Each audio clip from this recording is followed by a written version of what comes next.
There. Oh, okay.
Good morning. It's a public meeting of the Commodity Futures Trading Commission, and I will call this meeting to order. I'd like to welcome the members of the public, market participants, and members of the media who are observing this meeting.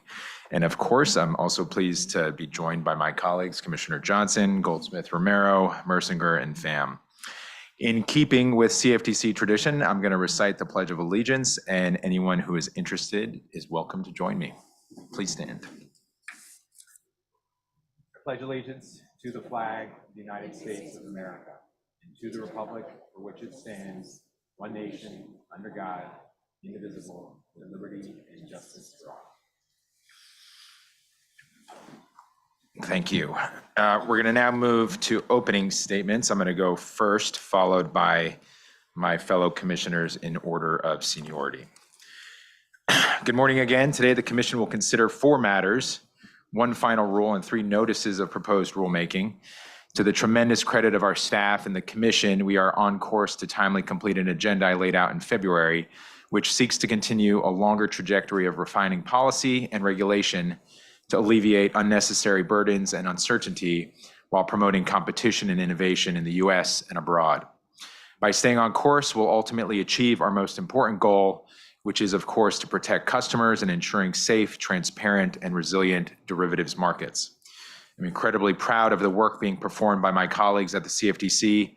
We are all locating tremendous strength amid the exhaustion of keeping up with the breakneck pace of market developments and shifting policy, all of which move in concert with natural and geopolitical events around the globe. Increasing demands for regulatory action are often coupled with some level of angst or opposition. But regardless of its source, under my leadership, resistance and hesitation will be met by the Commission with intentionality and fairness. Always in pursuit of progress, we are seeking to balance multiple objectives within our rule set: practical, consistent, operationally reasonable and feasible, harmonized across borders, and responsive to real-world challenges. Today's final rules and proposals each seek to address needs articulated by stakeholders, including those sitting at this dais, pragmatically and in partnership. Each has benefited to some extent from the thoughtful dialogues and reports generated by the Commission's advisory committees. We have a collective interest in enhancing competition and liquidity and facilitating price discovery while creating greater resilience, and a more transparent derivatives market environment. And we all benefit when compliance is prioritized over individual opportunity. I believe that starts with each stakeholder's recognition and appreciation for their role and relative impact in our markets and the larger financial system. I believe that today's final rule and proposals reflect and acknowledge the breadth of institutional and individual market participants affected and seek to solidify responsibilities and secure accountability. By ensuring the Commission receives and can retrieve the information it needs from the entities that own, assimilate, and shepherd it through the life cycle of the transactions, entities, and relationships that are subject to the Commodity Exchange Act, today's agenda proposes and provides the right kinds of solutions. I will share some additional remarks on each component of the agenda following each of the staff presentations. But with this, I will wrap up my remarks and turn to Commissioner Johnson for any opening statement that she has. Good morning. Thank you, Chairman, my fellow commissioners, commission staff, and everyone joining us in person and virtually. Today, we will consider a final rule on reporting and information requirements for derivatives clearing organizations, a proposed rule on swap confirmation requirements for swap execution facilities, a proposed rule on amendments to provisions common to registered entities, and a proposed rule on margin requirements for uncleared swaps for swap dealers and major swap participants.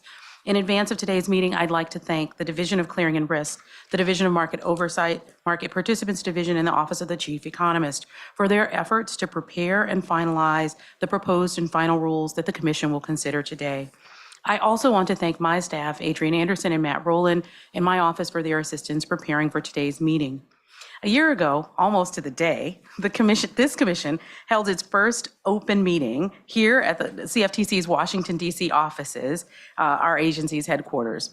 A little over 90 days after a majority of us sitting here on the dais were sworn in to serve, we rolled up our sleeves and got to work. It seems fitting that we would mark the anniversary of that meeting here today. In a number of speeches and public remarks over the course of the last year, I've made 3 observations regarding the work we do here at the Commission to advance protection for investors and market integrity. First, our deep liquid markets have demonstrated tremendous resilience in a persistently challenging macroeconomic environment. Events over the last several years reveal notable fragilities within asset classes and among critical financial market intermediaries, and more generally, across the global financial system. On the heels of a global health crisis, monetary and fiscal policies endeavor to effectively address a confluence of challenging conditions driving macroeconomic indicators, including supply chain disruptions, persistent and extreme volatility, and inflationary pressures. Responding to these events, a number of market participants, including CCPs in our markets, have increased margin requirements, particularly for equity products, as an integral part of their market risk mitigating solutions. In every sense of the term, market conditions have stress-tested reforms codified under EMIR and the Dodd-Frank Act, and reinforce the need to carefully consider and reconsider pro-cyclicality and anti-pro-cyclicality reforms. Second, innovative financial products and market structures merit careful study and evaluation. The onset of crypto winter last summer, about the time of our meeting, triggered liquidity crises for a number of entities operating in the crypto ecosystem. Significant lessons must be drawn from the risk management and corporate governance failures witnessed. These lessons should influence our understanding of regulatory oversight and our efforts to appreciate evolving market structure. Finally, and focusing explicitly on the final rule and proposed rules we'll cover today, there remains important work to be done, revisiting and refining established regulation. The Commission's work today continues efforts launched decades ago, and as is described in the preamble of the Dodd-Frank Act, adopted 13 years ago last week, to help mitigate financial risk, promote financial stability and transparency, and to foster greater efficiencies across markets. Today, we'll consider several proposed rules and a final rule. As we begin to cover these rules this morning, I'm thoughtful about the efforts that we have undertaken in the context of proposed amendments to promote greater transparency, facilitate better supervision, and ensure that rules are fit for purpose. I'm excited to discuss these rules with our staff. I'm encouraged by the colloquy I no doubt will hear as my fellow commissioners and our chair engage with staff. I look forward to hearing and receiving comments from the many stakeholders who are joining us today and those who will offer letters in the comment period. In closing, I would simply note that part and parcel of our duty is to continuously engage in a rigorous and robust discussion regarding the issues presented by market participants and stakeholders across our markets. I'm hopeful that today's meeting will leave us in an even better place than we began, and that the adoption of the rules proposed or the final and proposed rules will help to enhance market oversight and market integrity. Thank you so much, Mr. Chairman. I waive the remainder of my time. Thanks, Commissioner Johnson. Now I'll turn to Commissioner Goldsmith-Romero. Thank you, Chairman. Thanks for everyone for being here today. Thanks to all of our staff and also all of the stakeholders that gave public comment on the final rule. Derivatives markets are at a period of evolution, an evolution of technology, an evolution of new products, an evolution to more retail customers. And this period of evolution presents both very real opportunities and very real challenges. We need to regulate for the future with the lessons learned from the past. And this period of evolution requires new ways of thinking about how best we can fulfill that mission. Thinking through how we can stay ahead of emerging risks and threats so that we are not caught unaware. Thinking through how we can use technology to meet requirements. And always ensuring that we serve public interests. Today, we consider a rule related to exchanges' self-certification of new products. The Commission has an important responsibility to promote market integrity, to ensure the product complies with the law, and to understand the risk related to the product. New products do not come with a history of performance. Commission staff have experienced a trend of submissions lacking enough information for the staff to fulfill the Commission's regulatory responsibility. I hope that this proposed rule fixes that. We also consider a final rule related to clearinghouse reporting that has a number of strengthened reporting requirements. While this rule strengthens reporting, which is a good thing, the proposed rule grappled with the problem of the increased cyber threat, as well as very real issues of technological misfunctions and glitches by proposing an expansion of incident reporting to the Commission. Ultimately, the final rule does not take up the proposed expansion of reporting due to public comment. It's important that we listen to public comment to get our rules in a workable form. However, we still need to deal with the increased cyber threats and other incidents that our staff have felt should have been reported, but were not. I urge us to continue the assessment of what is the correct fix to this very real evolution in the nature of incidences. We also consider fixing what has become a technological challenge for swap execution facilities to comply with requirements related to confirmations. The proposed fix is to codify no action relief, which we granted for several years. Generally speaking, believe we need to be careful about granting and then codifying no action relief. While I support revisiting the rule because of the technological challenges, I will be interested in public comment about whether this is the right fix. Lastly, as a proposal that we would provide relief from certain initial margin requirements for swap dealers for affiliated seeded funds, and to expand the use of money market funds as eligible collateral. I cannot support this rule as I have serious concerns given the lessons learned from the past with the importance of initial margin and money market funds, as was seen during the 2008 financial crisis, Dodd-Frank Act reforms, and the 2020 pandemic. This is a rule recommended by the Global Markets Advisory Committee in 2020. I appreciate their service. However, there are also important public interest at issues that are important to keep in mind for the future. Most importantly, I want to thank the CFTC staff for their hard work on each of these rules. They care about the markets we regulate, and they care about getting it right. And for that, I am grateful. Thanks, Commissioner Goldsmith-Romero. Now I'll turn to Commissioner Mercinger. Good morning. In 1974, Congress created this 5-person bipartisan commission to oversee the commodity futures markets. Congress could have set up a very different governing structure, and no one would have questioned an agency that was created to mirror our prior parent agency. But that is not the direction that they took in creating this agency. And I think it's important that we do not forget that conscious decisions so many decades ago. We could discuss and debate why Congress decided on this structure. But for me, I simply look down the dais and see the answer to that question. I see a group of seasoned professionals who each individually bring a unique background and viewpoint to the work we do here at the Commodity Futures Trading Commission.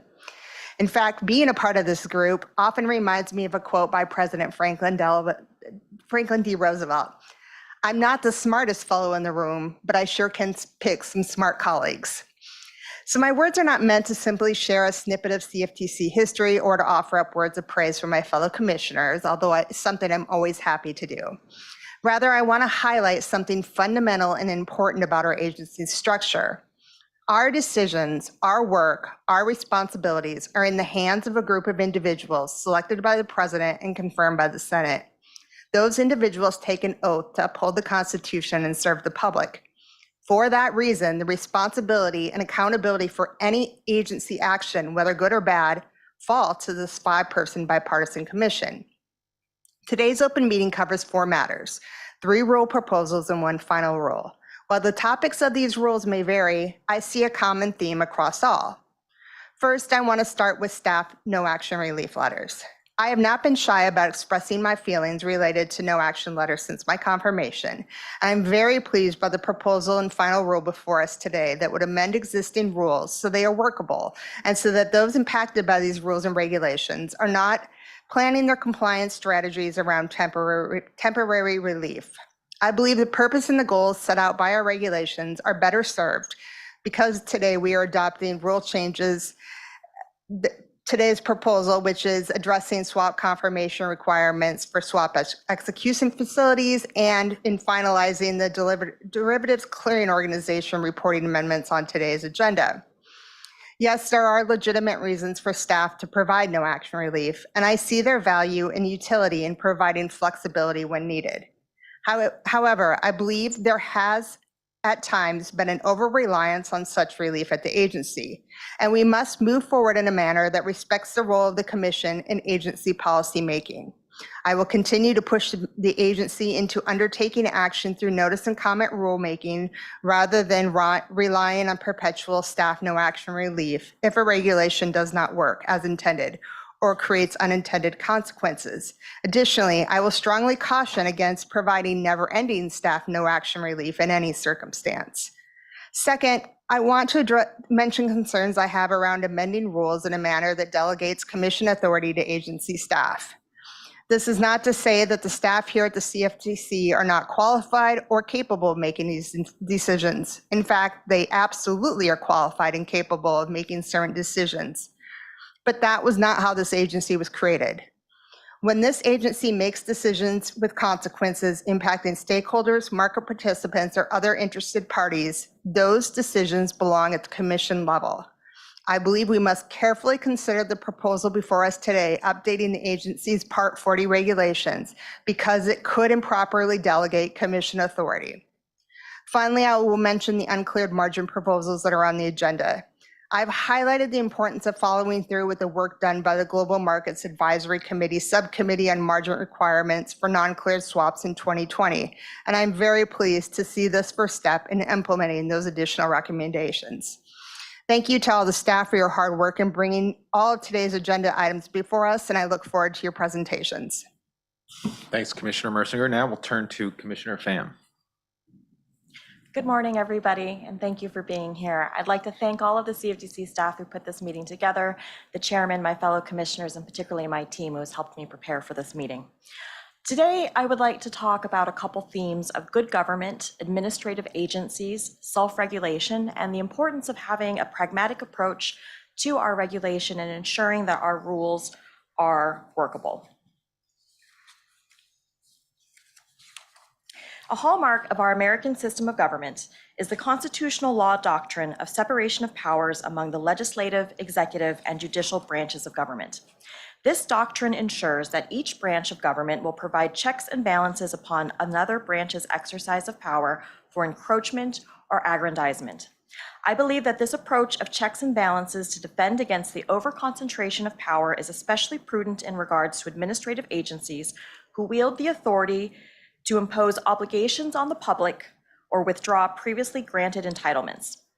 These regulatory agencies must be fair and just in the exercise of the administrative power, which is derived from both the legislative branch and the executive branches of government. The self-regulatory framework set forth in the CEA and CFTC regulations reflects the scales of justice in the balance between a free and safe society. I caution against any attempt to put a thumb on the scale which would upset this delicate balance, including further delegations of authority by the Commission to the staff. It is a truism that the heads of administrative agencies are a step removed from the will of the people, because agency heads are not directly elected, but are instead appointed by the President with the advice and consent of the Senate. Therefore, this sentiment rings even more true with respect to the delegation of authority by the Commission to the staff, who, though are dedicated public servants, are even more attenuated from the will of the people. Like liberty, the public trust in delegations of authority by the Commission, once lost, is lost forever.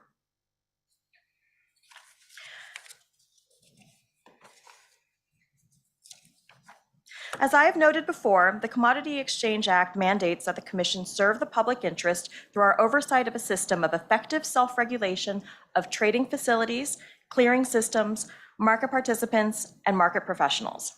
Part 40 is the cornerstone of effective self-regulation in our derivatives markets because it sets forth the standards for listing new contracts and issuing or amending rules for registered entities, including those that are self-regulatory organizations and have rulebooks that are enforceable against SRO members.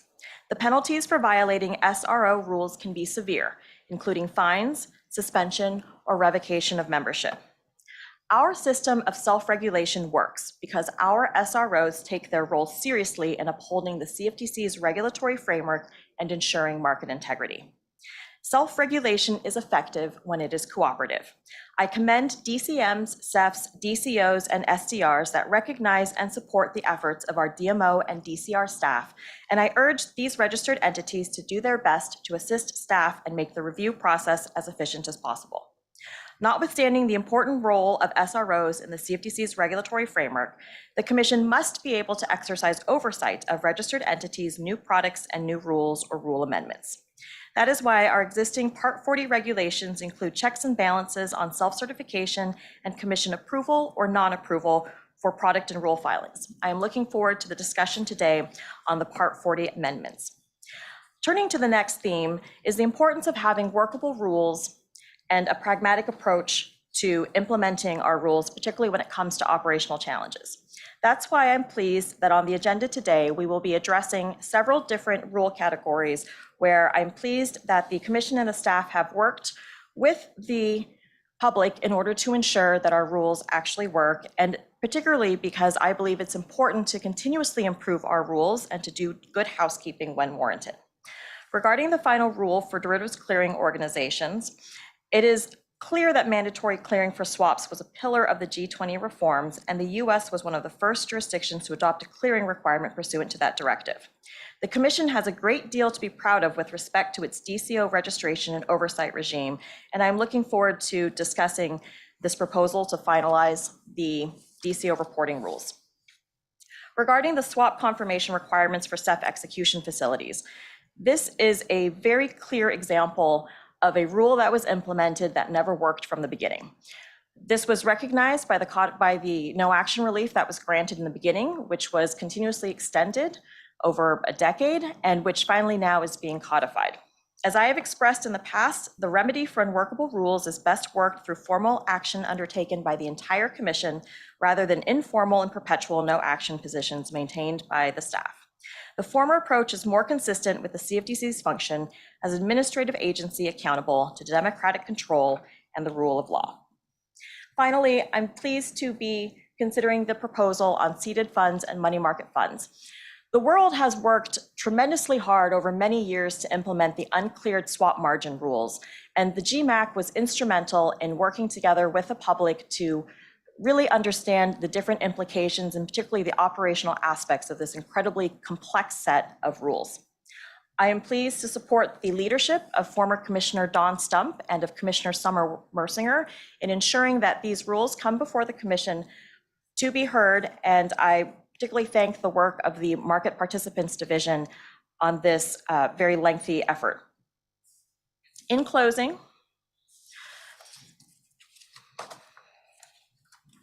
I think it bears reminding that the CFTC is uniquely positioned at the intersection of the real economy and financial markets. Derivatives are inextricably linked to the underlying reference asset, and our derivatives markets span the breadth of agricultural products and other goods and articles, services, rights, and interests in the stream of commerce and financial markets. Because of the importance of derivatives markets to the real economy, in order to facilitate risk management and price discovery for farmers and ranchers, all the way to the largest Fortune 100 companies, the Commission is mandated to serve this national public interest through our oversight of a system of effective self-regulation. This statutory mandate is intentional, and coupled with the mandate to promote responsible innovation and fair competition, the message is clear.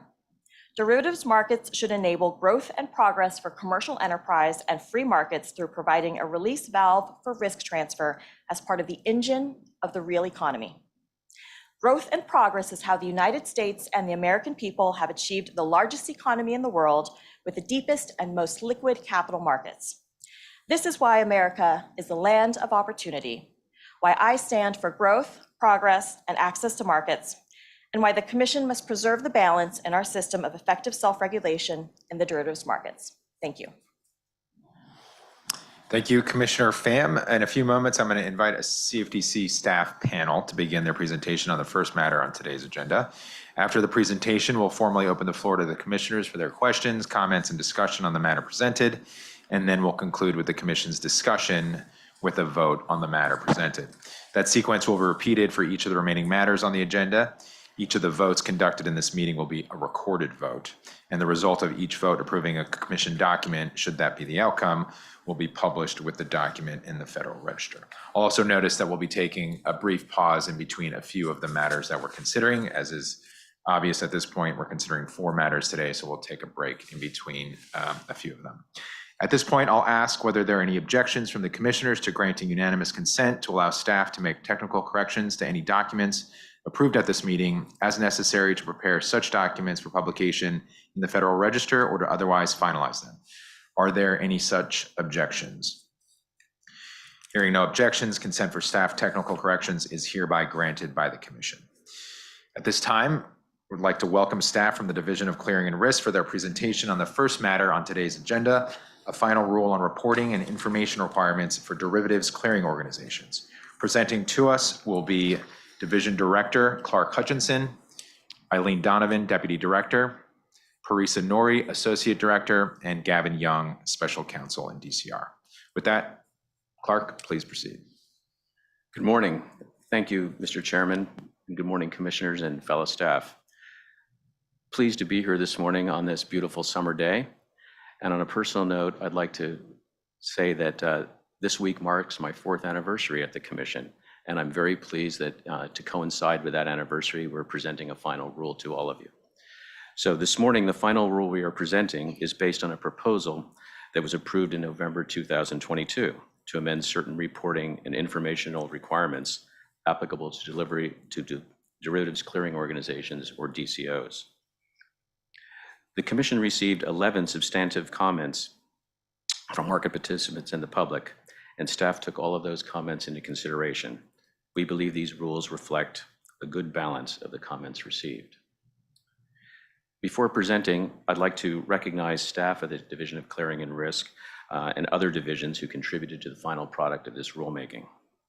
From the Division of Clearing and Risk, I would like to recognize members of the clearing policy team, Eileen Donovan, Elizabeth Aramili, Brian Baum, Eileen Schottner, August Impholtz, Parisa Nori, Tad Polly, and Gavin Young. You can see a great deal of effort went into this rule by all of our clearing policy staff. In addition, 2 other teams within DCR are our examination branch and our risk surveillance branch, and those teams headed by Julie Moore and Richard Haynes respectively, also contributed to this rulemaking. Finally, I'd like to thank our colleagues in the Office of the General Counsel, Carlene Kim and her team, and to the Office of the Chief Economist, Scott Mixon and his team, in helping us put together this final rule. With that, I'll turn to my colleagues Parisa and Gavin to present the rule to you this morning. Thank you. Thanks, Clark. Good morning, Chairman and Commissioners. As Clark said, in November 2022, the Commission approved a proposal to amend certain reporting and information requirements for DCOs. Today, staff is presenting a final rule in this regard, and my colleague Gavin and I will be providing an overview of the highlights of the final rule with an emphasis of what has changed from the proposal. As background, DCOs are held to daily, periodic, and event-based reporting requirements. As you would expect, DCOs must also provide certain information to the Commission before they can pursue a particular action or arrangement. Commission regulations also require DCOs to make certain information available to the public. This rulemaking is intended to update and improve some of these reporting and information requirements. I'll hand it over to Gavin to provide, just to start us off, and then I'll cover a few other highlights. Thank you, Parisa, and good morning, Chairman and Commissioners. The first topic I'm going to discuss is the proposed changes to the requirement for DCO reporting of exceptional systems-related events under Regulation 3918G. Staff had found that while we are generally satisfied with the DCO compliance with this requirement, there was possibly some room for additional precision in specifying which events a DCO should report, since there were some instances of inconsistent reporting from DCOs. We recommended proposing changes in an attempt to make the rule clearer, but based on the comments, we believe those changes might make the provisions less workable rather than improving it. Therefore, we recommend that the Commission not adopt those changes and give this further consideration. Nevertheless, I will cover some of the highlights of the proposed changes and a summary of the comments that were received. The first and perhaps most important change proposed was to eliminate the materiality threshold so that all impairments described in the rule provision be reported, even when the impairment is not material to a DCO's automated systems. Second, we have proposed to add operator error to the list of events which would require prompt notification to the division. Third, we propose to specify all threats and not just targeted threats would have to be reported to the division. And finally, we propose to define two terms used in the rule: hardware or software malfunction and automated system. The Commission received nearly unanimous opposition from DCOs commenting on these proposed changes. They expressed several important concerns. Among these concerns, comments questioned whether the clarity of the reporting requirements under Regulation 3918G would in fact be increased by the proposed changes. Comments also stated that the number of reportable events would significantly increase as a result of the proposed changes, that the costs of reporting each event were higher than that estimated by the proposal, and that reporting a large proportion of events to which do not materially impair DCO's automated systems would not provide additional information of value or relevance to the division. As a result, the comments argued that DCO's costs would significantly increase, as would the resources needed by the Commission to evaluate the increased reports, but with little to no informative benefit to the Commission or to DCOs. We considered these comments and found them to be persuasive, particularly in light of the fact that, again, we are generally satisfied with the current DCO reporting of exceptional events under the existing regulation. We also considered several potential alternatives for the structure and wording of these proposed changes in light of the comments, but we were not able to draft revised language which might increase the clarity of the relevant subsections while also not requiring additional changes which fall outside the scope of the proposed rulemaking. As a result, as I said, staff is recommending that the Commission decline to adopt the changes to Regulation 3918 at this time. We do continue to believe there may be room for some further improvement to DCO reporting of systems-related events, and we will continue to look for and evaluate opportunities, either by guidance or rulemaking, to make these improvements. The comments and discussions we have had regarding this proposal will lay an important groundwork for those future refinements. The second topic I'm going to cover is the proposal to provide additional carve-outs for the reporting of regarding fully collateralized positions. The Commission had previously adopted certain carve-outs for fully collateralized positions in the 2020 Part 39 rulemaking, and this rulemaking adds a few more. The proposed carve-outs are intended to account for the fact that fully collateralized positions do not expose DCOs to many of the risks that traditionally margin products do, which renders certain Part 39 provisions inapplicable or unnecessary. Under the proposed changes, a DCO that clears fully collateralized positions would not need to maintain rules that require its clearing members to maintain current risk management policies and procedures, would not need to comply with daily reporting requirements for those positions since there would be no margin information to report, and would not need to publish information on its website about margin setting methodology or the size and composition of the financial resource package or a list of its non-FCM clearing members that clear only fully collateralized positions. No comments were received on these proposed changes, and we are recommending that they be adopted as proposed. And with that, I will turn back to Parisa for a discussion of the remaining topics. Thanks, Gavin. The next topic is commingling customer positions. Regulation 3915B2 describes information that a DCO must submit to the Commission to obtain approval to commingle customer positions in either the futures account or the cleared swaps customer account. We propose to refine these information requirements, eliminating duplicative or unnecessary information and adding a few new requirements. Staff recommends that these changes be adopted as proposed, except for one change. Under the current rule, a DCO is required to provide an analysis of the risk characteristics of the products that would be eligible for commingling. We propose to specify that this analysis should discuss any risk characteristics of the products to be commingled that are unusual in relation to the other products that the DCO clears, and how the DCO plans to manage any identified risks. The term unusual was proposed because Commission regulations on margin requirements already require a DCO to have initial margin requirements that account for any unusual characteristics of or risks associated with particular products or portfolios. However, we requested comment on whether there are better ways to articulate this concept. We asked specifically if the Commission should specify that the discussion should cover products that have margining, liquidity, default management, pricing, or other risk characteristics that differ from those currently cleared by the DCO. We received one comment in favor of this change and none opposed, so staff is recommending that the Commission adopt the requirement that a DCO's analysis address any characteristics that are unusual in relation to the other products cleared by the DCO, such as I said, margining, liquidity, default management, pricing, or other risk characteristics. Moving now to DCO daily reporting, we also proposed a few changes to the daily reporting requirements in Regulation 3919C1. One of these changes involves the requirement that a DCO report on a daily basis initial margin, variation margin, cash flow, and position information for each clearing member by house origin, by each customer origin, and by individual customer account. We propose to amend this to remove the requirement that a DCO report daily variation margin and cash flows by individual customer account. All comments received were in support of this change, so we recommend that this change be adopted as proposed. I will note that this is consistent with DCR no action letters issued in this regard. These amendments, if adopted, would therefore eliminate the need for the no action letters. The next topic is daily reporting fields. So as background, when the daily reporting requirements were adopted in 2011, they were fairly broadly stated. To implement them and provide more detailed instructions and technical specifications, DCR consulted with DCOs and developed what's called the reporting guidebook. The guidebook includes the data fields that DCOs must provide to the Commission.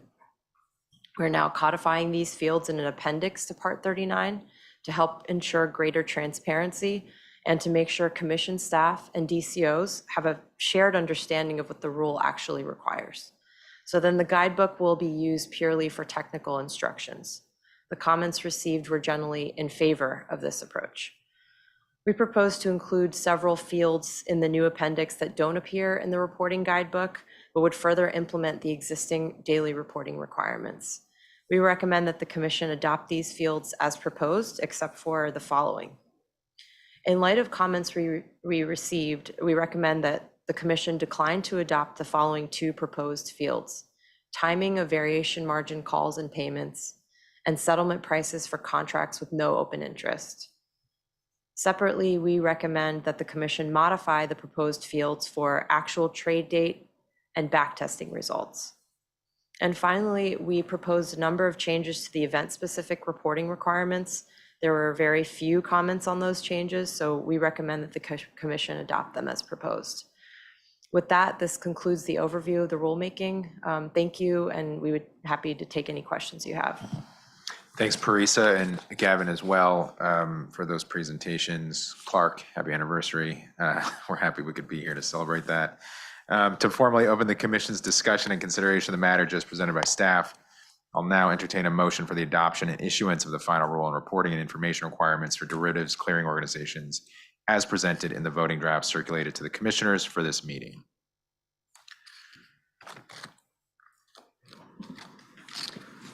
I move that the commission adopt the final rule and issue it for publication. Second. It's been moved and properly seconded that the commission adopt the final rule and issue it for publication.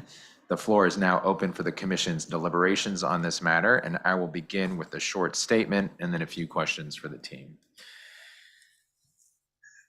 The commission will first consider the final rule addressing reporting and information requirements for DCOs. As with the proposal, the final rule provides greater transparency, clarity, and certainty to our DCOs and market participants. It also streamlines how the commission receives information necessary to carry out its supervisory role. By periodically updating our regulations, the agency can incorporate our experiences with the industry and market participants directly into our rule set. We can also use these opportunities to respond to emerging technologies, issues, and risks with responsive and targeted regulation. This both creates efficiencies in a level playing field and provides a forum to address ongoing compliance concerns on each of our respective sides through open dialogue. I fully support this final rule. Ensuring our regulations are operating as intended is paramount. DCOs play a critical role in U.S. derivatives markets, and any lapse in their duties or even the perception that compliance is nothing more than window dressing puts our markets and the larger financial system at risk, especially when it comes to entities that have been designated as systemically important by the Financial Stability Oversight Council, also known as SITCOs. The majority of the proposed Part 39 amendments, with the exception of those addressing system safeguards, will be considered today. Several amendments, if adopted in the final rule, codify existing staff letters and commission practices and interpretations with the goal of ensuring that DCOs understand their reporting obligations and the commission receives the information it needs to perform its supervisory responsibilities in the most effective and least burdensome manner. For example, if approved, an amendment to 3919 will codify an existing staff letter providing for no action relief by removing the requirement that a DCO report daily VM and cash flows by individual customer account. The final rule will also codify existing reporting fields for the daily reporting requirements in new Appendix C to Part 39. Additional amendments will update information requirements associated with commingling customer funds and positions in futures and swaps in the same account, as we heard from the team. Acknowledging that different risk profiles require more tailored consideration, if approved, the final rule will adopt specific obligations for fully collateralized positions, which specify that certain requirements for risk management, daily reporting, and website publication do not apply to DCOs that clear fully collateralized positions. To ensure that the commission maintains unfettered access to data, if approved, an amendment to Part 140 of the commission rules would delegate to the Director of Division of Clearing Risks existing authority to require DCO to provide to the commission the information specified in 3919 and any other information that the commission determines to be necessary to conduct oversight of the DCO, and to specify the format and manner in which the information required must be submitted to the commission. Given that what we do as regulators is as important as what we do not do, based on the concerns raised regarding the system safeguard proposals, the commission will not be voting today to adopt any of the proposed amendments. This determination does not alter the current landscape or diminish commission concerns regarding cyber resilience. However, significant and important concerns and meaningful alternatives raised by commenters require additional consideration and analysis. The commission will continue to consider how best to address the issues targeted in the proposed rule while incorporating additional information gained through this rulemaking process and additional examination. On that note, I'm going to ask two questions. And Gavin, I'm going to push you a little bit on the point that I just made in my statement about cyber and operational resilience. fully appreciating the fact that the commenters were unanimous in their opposition because justifiably cost, vast increase in reportable events, and then the materiality of the reportable events might not actually be helpful to us. You use the phrase generally satisfied with where we are, but can you give me, and I think the commission and perhaps the public, a little bit more comfort and dig into a little bit more detail why you are, quote, generally satisfied and why the status quo is appropriate, knowing full well, based on what I said and what you said as well, that this issue is not going to lie dormant. We're going to continue looking at what we do, how we do it, and the comments, and whether or not refinements can be made in the future. But looking at this particular proposal and the anticipation of possibly finalizing it with commission approval, why are you comfortable today putting this before the commission? Certainly, thank you, Chairman. I believe that amongst staff, we were aware of some instances, again, of inconsistent reporting. But the more that we dug into 3918, and particularly 3918G, and the more we discussed these matters and heard from DCOs, we found there to be a lot of detail and a lot of effort on the part of DCOs, and a lot of understanding by them about what the obligations of 3918G are. And I believe that this is a very robust and mature set of provisions that currently exist. And as we tried to tweak them to improve them or to add clarity, we found that we kept running into other provisions or other obligations that would have required, I believe, a more detailed drafting across a broader set of obligations in 3918. But I would leave it to Eileen or Parisa to add more color to that if you'd like.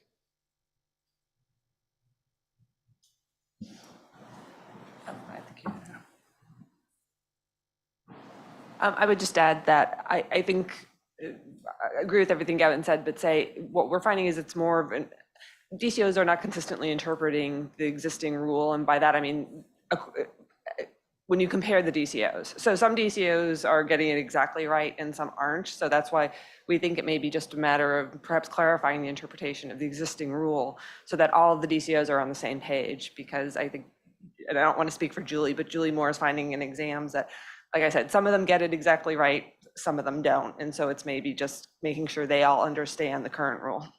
Thanks. I appreciate that. And, there is nuance to these rules, application, interpretation, but I think above all else, we collectively appreciate the importance of cyber resilience and the threats we're facing today. So as we move past today, we continue to need to prioritize this issue and make refinements as necessary. I'm going to turn, second question, there's a change of control provision. And the reason I want to talk about this is this issue has actually emerged quite a bit, I think, within deliberations of the commission, given a lot of activity in our broader markets. What I mean by that is a lot of outside entities, not necessarily traditional entities, buying existing licensed CFTC registrants, whether DCMs, DCOs, and other organizations. I want to zero in on a particular section of the provision in the amendment where it says we're going to try to clarify what is meant by, quote, an entity holding a controlling interest. And I guess the question rather simply is, do you think these changes would help identify whether an entity that is either directly or indirectly controlled by a DCO, would we be able to identify whether or not that entity has another ownership stake in a CFTC, in another CFTC entity? Thank you, Chairman. We do actually. The staff believes that the changes to this rule would provide a better understanding of the organizational structure of the DCO entirely. And with that, I mean, we would be able to identify whether there are other individuals or other corporate entities that directly or indirectly control the DCO or have an ownership interest in another registered entity. So by obtaining more information about the broader structure, we believe that it would definitely provide us with greater insight. Thanks, Parisa. And I think, again, for the broader public, I think as we're seeing both consolidation, but just new participants in our space, more information is better for the commission and, more importantly for the staff to understand the landscape of who owns what and what potential risks they may pose to other parts of the market system. So more information, more transparency, I think, is the lesson and something I think we'll all benefit from with this amendment. Last question, reporting issues with credit facility funding arrangements, liquidity funding arrangements, and custodian banks, excuse me. The commission, we're considering adopting the amendment to 3919 that would require DCO to report to the commission within 1 business day after it becomes aware of any material issues or concerns regarding, and this is the meat of it here, the performance, stability, liquidity, or financial resources of any credit facility funding arrangement, liquidity funding arrangement, custodian bank, or settlement bank used by the DCO or approved by use by the DCO's clearing members. So framing that question and the amendment, the specific thing that I want to ask about is the threshold, which I believe is changing. And we're changing it from replacing the requirement that DCO report to the commission within 1 business day after any material issues or concerns arise, with it the requirement that a DCO report to the commission within 1 business days after it becomes aware of any material issues or concerns. Is DCR concerned that this change, this threshold change, may inadvertently permit DCOs to reduce their monitoring of settlement banks, given that the DCO only has to report issues or concerns when it becomes aware, as opposed to the single day materialities standard? Thank you. So we don't interpret this change as impacting the DCO's, existing or otherwise obligations to monitor settlement banks. We think that would be, that's sort of already implicit under other commission regulations, like under 3914, for example. So we don't think that this would, affect a DCO's existing obligations to do so. This is purely just a reporting aspect of it. Do you find that, and just, it's interesting, and I hear what you're saying, but do you find that, at least in your experience, and I don't know if others have different experiences, but having a set standard where it's 1 business day if the issue is material, and then shifting to once we become aware of the issue, then we have to report it. You can, I think this is your response, right? It becomes kind of gray because presumably the registrant, once they become aware of the issue, they're going to report it to the commission.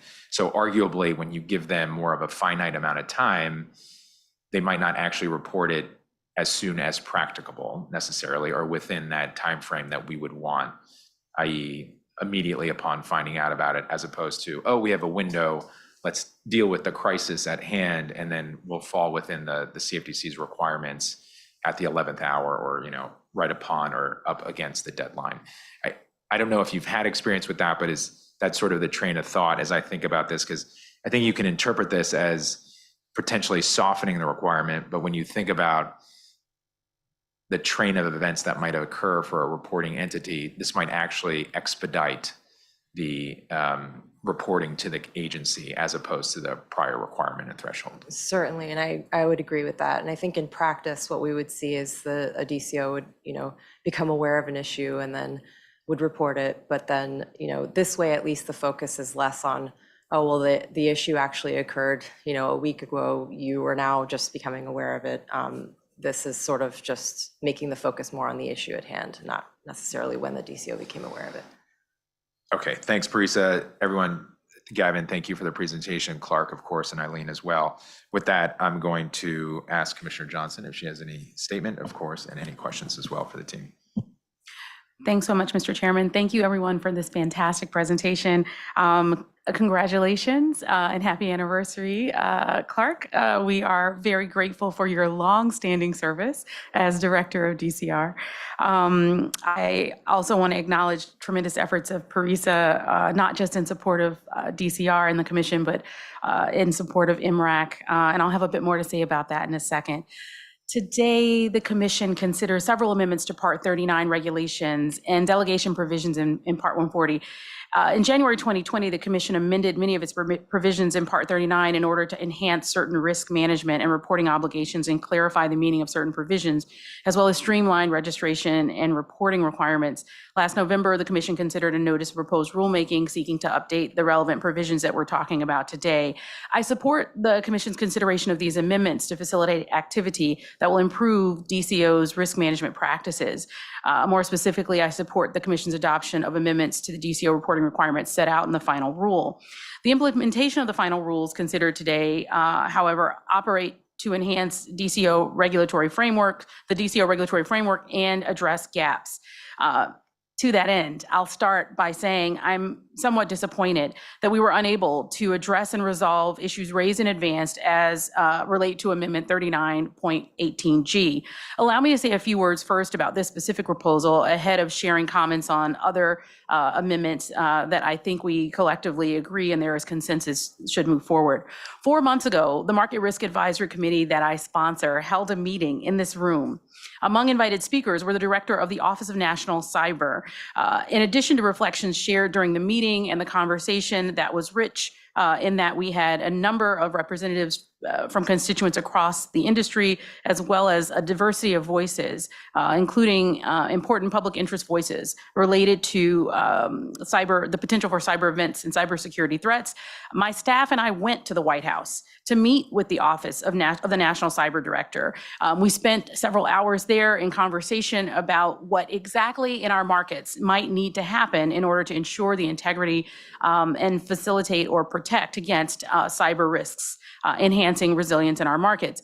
We live in a digital age that is dependent on technology and the systems and software that it comprises. Digital and cybersecurity information is essential to the Commission's ability to monitor registrants for operational safety and soundness and to consider the implications of events that threaten the integrity of DCOs. The proposed amendment is important for many reasons, and I appreciated that Mr. Young pointed out, in part, it opens up the conversation. It begins a dialogue. It is important to me that that dialogue continue. The Commission's decision today, not reaching a final language for a proposed amendment, really should light a fire, and I'll say a few more words about that in a moment, under us to move faster in the direction of identifying and resolving the kinds of questions that arose in the context of comments. Just a few months ago, we experienced the ION cybersecurity event that disrupted not only ION's operations, but the operations of other market participants, triggering a ripple effect across markets. The incident underscored the importance of cybersecurity monitoring, prevention, and reporting. The interconnectedness of our markets easily portends that we could see an amplification or a potential contagion that creates possibly even systemic risk, threats, and concerns. While I appreciate that this is a complicated area with many emerging issues not yet fully resolved and questions even for market participants as they integrate, adopt, and partner with significant technology firms and adopt software and technology that facilitates the technical operations for their businesses. It's imperative that our regulation be focused on cyber controls, monitoring, and reporting alongside, in real time, the development of these technological advances. Our markets cannot afford for a significant passage of time without Commission guidance. I appreciate Mr. Young's detailed presentation. I take from what he described that, and I'll use liberties here, this wasn't your language, there are opportunity areas for future refinement. I think not only are there opportunity areas for future refinement of the proposed language for 39.18G, but I feel compelled to suggest that this is critical and urgent. I agree with the comments received that we may not have all of the answers to the questions we need answered to craft the ideal rule. But there is a clear need for immediate and careful study of the cyber risk issues that present for DCOs. To this end, the Technical and Operational Subcommittee of the Market Risk Advisory Committee that I sponsor will begin to examine several of these issues as relates to DCOs. That we cannot quickly or easily resolve these concerns is not a reason to stand down. Quite the opposite. I would say that the lack of clarity in an area that is universally understood to have singular importance across all markets requires immediate focus and should be our highest priority. I also appreciate Ms. Donovan's response to the chair's question, indicating that in fact, DCOs are diverse. I think it's important as we begin to set out the development of rules consistent with core principle I, that we acknowledge that there are a diversity of market structures and approaches in the context of DCOs, particularly as we reach deeper into the organizations and think about compliance programs and operational structures. As noted, DCO core principle I provides that DCOs must establish and maintain a program of risk analysis and oversight to identify and minimize sources of operational risk through the development of appropriate controls and procedures. I think that our opportunity to highlight, to cast a spotlight on Regulation 39.18G really should become an impetus for all of us to think carefully about how to understand materiality as it arises in the context of cyber events. So I strongly support continuing discussion, analysis, and hopefully in due course a proposal from MRAC addressing some of these concerns. I'll say a couple of quick words about a few of the other provisions because I am deeply appreciative of DCR's thoughtfulness and the development of the amendments in these areas. In the context of the change of control provision, I could only say this in 2 words, but they're important words. Leadership matters. Risk management and corporate governance failures last fall at one of the world's largest cryptocurrency platforms illustrates once again the necessity of thinking carefully about risk management and corporate governance. But what I've highlighted in a number of speeches since I became a commissioner is that the antecedent in many instances to risk management and corporate governance failures is in the culture of compliance created by leadership. That's right. That's the board of directors. That's the chief compliance officer. That's the chief risk officer, encouraging the development, adoption, implementation, and enforcement of effective risk management and corporate governance controls. The ownership provisions described in the amendments before us go directly to an issue that I've had extensive conversations with Clark Hutchinson and Vince McGonigal about regarding a gap in the context of our regulation as relates to our oversight of the ownership of the entities that are registered with us. I noted in a number of speeches last fall and raised in conversations informally and formally among commissioners here at the CFTC that there is a grave necessity for us to have transparency and clarity regarding the ownership structures of the firms that can own and control registered market participants. This is critical. And the hour is now. There is, again, an illustration just before us, less than a year ago, of how important it is for the commission to have a direct voice in at least understanding, if not having a vote with respect to those that exercise ownership of registered market participants. I also pointed out another gap in the context of our regulation, in the context of DCOs, which relates to protection of customer funds. Customer protection is a foundational principle of our regulatory framework.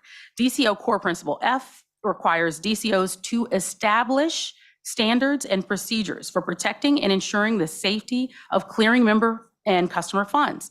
It requires DCOs to establish standards and procedures that are designed to protect and ensure the safety of funds and assets held in custody, to hold such funds and assets in a way designed to minimize risk and to limit investment of such funds and assets to instruments with minimal credit, market, and liquidity risks. The DCO risk management function is imperative, and segregation or safekeeping of clearing member and customer funds and assets is imperative. What I pointed out last fall is that as we think carefully about an issue the chair mentioned just moments ago, evolving market structures, we see an increasing interest in the use of non-intermediated DCOs. While it is clear and established that there are robust regulations for segregation of customer funds and separation of customer property by future commission merchants, FCMs, those same protections are not in every case afforded to DCO customers under our regulation. Again, pointing to the case study highlighted last fall in the context of FTX's filing for bankruptcy, we note that registrant LedgerX was successfully able to navigate significantly choppy waters, in large part due to the efforts of the staff, you all, having written into the order permitting LedgerX to operate the very protections that I think belong here in parallel in the context of non-intermediated or certain non-intermediated DCOs. I highlight these couple of provisions in large part because they, along with the liquidity reserves amendments, I believe rightly enforce the values that we have required registered market participants to maintain. Governance and risk management failures can and often do lead to crises, including liquidity crises. And it's imperative that we're thoughtful at the granular level about how best to identify, anticipate, and mitigate the likelihood of such crises. I'm grateful to DCR for their efforts in bringing forward the amendments today. I'm deeply thoughtful about the cyber system safeguards issue that has been left on the table, hopeful that we can help you by picking it up and walking alongside you to develop a useful recommendation for the commission. That concludes my statement. I just have two questions. They grow out of the statement, I'm sure you can imagine. Going first directly to the cyber incidents question and asking directly and explicitly, first, what you believe could be a useful set of issues that the IMRAC subcommittee focused on technical and operational questions might turn its attention to as a means of assisting the division in developing a more enhanced and robust rule that would address the amendment that has been withdrawn. Certainly. Thank you, Commissioner Johnson. I believe that I totally appreciate that promotion. I think that one area that is worth additional consideration is parallel requirements as they apply to other entities and by other regulators as well. So thinking about what the SEC may or may not be looking at in terms of required reporting for incidents. Also, what is applicable from the DCM core principles, and hopefully aiming to a place to achieve greater consistency, not for the sake of consistency, but for the sake of better compliance and for more appropriate, getting the standard right in terms of what to report and what does not need to be reported. So that's really helpful. Thanks so much, Gavin. I recognize that for this one, I've taken significant time. I appreciate your grace, Chair. I just have one more question, which actually I'll direct to Mr. Clark Hutchinson, Director of DCR. One of the things mentioned in the context of the presentation, and specifically in the context of this set of issues, was resources and the necessity of having sufficient resources to effectively look across all impacted regulation or provisions and to align those to successfully achieve the fluidity across the regulation, but also the impact desired in the context of what we're leaving aside in the moment in 39.18G. So one of the things I am happy to advocate for in every instance is greater resources. And in the context of cyber events or cybersecurity specifically, I can appreciate that the demands are increasing, ever increasing, and increasing quite rapidly without our ability to match that in some context and without sufficient resources. So Clark, if you want to comment on that, that would be great. Thank you, Commissioner. It is certainly the case, if we look back in time, that our markets have evolved. I mean, we know that it's rather quaint to think of people sitting or standing in pits, throwing paper on the floor, watching people pick them up and run around, to today where transactions take place in nanoseconds, and we have to deal with that speed and the development of technology. So coinciding with just general principles of evolution, cyber has come upon us quickly and continues to evolve. And I think, as we know, just when you think you have an idea of what cyber means, clever people continue to evolve what cyber can mean and what disruptions can occur. So there is a need for us to evolve, as I think we've been pointing out in this rule. There's a need, I think, for principle-based regulation because evolution is not clear, and so we have to be flexible rather than prescriptive. But finally, resources are necessary for sure, but at the same time, I think the education and the sophistication of the resources that we have are necessary to keep up with that evolution. So I would be, to answer your question, an advocate for two things. Yes, we might need more resources, but I think what we need to do is also continue to train and to up our game with the resources that we have and keep track with that. I will say this, I think within our examinations branch, which very much pays attention to cyber threats, we have developed a new, I'll call it sleeve within that examinations branch of cyber experts. Fortunately, we've been able to have the headcount to be able to do that. And I think that we've been able to have the resources to effectuate good training. However, I do think, to your point, it would be regrettable that as these threats continue to evolve and the sophistication continues to evolve, that we don't continue ourselves to evolve and to be able to have those resources. So we have good resources, we need to keep them trained, but we also will need more in time as this continues to be a developing big problem. I hope that answers your question. It does. Thanks so much, Clark. I also just want to acknowledge and thank you for referencing Richard Hayes on your team, but also Julie Moore. And an inside joke I'll share on the record is that you have a special forces unit. We've talked about that and laughed about that at the most recent meeting we had in New York together, but genuinely staffed by special forces folks who are executing and overseeing in ways that are tremendously important to the integrity of the entities registered with our registered in our markets. I just want to thank you for that comment, and I want to thank the Commission, and I'd like to thank you, Mr. Chairman, for the continued support of these sub-branches of DCR and the importance that they make. And I know making difficult resource allocation decisions, but we have been with good fortune to be able to have more resources in recent years, and I appreciate that. So thank you very much from DCR. Thank you so much, Clark, Mr. Chairman. Thanks, Commissioner Johnson, and thanks, DCR and Clark. We'll now turn to Commissioner Goldsmith-Romero. Thank you, Chairman. Clearinghouses play an important public interest role. They are critical market infrastructure intended to foster financial stability, trust, and confidence in U.S. markets. Dodd-Frank Act reforms increase central clearing, thereby increasing financial stability. The reforms also concentrated risk in clearinghouses.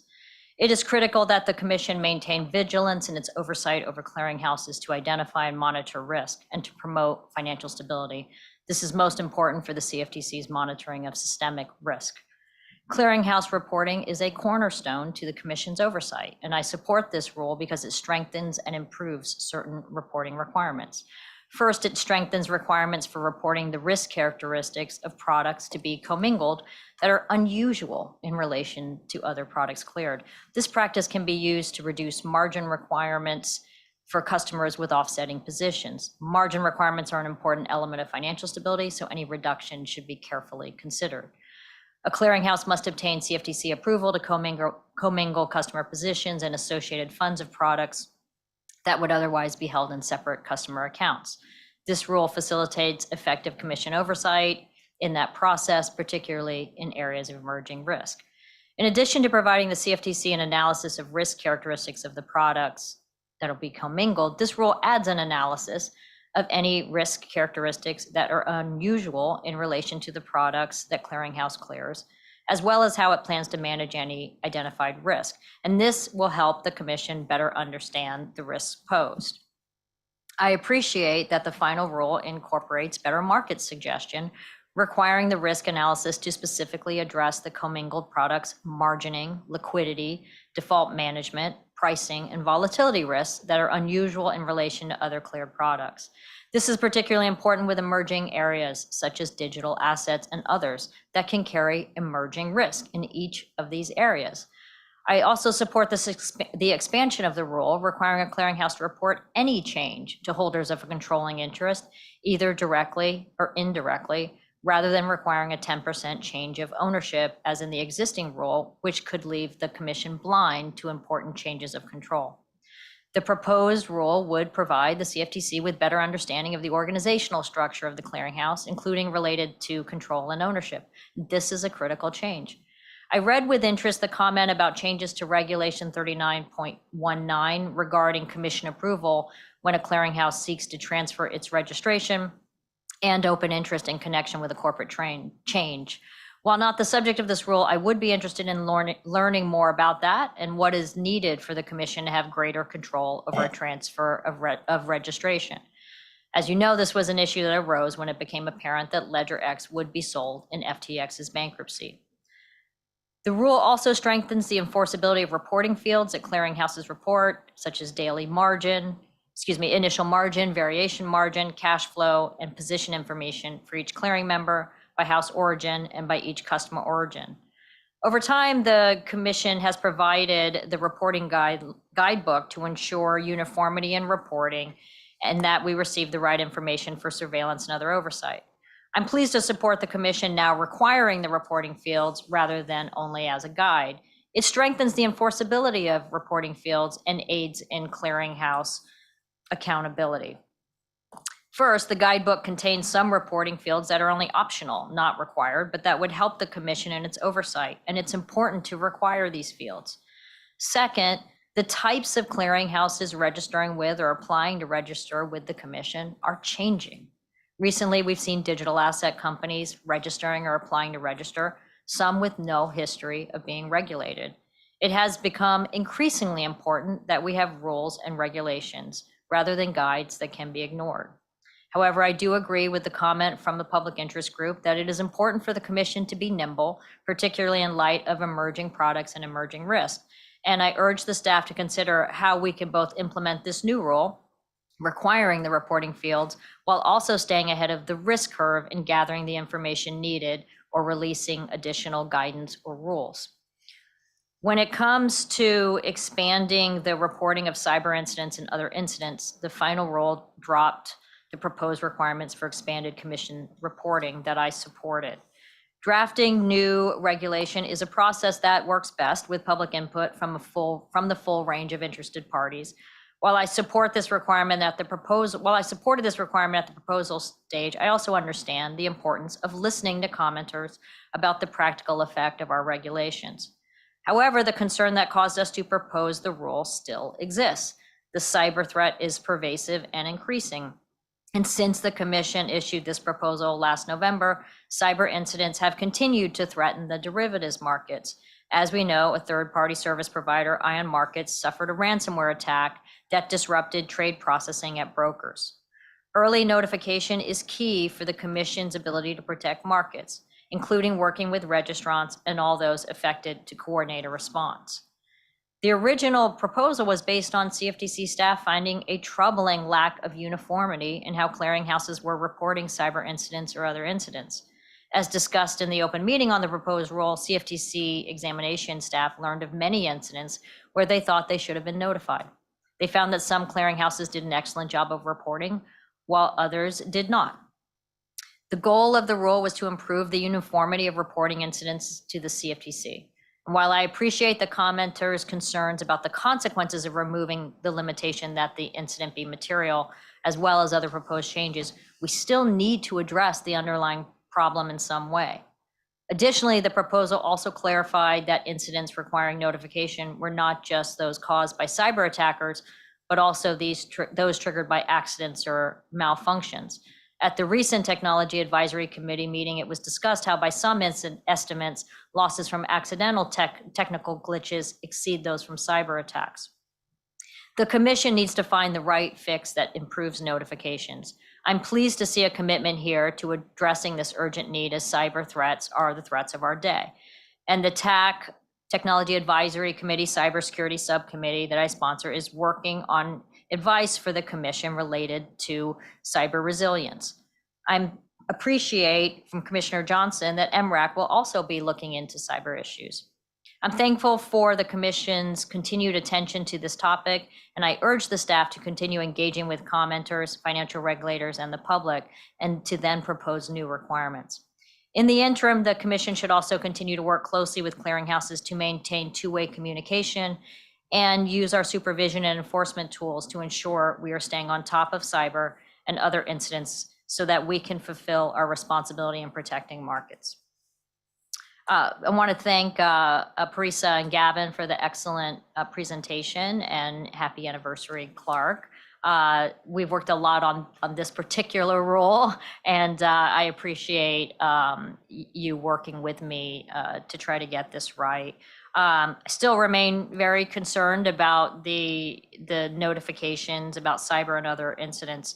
As you said, Eileen, that some are getting it exactly right and some are not. And so we want to make sure that everyone understands the current role.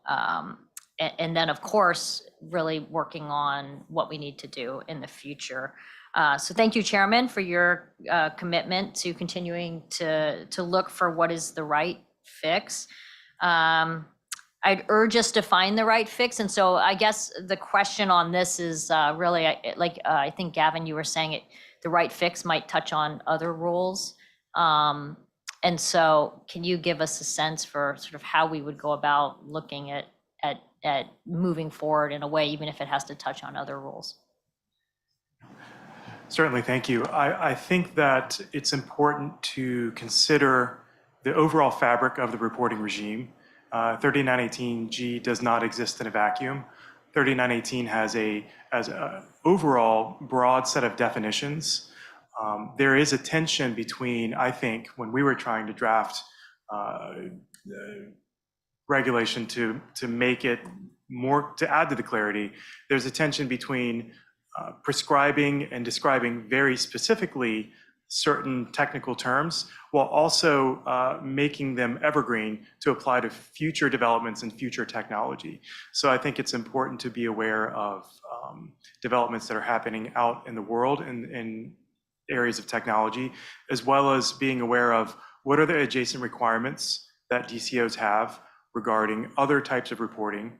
What are the requirements that they, what are the measures that they are required to take to ensure that these sorts of reportable incidents don't happen in the first place? What are the requirements that they take measures to respond to those events after they happen? So there is the reporting requirement. I think that, again, refining that and making sure that each DCO understands exactly what types of incidents need to be reported is important. But I think it's the overall context and maybe bringing in other sources and making sure it fits in well within 3918.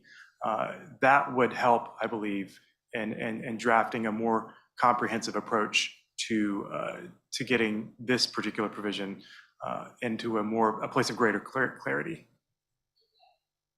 Thank you. I appreciate that. I think that makes a lot of sense. I mean, I think what you're talking about is ultimately operational and cyber resilience.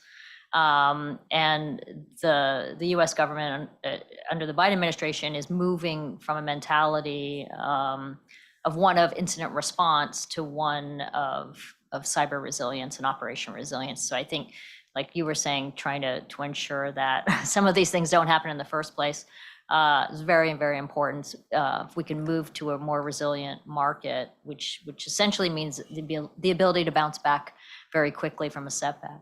I also appreciate your answer to Commissioner Johnson about looking at other roles. I believe the SEC is taking up their role today in their open meeting. And obviously we have some dual registrants. So I do think it's important to be looking to the SEC and talking with the SEC about their role. That's something that I have been doing.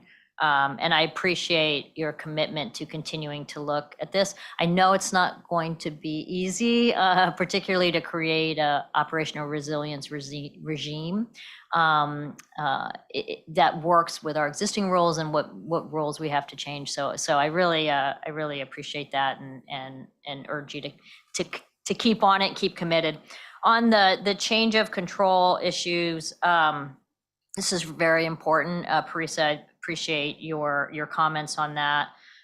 Given what we experienced, I remember when the debtor FTX in bankruptcy said it would sell LedgerX, we were all trying to understand what sort of control we had over who might buy LedgerX and who would be an appropriate registrant for us.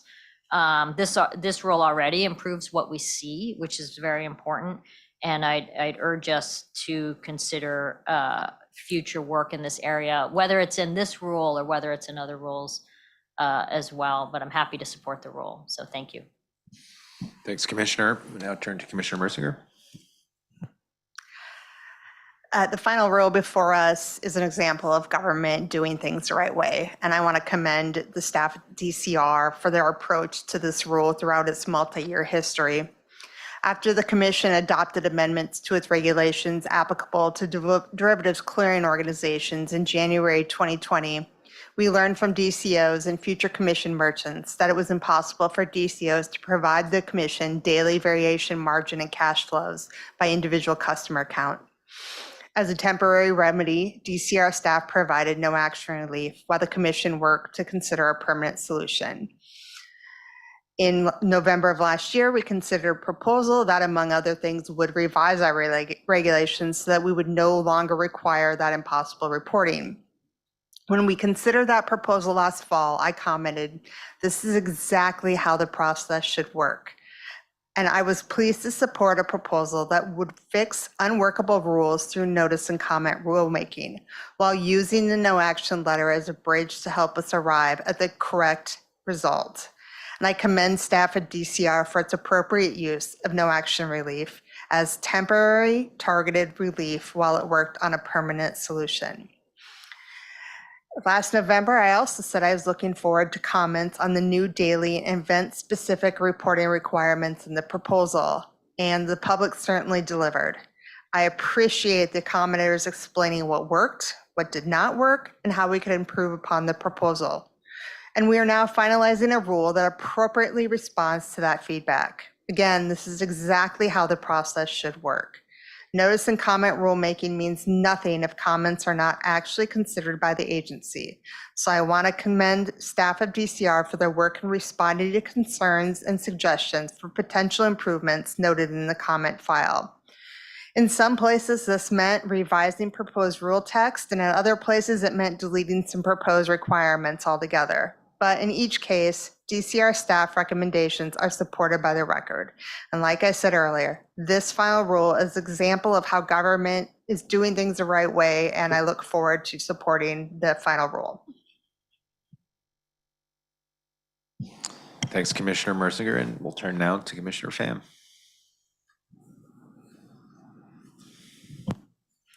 I am pleased to support the final rule on reporting and information requirements for derivatives clearing organizations. And happy anniversary, Clark. And thank you again to my staff for their work on this, and the DCR staff. Among other things, the final rule on reporting and information requirements for DCOs is appropriately responsive to industry concerns that the Commission's existing rules were unworkable. I continue to stress the need that the Commission evaluate its rules to ensure they are functioning as intended and propose workable solutions to any operational or implementation challenges to enable firms to more effectively achieve compliance, particularly for technical issues that do not meaningfully impact our oversight or systemic risk concerns. I will skip past some of the specific examples since my other fellow commissioners have covered that so thoroughly.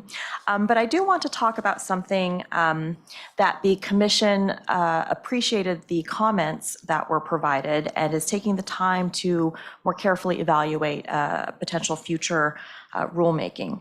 So, for example, this includes significant amendments that the Commission had proposed to the system safeguard rules for DCOs.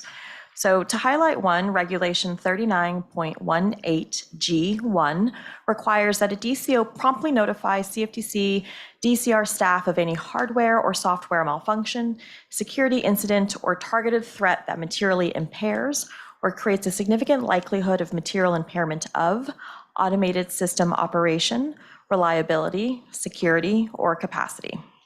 The Commission had proposed amending Regulation 39.18G1 to eliminate the materiality threshold, requiring DCOs to report all such events regardless of their magnitude.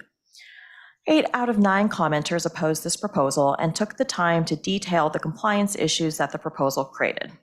Reasons included that DCOs would report events that do not impact the DCO.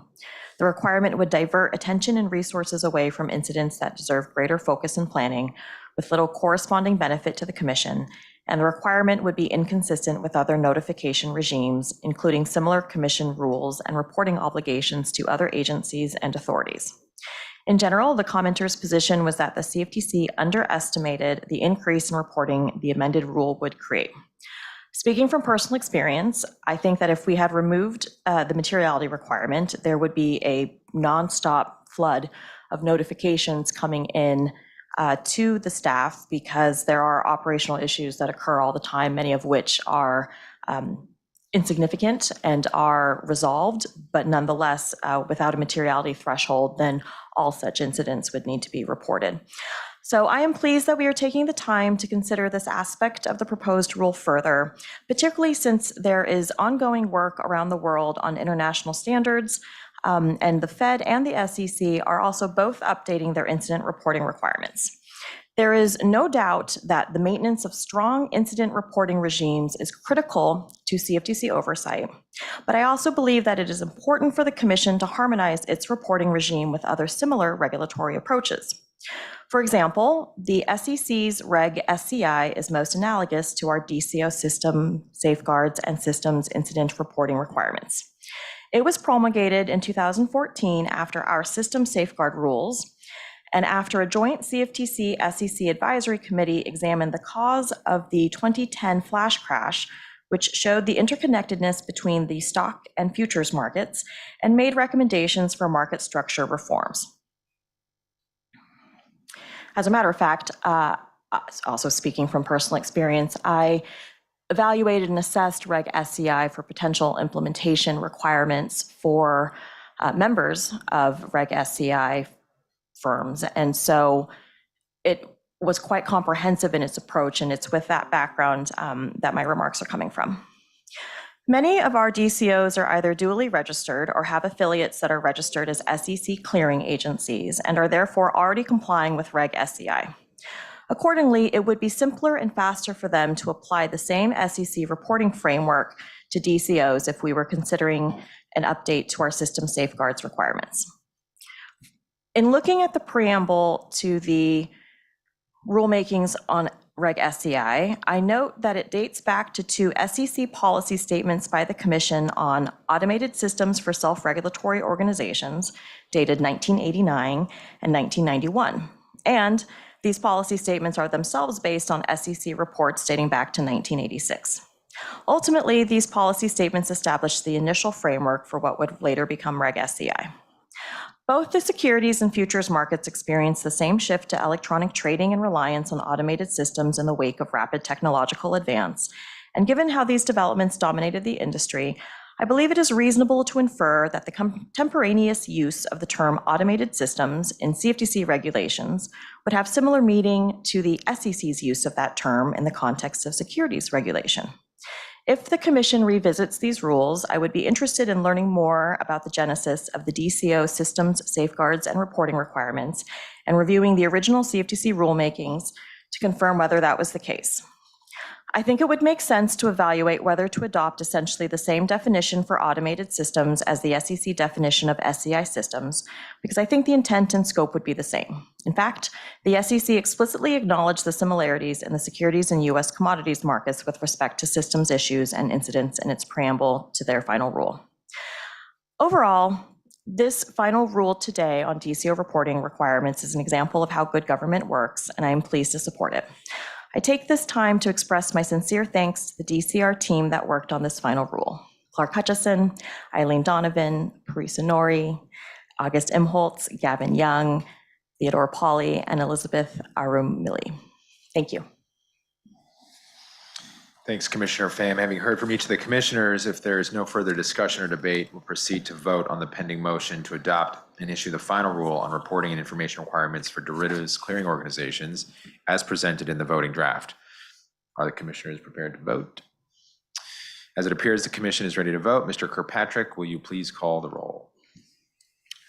Thank you, Mr. Chairman. The motion now before the Commission is on the adoption and issuance of the final rule on reporting and information requirements for derivatives clearing organizations, as presented in the voting draft circulated to the Commissioners for this meeting. Commissioner Pham. Aye. Commissioner Pham votes aye. Commissioner Mersinger. Aye. Commissioner Mersinger votes aye. Commissioner Goldsmith-Romero. Aye. Commissioner Goldsmith-Romero votes aye. Commissioner Johnson. Aye. Commissioner Johnson votes aye. Chairman Benham. Aye. Chairman Benham votes aye.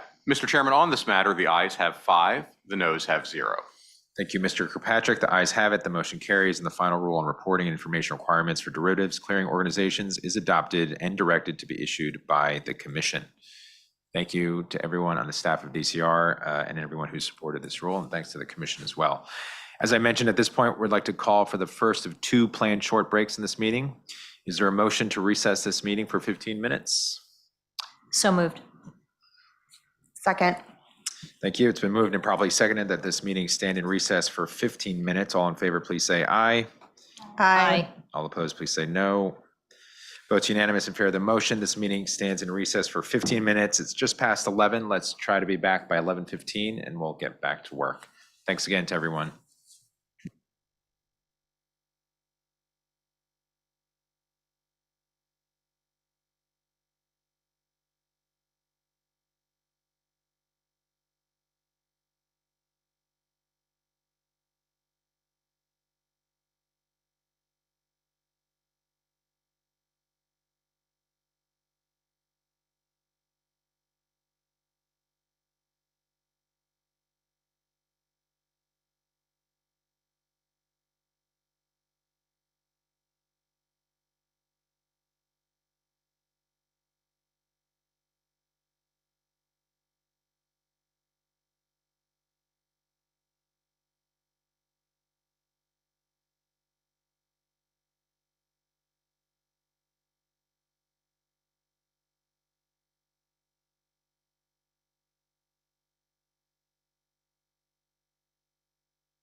Okay, welcome back. Seeing that all the commissioners have assembled again on dais, the meeting will reconvene at this time.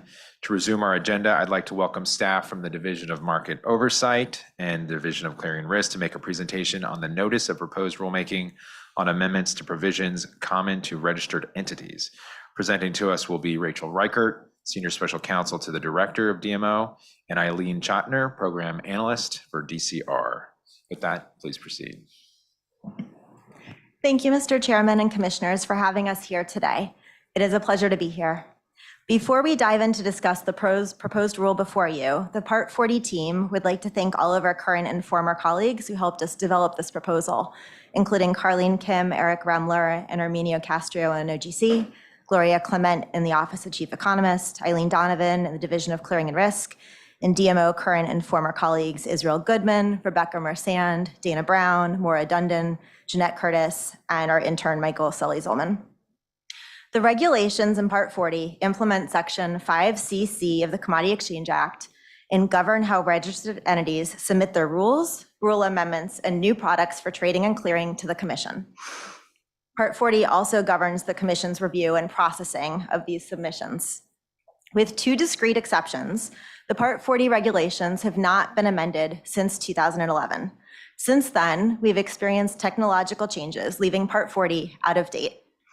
We also have experienced a dozen years of registered entities and the Commission applying these regulations on a regular basis. They're bread and butter.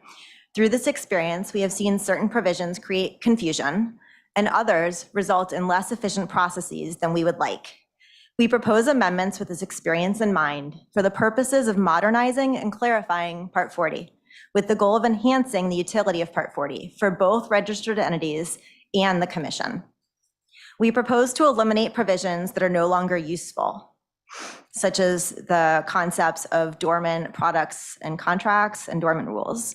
We propose to enhance readability, including by restructuring some provisions and addressing confusion experienced about how to count the length of time an entity is inactive before it is considered dormant.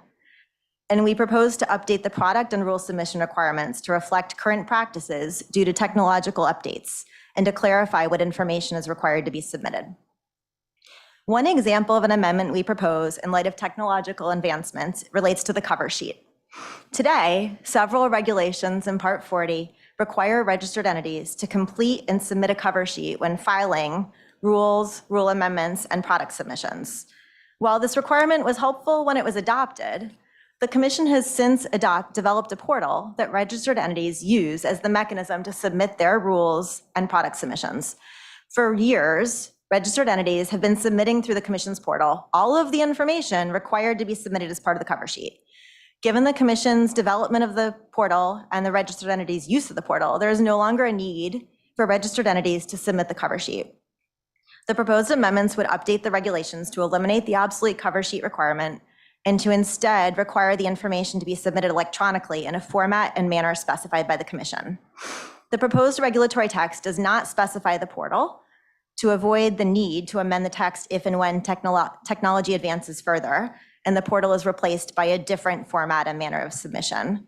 And we propose to pair these updates with a proposal to delegate the format and manner requirements of Part 40 filings, enabling us staff to keep the format and manner of Part 40 filing up to date as technology evolves. In terms of amendments, we propose for clarity. One example relates to the day count of inactivity before a registered entity becomes dormant. The provisions regarding the length of time a designated contract market, derivatives clearing organization, swap data repository, or swap execution facility is inactive before it is considered dormant have served as a source of confusion. We propose amendments to make this language consistent across the different types of registered entities and to simplify it by consistently stating the time period in days rather than months. Another example relates to the review period for product and rule submissions that registered entities submit for Commission approval.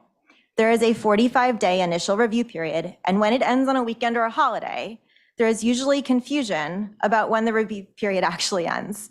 So we propose amendments to clarify that the review period would end on the business day following the 45th day.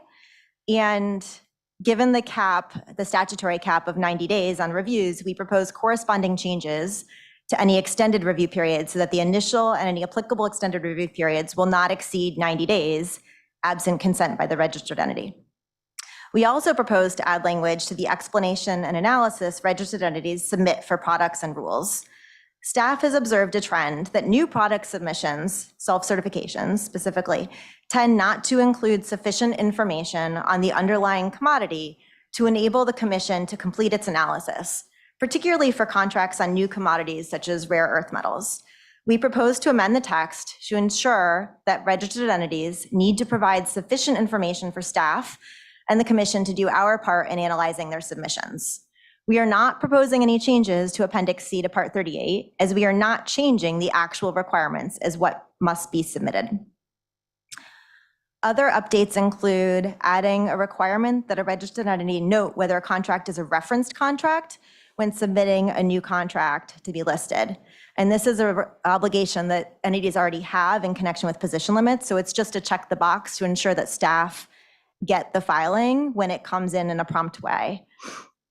Additionally, today, when a registered entity submits a product for approval and then makes a substantive change to its submission, the 45-day clock restarts, provided the change was not requested by the Commission. Our proposal suggests an amendment that would also restart the 45-day clock for a product submission if the substantive amendment or supplementation is made in response to a Commission request. We also propose to allow the Commission to extend the review period of a product submitted for Commission approval for an additional 45 days if the registered entity's submission is incomplete or if the requester does not respond completely to Commission questions in a timely manner. The Commission has this ability to extend review period for these purposes for rules submitted for Commission approval, and we propose the same abilities would be helpful and appropriate for products submitted for Commission approval. We also propose delegations to allow staff to extend review periods for product and rule submissions that an entity submits for Commission approval for the length of time agreed to by the entity. We view these delegations to be administrative in nature and are intended to enable staff to facilitate these matters for submission when appropriate. For contracts on enumerated agricultural products with open interest, there is a statutory protection that material changes must be submitted for Commission approval. And to help exchanges ensure that they know when a change is material or not for this purpose, we propose to add guidance, a new appendix to Part 40 that shares the criteria that the Commission generally considers to be evidence that a change is not material. We also propose to reorganize provisions governing the Commission's review and determination process for products and rules submitted for Commission approval. They are difficult to understand today, and we've revised them to enhance readability, better positioning registered entities to understand their processes. We also clarify that when a registered entity makes a substantive amendment or supplement to a self-certified rule during the 10 business day review, the clock restarts to ensure that staff and the Commission have sufficient time to review the additions. We look forward to answering your questions. Thanks, Rachel. Appreciate that, and everyone on the team from both DMO and DCR. So now to formally open the Commission's discussion and consideration of the matter just presented, I'll now entertain a motion for the approval and issuance of the notice of proposed rulemaking on amendments to provisions common to registered entities as presented in the voting draft circulated to the Commissioners for this meeting.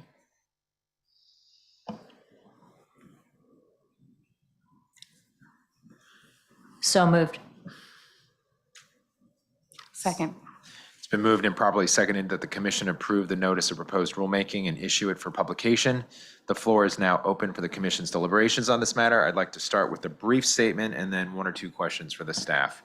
Part 40 sets forth provisions common to registered entities, including designated contract markets, DCOs, swap execution facilities, and swap data repositories, and establishes requirements and procedures for submitting rules and products, listing products for trading, and accepting products for clearing. Part 40 has not been amended comprehensively since 2011. The proposal would amend Part 40 based on the Commission's experience applying the Part 40 regulations since then, and is intended to clarify and enhance the utility of Part 40. I support this proposed rule.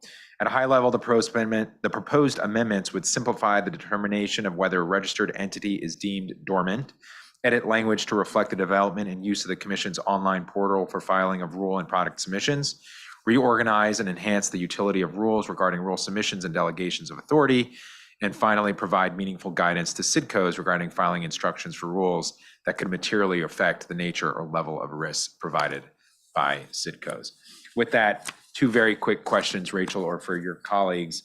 The materiality definition that we amended, can you just give a little bit of color as to why that was done and how that might enhance your ability to interpret? I'm seeing Eileen maybe is going to answer this question. So if you could just help the public and the commission understand why we changed that definition, given the significance and importance of materiality. Yes, thank you, Mr. Chairman. You're referring to the materiality definition in 4010 with respect to CIDCO rules. Okay, just wanted to confirm. Yes, we have found when we adopted the original materiality definition in 2011, the categories we specified were really quite broad.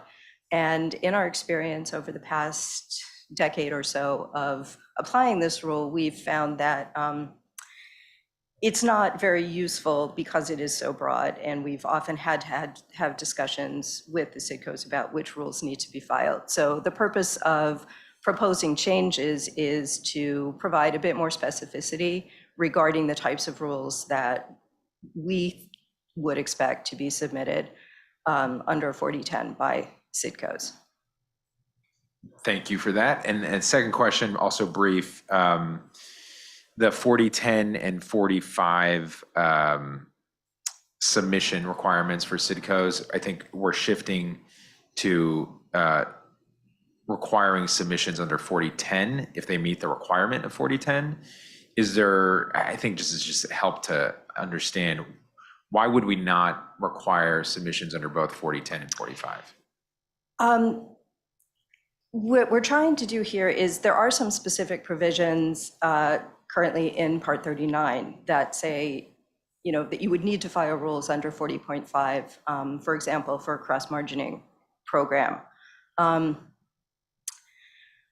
What we would like to avoid duplication if possible. So to the extent that that type of submission is being filed by a CIDCO, that it would meet criteria under 4010 to be submitted as a 4010. And so we would want them to submit it under 4010, but not have to make a duplicate submission under 40.5. Understood. Well, with that, I want to thank the team for your engagement with my office. These are important steps we're taking to both clean up our statute and, more importantly, our rule set driven from our statute.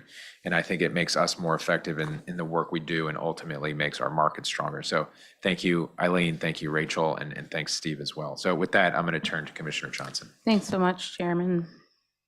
And thank you all for joining us today. Thank you so much for the time that you spend regularly assisting the commissioners and their staff in being better educated in the technical details of the regulations.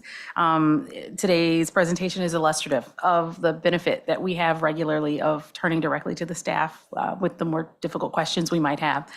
I support the Commission's issuance for notice and comment of proposed amendments to provisions common to registered entities as set forth in Part 40 of the Commission's regulations. These regulations implement Section 5CC of the Commodity Exchange Act, as the chair described and as you presented, which prescribes the procedures for listing by registered entities of new products, as well as approval of new products or rule amendments, and also standards for review and approval on the same by the Commission.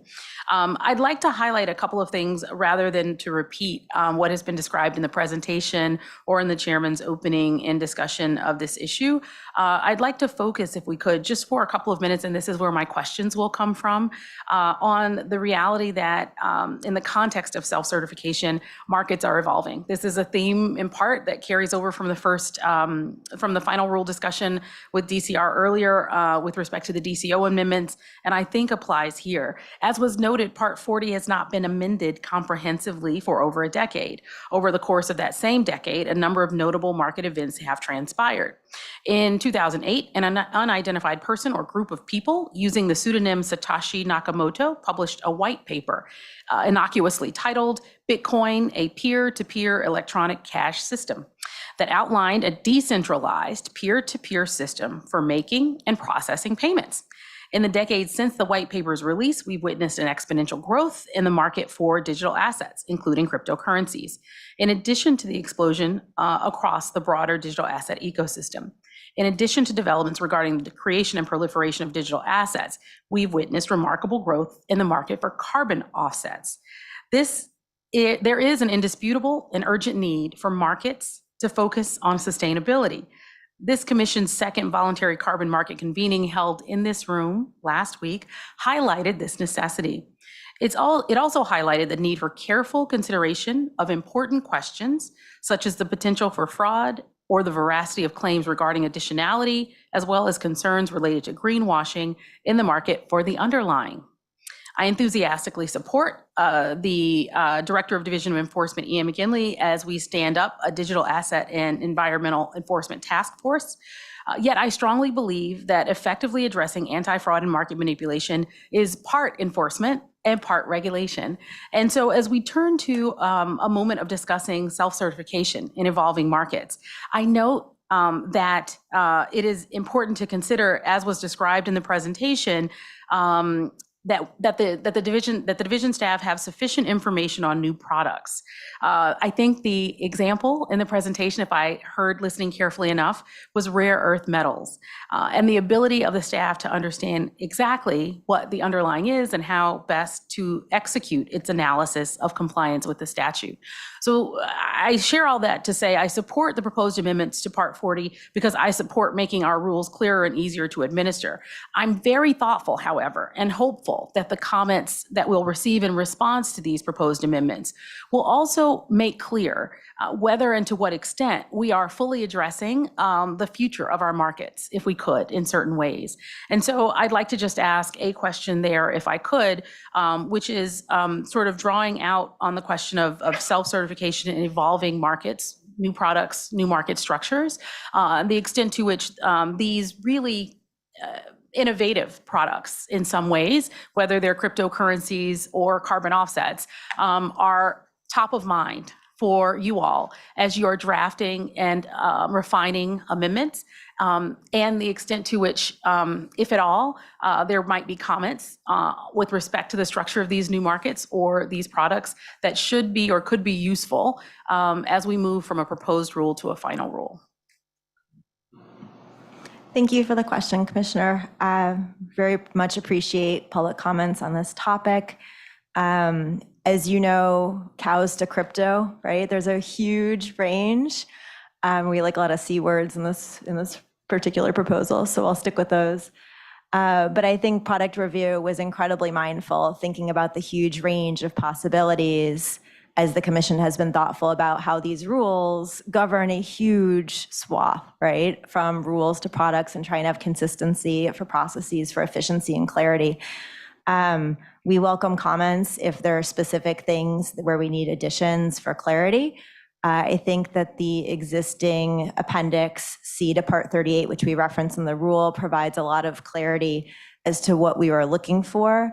And we provide some additional clarity in the preamble as to what is looking for and how it all connects. Steve, is there anything you would like to add? I would only add that with regards to Appendix C to Part 38, given the evolution of different underlying commodities that now trade on our markets, we will probably be remiss if we didn't update Appendix C to Part 38 to recognize some of these new assets, commodities that are out there at some stage. That's all. That's really helpful, actually. Steve, thanks so much for your comment. I think that's exactly sort of the direction, the inflection point that my comments are going to. Neither of the examples, crypto or carbon markets, is intended to be exclusive. I think it's intended to be inclusive of the possibility that there are innovative financial products arising in our markets often. And so thank you, Steve, for that helpful clarification and articulation of the thought that I had. And so one other very quick point, and I think it goes right to this again. A bigger question I think that I will be thoughtful about, and I'm very hopeful we'll receive comments about, relate to the appropriateness of self-certification in the context of some of these asset classes. I think when we are thinking about a new breed of cattle or a new reference rate, or light sweet crude or other products, the underlying of which we can actually touch and see in many instances. And as we shift to products that are not tangible, and for which there are evolving international standards for appreciating and understanding exactly what constitutes what, I think there's a lot of thought that might need to be sort of put to these questions. So thank you so much for your thoughtfulness already on these matters. I'm really grateful for the presentation and ever better educated by your reflections and guidance on understanding the underlying regulation. With that, Chair, I'll pause. Thank you, Commissioner Johnson. Commissioner Goldsmith-Romero. Thank you, Chair. Over the last few years, derivatives markets have had to react quickly to new technologies, new government policies, and new economic realities. Exchanges have added many new products for futures in traditional commodity types. For example, in 2023, exchanges listed new metals contracts for lithium and molybdenum to meet growing demand for electric vehicles and batteries. And we have seen entirely new products proliferate, such as digital assets and voluntary carbon market credits. As sponsor of the CFTC's Technology Advisory Committee, I feel comfortable saying there is no shortage of participants with new ideas seeking access to our regulated market. The Commission's role includes promoting responsible innovation while protecting customers and promoting market integrity and transparency. New products may improve access to markets, reduce costs, and help manage novel risks. But novel derivatives and underlying commodities may lack a meaningful history to show that it is not readily susceptible to manipulation. And for digital assets, showing that the contract is derivative of commodities rather than securities is important to prevent regulatory arbitrage. The Commission needs complete information so it can conduct oversight over new products. We need to be able to understand if an exchange is fulfilling its core principles, to determine whether the product complies with the law, and to understand any increased risk to customers and financial stability. Under self-certification, a potentially complex or novel product may enter the market before the Commission staff have been able to understand fully whether it complies with the law and the risk that it poses. To make this assessment quickly, our staff need complete information about the characteristics of the product and of the market for the underlying commodity. I support this proposal because it helps address a trend that Commission staff have experienced. Submissions not including sufficient information for the staff to fulfill our responsibility. This proposal would enable the Commission to fulfill our oversight responsibility. It would enhance our ability to understand how the product's terms and conditions comply with the law, how core principles are met, how market integrity is promoted, and how the product supports the twin pillars of customer protection and financial stability. This proposal will help achieve the purposes of the heightened review standard for digital assets, the heart of which is extensive visibility and monitoring of derivatives markets and underlying markets. Complete information will help staff better understand the risks for products that may not have the extensive history that allows manipulative trading patterns to be identified, and that may reference digital assets traded on an unregulated or unregistered spot exchange. Complete information will enable a more comprehensive Commission review of risks with derivatives and underlying commodities, and any changes necessary for market integrity or to protect customers and financial stability. This proposal would also help the Commission extend heightened review to self-certified climate and environmental products listed on exchanges, a recommendation I first made in March at ISDA's ESG conference. The Commission has recognized the challenges that exist in the integrity of the spot market for carbon credits and launched an environmental fraud task force to combat fraud, which I advocated for. Adopting a heightened review framework will allow the Commission to work closely with exchanges to ensure that they are fulfilling interest in these products in a responsible fashion. That is aided by the Commission's access to complete information about the terms and conditions and the underlying commodity. Even where contracts address more traditional markets, the economic circumstances and customer needs are changing. And the Commission needs to keep pace with that. And for that, they need complete information. Notably, the Commission needs complete information on new contracts on lithium, rare earth metals, and copper, products that are drawing increased interest due to growing investment in EVs and batteries, encouraged by the triple whammy of new laws, the Inflation Reduction Act, the Bipartisan Infrastructure Law, and the CHIPS and Science Act. Users of these products may have sourcing and production location requirements for taking advantage of the IRA's tax credits. As I said before, the CFTC should work with exchanges on listing standards that address those needs. Complete information will be an important tool in that effort. The addition of requiring complete information would also apply to new rules for exchanges or clearinghouses. There has been an emergence of interest in modifying longstanding rules about traditional market structure. So-called vertical integration is an area that needs to be studied to determine any increased risk or unintended consequences and to ensure it does not result in increased risk to customers and financial stability. The Commission has a brief window to delay implementation of self-certified rule changes that it can use when they present novel or complex issues. Complete information will help us understand when to exercise that authority. The power of markets is that when they work well, they are an unmatched tool for innovation. It is our responsibility as a regulator to ensure that any innovation we promote is responsible and to impose appropriate guardrails. Finally, I support the proposal because it includes changes designed to decrease systemic risk. The Commission's experience has been that the current standard of notification by clearinghouses of material changes to rules, procedure, or operations is too broad or vague to be meaningful. Each of the specific proposed changes in this area would enable the Commission to manage systemic risk, which is one of our key roles as a financial regulator. I appreciate all of the work of the staff, and I look forward to public comment on the rule. I have no questions. Thank you very much. Thanks, Commissioner Goldsmith-Romero. Commissioner Mercier. Thank you, and thanks for the presentation. Part 40 of the Commission's regulations contain provisions that are foundational to the operation of trading platforms, clearinghouses, and swap data repositories. The regulations in Part 40 set forth the processes for those entities to submit self-certifications and requests for approvals of new rules, new amendments, and new products for trading and clearing. The regulations also set forth the Commission's responsibilities and obligations with respect to review of those submissions. Given the importance of these regulations for our entire system, I encourage commenters to carefully review this proposal. Would any of the proposed changes make previously parallel provisions within Part 40 no longer consistent? Is it fair to restart the 45-day clock for Commission review of a product submitted for Commission approval, even when a proposed amendment or supplementation has been requested by the Commission? Is it fair that we treat the voluntary submission of rules differently in this respect and do not require the 45-day clock to restart when a proposed amendment or supplementation has been requested by the Commission? Is the level of information we're requesting regarding commodities underlying products submitted for Commission approval appropriate?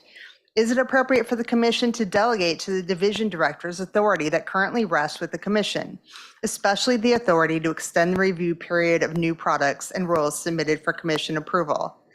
I do appreciate the hard work of the staff in responding to comments from my office on these topics.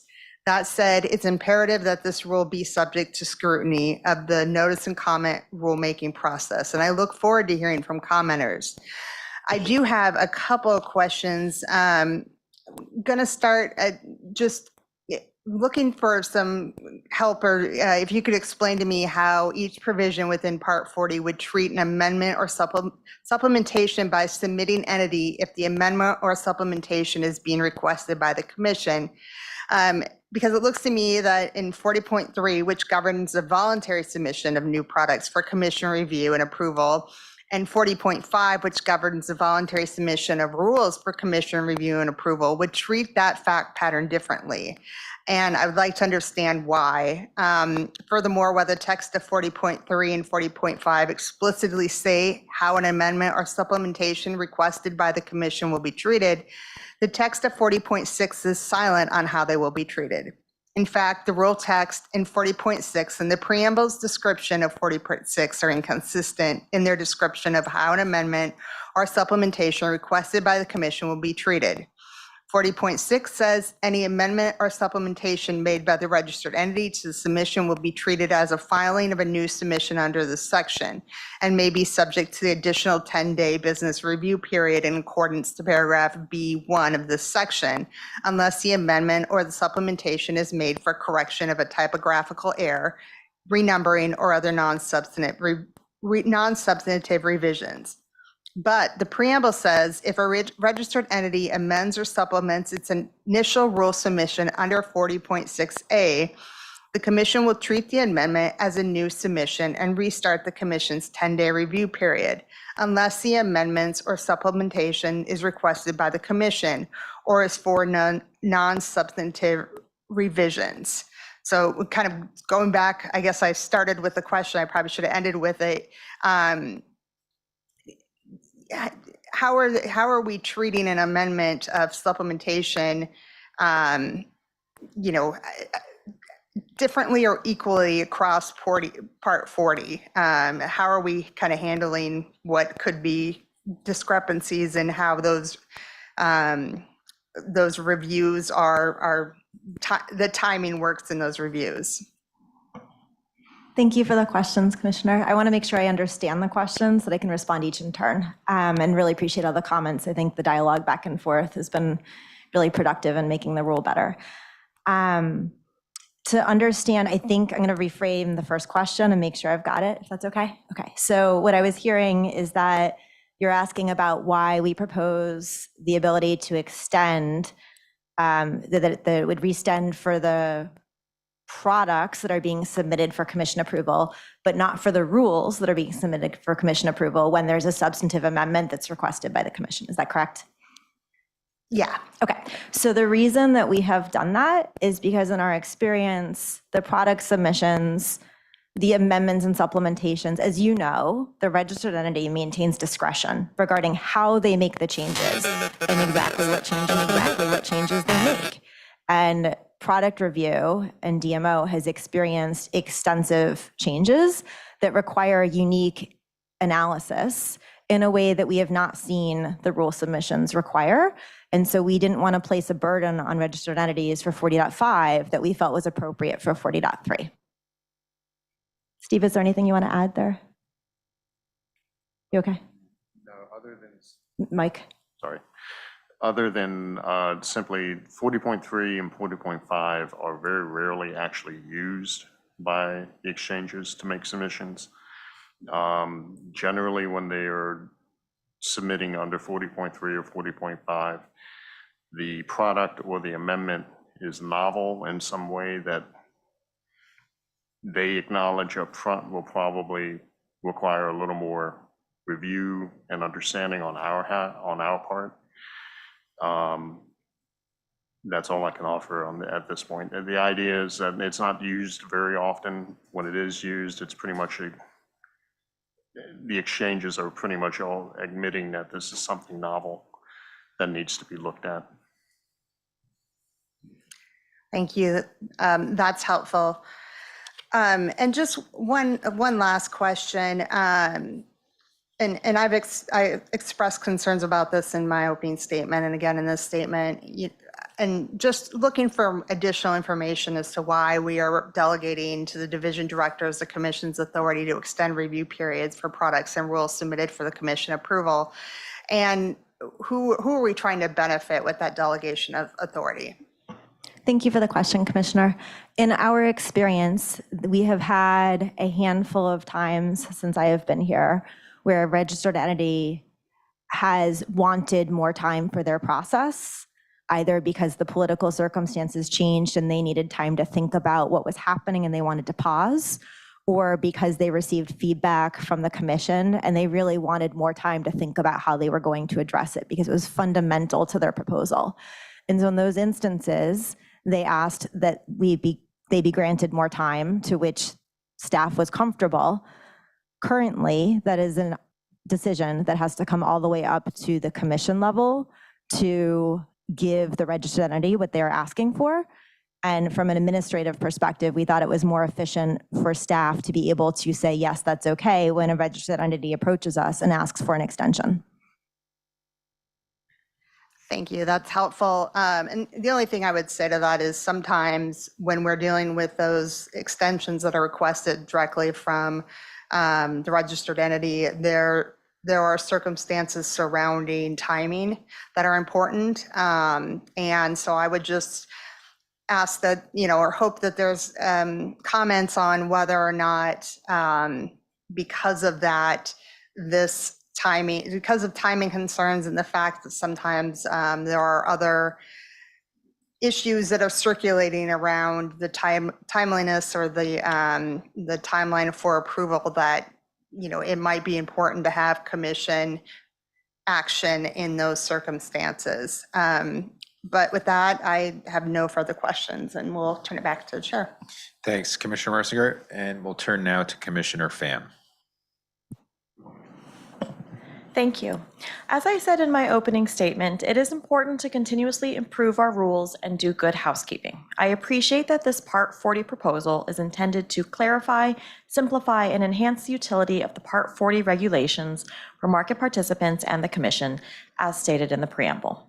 I would like to thank Rachel Kaplan-Riker, Stephen Benton, and Nancy Markovitz of the Division of Market Oversight, and Eileen Schotener of the Division of Clearing and Risk, as well as Jeanette Curtis and Phil Raimondi for their work on the Part 40 proposal. I know it has been many years in the making. I appreciate the staff working with me to make revisions and address my concerns. The Product Review Branch and Market Review Branch of DMO, and the Risk Surveillance Branch and Clearing Policy Branch of DCR, together with support from the Chief Counsel's Office of each division, handle Part 40 submissions. In fiscal year 2022, DMO reviewed 1,101 product filings and 383 rule filings. DCR reviewed 320 rule filings. These reviews are foundational to the oversight of our markets. Accordingly, the Part 40 proposal is intended to improve processes for review of product and rule submissions in order to use CFTC staff resources more effectively, particularly in light of increasing volumes of filings related to binary options. The sizable increase in listing of new binary option contracts is unsustainable, and I encourage taking a serious look at how to address this problem. Efforts could include a staff roundtable or rulemaking on the listing and trading of binary options and appropriate customer protections. The Part 40 proposal provides a good opportunity to examine the CFTC's regulatory framework and the role of self-regulation. Part 40 was established pursuant to the Commodity Futures Modernization Act of 2000 and has been in place since 2001. Part 40 created a new framework for the certification and approval of new products, rules, and rule amendments that are submitted to the CFTC by registered entities such as designated contract markets, swap execution facilities, derivatives clearing organizations, and swap data repositories. It was again amended in 2011 pursuant to the Dodd-Frank Act. As I have noted before, the Commodity Exchange Act mandates that the Commission serve the public interest through our oversight of a system of effective self-regulation of trading facilities, clearing systems, market participants, and market professionals. But notwithstanding the important role of SROs in the CFTC's regulatory framework, the Commission must be able to exercise oversight of registered entities' new products and new rules or rule amendments. That is why our existing Part 40 regulations include checks and balances on self-certification and Commission approval or non-approval for product and rule filings, which I would like to discuss in more depth. For example, regarding new products under Rule 40.2, The Commission can stay the self-certification of a new product in circumstances involving a false certification or a petition by the public to alter or amend the contract terms and conditions pursuant to Section 8A7 of the Commodity Exchange Act. Under Rule 40.3, new products can be submitted to the Commission for review and approval, and the review period can be extended if the product raises novel or complex issues.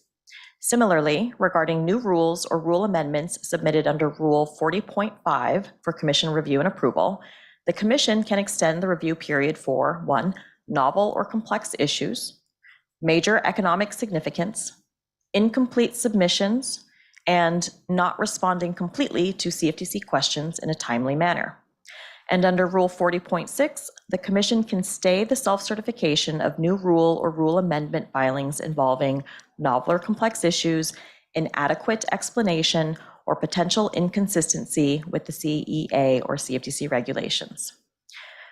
These checks and balances are integral to the Commission's oversight of SROs, and I support DMO and DCR staff's use of all of these provisions to extend or stay the review period if any of these criteria have been met, especially if there are, as applicable, incomplete submissions, inadequate explanation, or for not responding completely to CFTC questions in a timely manner.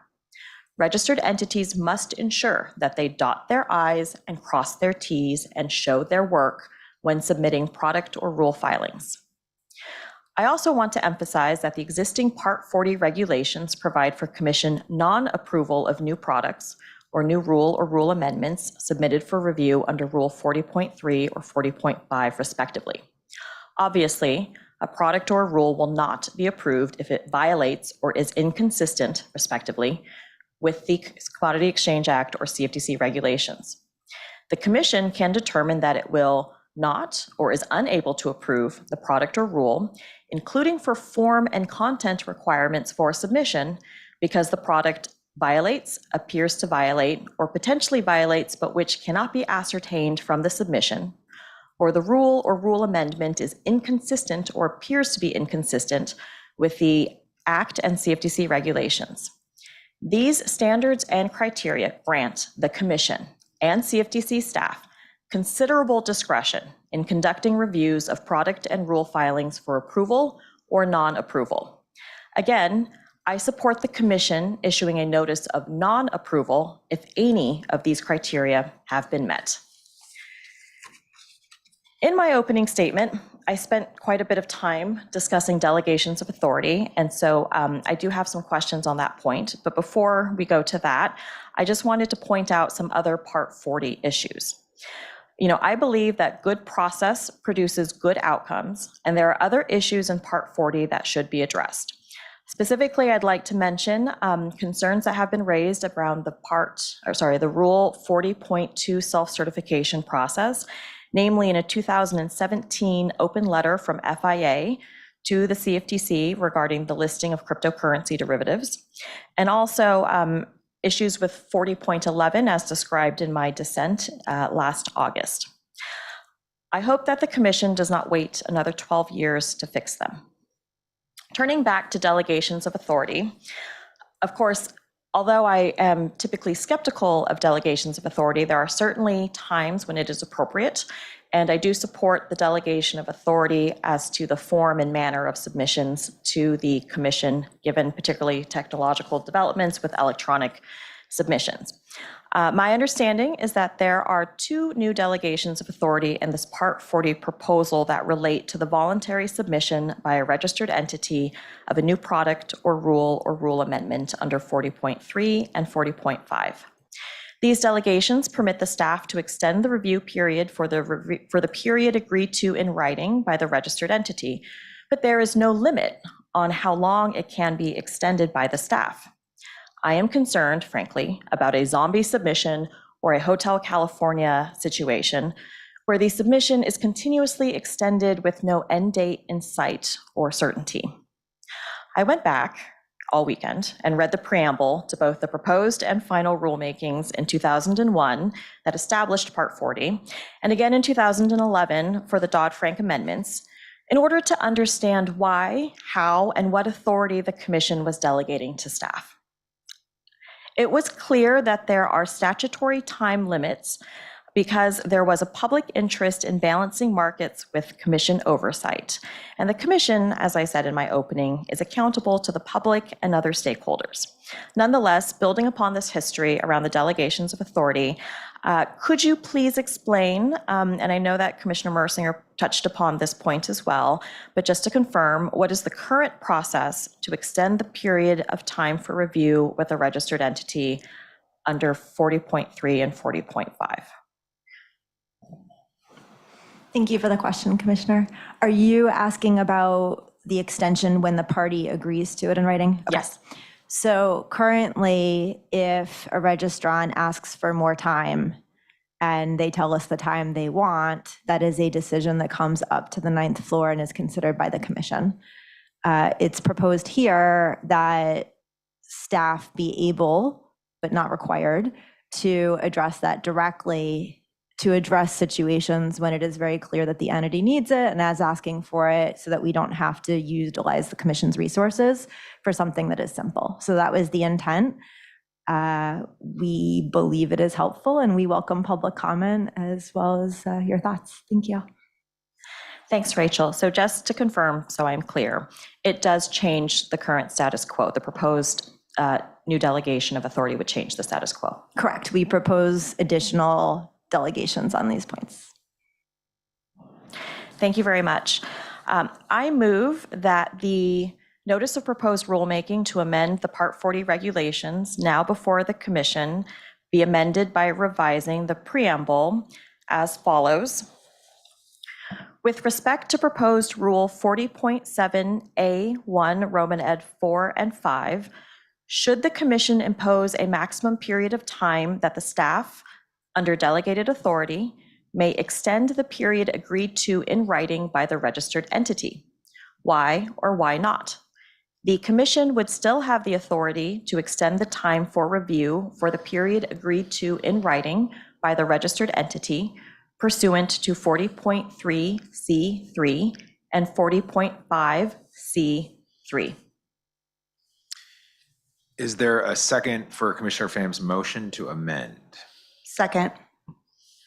The motion to amend has been made and seconded, so it is now before the commission for discussion along with the original motion. I'm going, since we just shortly, a while ago, we received this amendment, it is short, but we're going to just go down the line. I don't have any questions to start with, but Rachel, if you don't mind, your interpretation, it is a question, it is not an amendment to reg text. So if you could give the commission and the public a brief synopsis or an analysis of what the question intends to do or how it would be framed and how readers could interpret it. And then I'll turn to Commissioner Johnson and down the line for any questions. Of course. So my understanding is that you are suggesting that we ask a question about whether this is appropriate and the impact of this delegation to the public. Yes, and specifically whether or not there should just be a maximum period of time that the staff under delegated authority could extend it. Of course, the commission retains the authority to extend the time as agreed to in writing by the party, but it's a question around should there be some limits around the delegation of authority? Beyond the registered entity's own agreement as well. Correct. Because of the potential for a zombie submission or the Hotel California. All right, thank you. Commissioner Johnson, do you have any questions for staff about the amendment? Yep, Rachel, one quick question. Can you describe, if you will, in your experience while at the commission, the extent to which this is presented? And this obviously will be anecdotal. You don't have the opportunity to engage in an empirical analysis because I think, as the chair mentioned, we're all reviewing this language, or at least I'm reviewing this language in real time, having not seen it before a few minutes ago. So I appreciate it's anecdotal. It won't be empirical. It won't be the result of your ability to algorithmically search historic records and outline in great detail the likelihood that there are instances in which there is a desire on the part of the staff to delay, and there is explicitly an unwillingness, because I think right now we have to parse through all of the language and appreciate exactly where we are in the discussion, right? So we have to move through the parts that involve voluntary delay, which is often across financial markets regulatory statutes, an assumption that registered entities or applicants seeking permission to engage in financial markets will offer concessions in the context of what look like fixed firm statutory windows for approvals of certain types of activity. And that unwritten but customary and traditional dialectic between the commission and applicants or registered entities often results in a voluntary agreement that the applicant or registrant will await a period of time that it takes for the commission staff and the commission to engage in effective review. So we're talking not about those instances where there's a voluntary consent, but in fact about instances where there is no consent on the part of the registrant or applicant, and the staff deems that it needs more time for the review. So I'm just thoughtful about, if you reflect on immediate history or recent past history, if you could describe to us the volume of instances in which this is occurring, and whether or not you have received comments from industry or other stakeholders that indicate that this poses a grave concern. That the ability to extend poses a grave concern? Yes. Thank you for the question. I think I can count on one hand the number of times that this has come up since I have been here in the past 3 years. In my experience, they've all been situations where the entity wanted more time and was asking for the time. It was not a pretend voluntary experience. I have not seen that. I think there's obviously a good faith standard here that the staff are not interested in delaying things. We are a lean and mean agency, as you all know, and we do a lot with what we have. We don't look to delay things or slow things down. We look to get them right, and then we look to get them innovating in a financially responsible way, as you all know. That is the intent behind this. Obviously, checks and balances are very important, and the statutory obligations and the timelines are very important, and it should never be used in a way that is not intended. The intent here was a good faith standard to free up commission time when there is something that is obvious. But I think public comment on this will be very helpful to make sure that everybody is comfortable and that the commission is comfortable with the decision it makes. Thank you, Rachel. Thanks, Commissioner Johnson. Very helpful. Commissioner Goldsmith-Romero. Thank you, Chair. Thank you, Rachel. That's very helpful. And I also appreciate the concern of Commissioner Pham. I'm supportive of including the question. I would just, if it does get included, I would encourage commenters to comment also on the period of time. You know, I understand in some of these, sometimes when these come up, the situation has a timeliness factor, but I'm certainly supportive of it, including the question. Thanks, Commissioner. Commissioner Mercinger, any questions?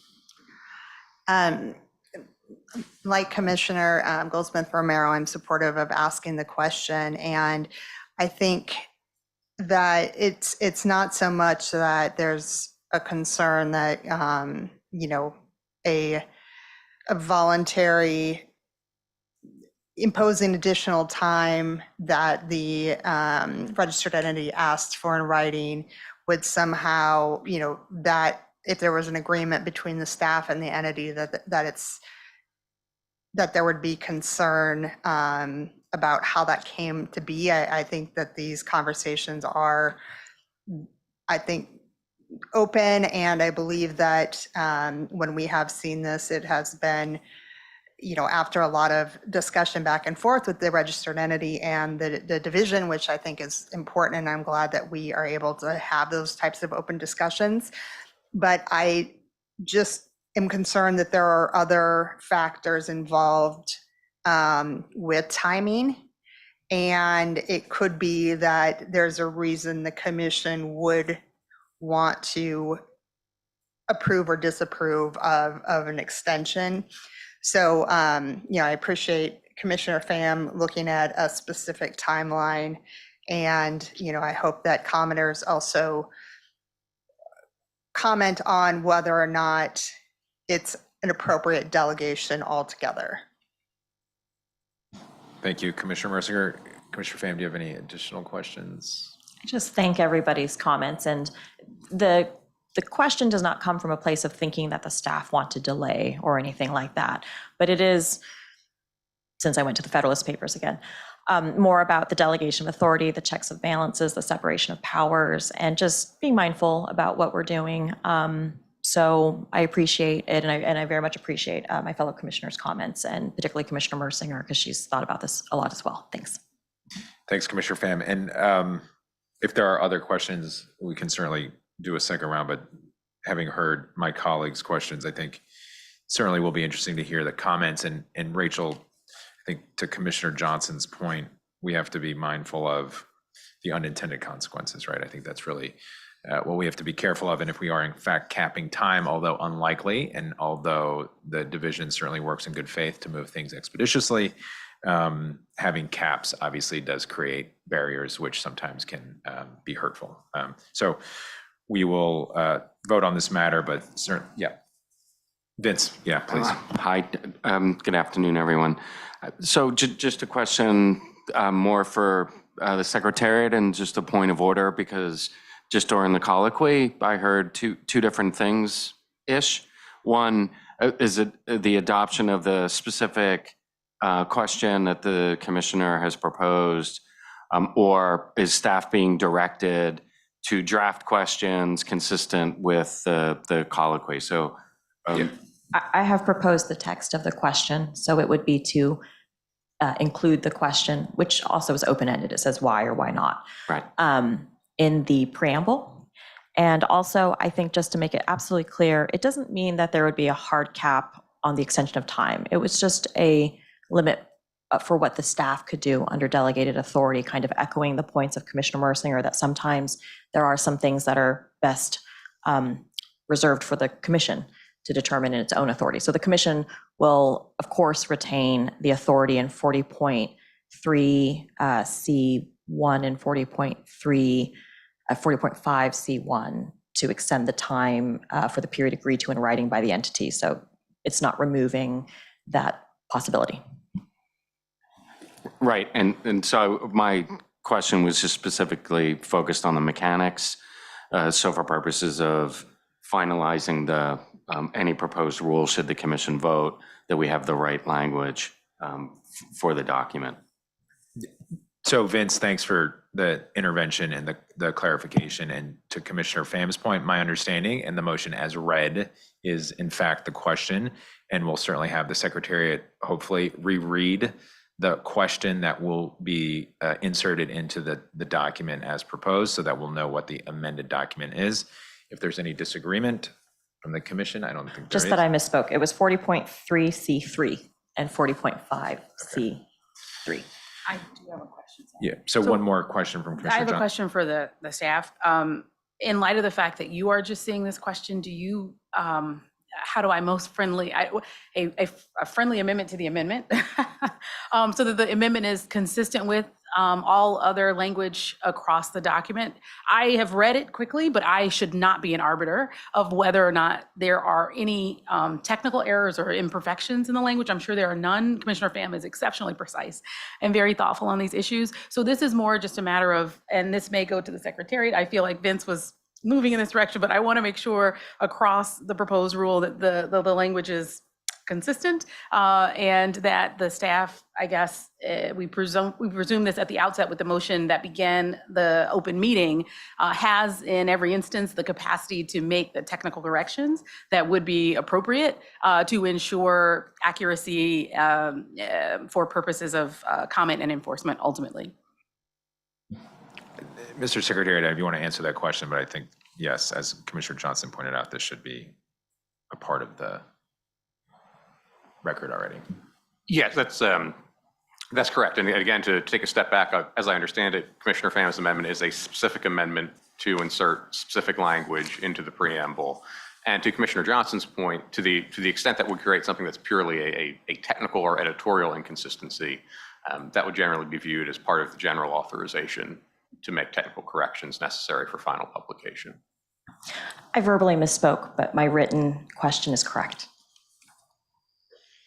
Okay. All right. So with that, would the secretary please first call the roll for the motion to amend? Thank you, Mr. Chairman. The motion now before the commission is on amending the preamble of the Part 40 NPRM as previously circulated to the commission by adding the question proposed and stated by Commissioner Pham as follows. With respect to proposed rule 40.7A1, Romanet 4 and 5, should the commission impose a maximum period of time that the staff, under delegated authority, may extend the period agreed to in writing by the registered entity? Why or why not? The commission would still have the authority to extend the time for review for the period agreed to in writing by the registered entity pursuant to 40.3C3 and 40.5C3. On this motion, Commissioner Pham. Aye. Commissioner Pham votes aye. Commissioner Mersinger? Aye. Commissioner Mersinger votes aye.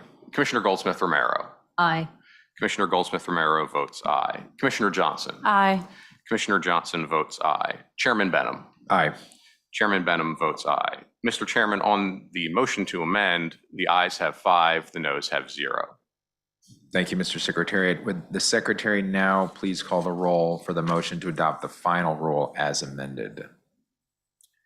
Thank you again, Mr. Chairman. And the motion now before the commission is on the approval and issuance of the notice of proposed rulemaking on amendments to provisions common to registered entities, as presented in the final corrected voting draft circulated to the commissioners for this meeting, and as amended by the Commissioner Pham amendment just approved by the commission.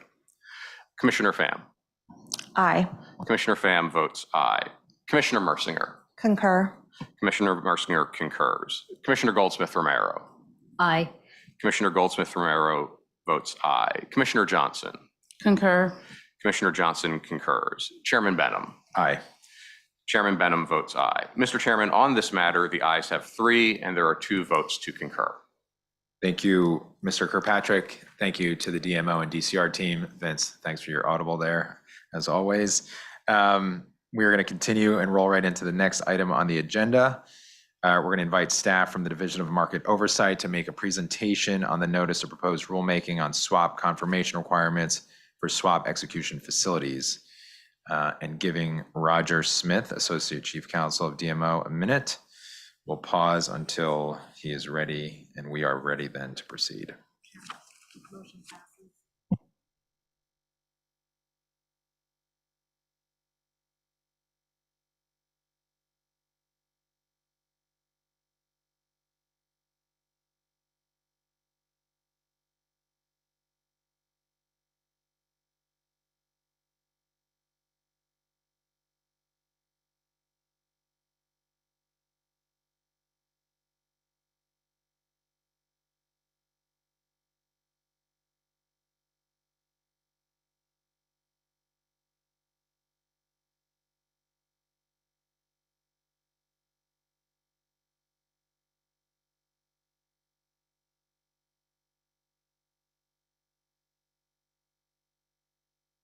All right, welcome, Roger, and I'm going to hand the mic over to Roger Smith, again, Associate Chief Counsel for the Division of Market Oversight.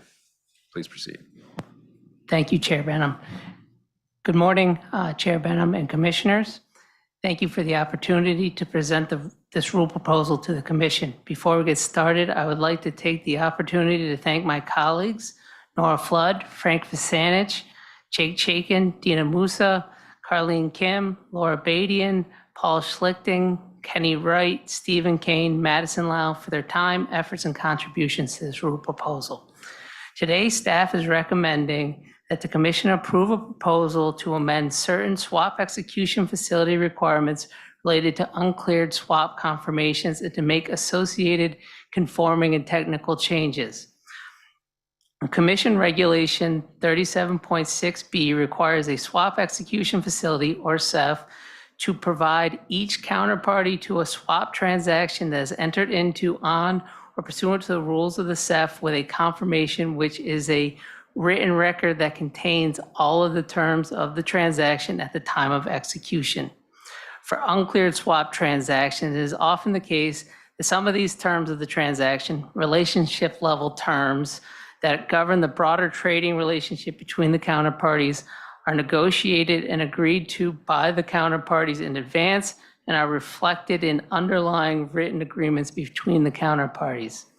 When the Commission's CEF rules were first adopted, the Commission stated that for purposes of satisfying the confirmation requirement in Regulation 37.6B for uncleared swap transactions, a CEF could incorporate by reference relevant terms of these underlying previously negotiated agreements between the counterparties as long as those agreements were submitted to the CEF prior to execution of the swap transaction. The requirement that the underlying agreements be submitted to the CEF has proved to be operationally and technologically difficult. DMO staff has acknowledged these technological and operational challenges and has provided a no-action position. In particular, DMO most recently issued Staff No Action Letter 1717, which provides a conditional no action position with respect to the obligation to obtain copies of underlying previously negotiated agreements between the counterparties in order to incorporate by reference terms of such underlying agreements in the confirmation for uncleared swap transactions. The rule proposal before you today proposes to amend 37.6B to enable CEFs to incorporate terms of underlying previously negotiated agreements by reference in an uncleared swap confirmation without being required to obtain such underlying agreements. The proposal will provide legal and regulatory certainty for CEFs and market participants with respect to CEF-issued swap confirmations and would eliminate the need for continued staff no action position related to uncleared swap confirmations issued by CEFs. The rule proposal before you today proposes some other amendments to the CEF confirmation rules as well. Commission Regulation 37.6B currently requires the confirmation of all terms of a swap transaction to take place at the same time as the execution. The rule proposal would amend 37.6B to require such confirmation take place as soon as technologically practicable after execution for both cleared and uncleared swap transactions. This proposed standard would be consistent with other Commission requirements related to swap confirmations and would also take into account the practical realities for confirming block trades executed away from the CEF but pursuant to the rules of the CEF while ensuring that confirmation for all CEF executed trades take place in as prompt a manner as possible. The rule proposal also proposes to amend 37.6B to make clear that CEF provided confirmations under 37.6B shall legally supersede any conflicting terms in a previous agreement rather than the entire agreement. Finally, the rule proposal proposes to make conforming amendments to 23.501A4 subromanat 1 to correspond with the amendments that are proposed in 37.6B. Thank you for your time, and I welcome your questions. Roger, thank you. To formally open the Commission's discussion and consideration of the matter just presented by Roger, I'll now entertain a motion for the approval and issuance of the notice of proposed rulemaking on swap confirmation requirements for swap execution facilities as presented in the voting draft circulated to the Commissioners for this meeting. So moved. Second. Thank you. It's been moved and properly seconded that the Commission approve the notice of proposed rulemaking and issue it for publication. The floor is now open for the Commission's deliberations on this matter. I'll make a brief statement and then ask one question of Roger, and then we'll move to Commissioner Johnson. We're now going to consider proposed amendments to Part 23 and 37 of the Commission regulations to address longstanding issues with the uncleared swap confirmation requirements under Rule 37.6B. During the initial implementation of Part 37, CEFs informed the CFTC that the confirmation requirement for uncleared swaps was both operationally and technologically difficult and impracticable to implement. The Division of Market Oversight investigated and acknowledged these challenges and provided targeted no-action positions for CEFs with respect to certain provisions of Commission regulations throughout the last decade. I support this proposal, which represents sound judgment and clear consideration of these issues. As there remains no workable solution that could effectuate the original language of the relevant rule, and the currently applicable staff letter has no explicitly set expiration date, the Commission is proposing to amend 37.6B to codify the staff no action position. The proposed amendment would enable CEFs to incorporate terms by reference in an uncleared swap confirmation without being required to obtain the underlying previously negotiated agreements between the counterparties. A proposed clarification and conforming amendment to Rule 23.501 will clarify the consistent treatment of trades executed away from a CEF or DCM and permit confirmation of all terms of a swap transaction as soon as technologically practicable following execution, as opposed to requiring confirmation, quote, at the same time as execution. The simplicity of these latter proposed amendments should not overshadow their practical impact. Roger, we've heard a lot about no action letters. This has been something I've prioritized. They take time. I know you've worked on these for many, many years. Can you give us a little bit of a sense of where we've come over the past decade in terms of number of letters that have been issued and what this resolves and whether or not we should expect or would need potentially new relief letters down the road? Thank you, Chair Benham. So after the 2013 CEF final rules were adopted and implementation began, there were certain regulations that presented practical challenges that we and market participants and CEFs were not aware of. And as you noted, staff then began to issue no action letters to deal with those practical compliance challenges. And the range from the confirmation rule that's in or the uncleared swap confirmations all the way to package transactions, block trades, to a whole host of other issues. As you note, many of these no action letters were previously adopted by the Commission are now the requirements. For example, the most recent adoption was no action letters related to package transactions, block trades, and CEF air trades. And this would be, I think, the last big outstanding no action letter that CEFs operate under that needs to be adopted.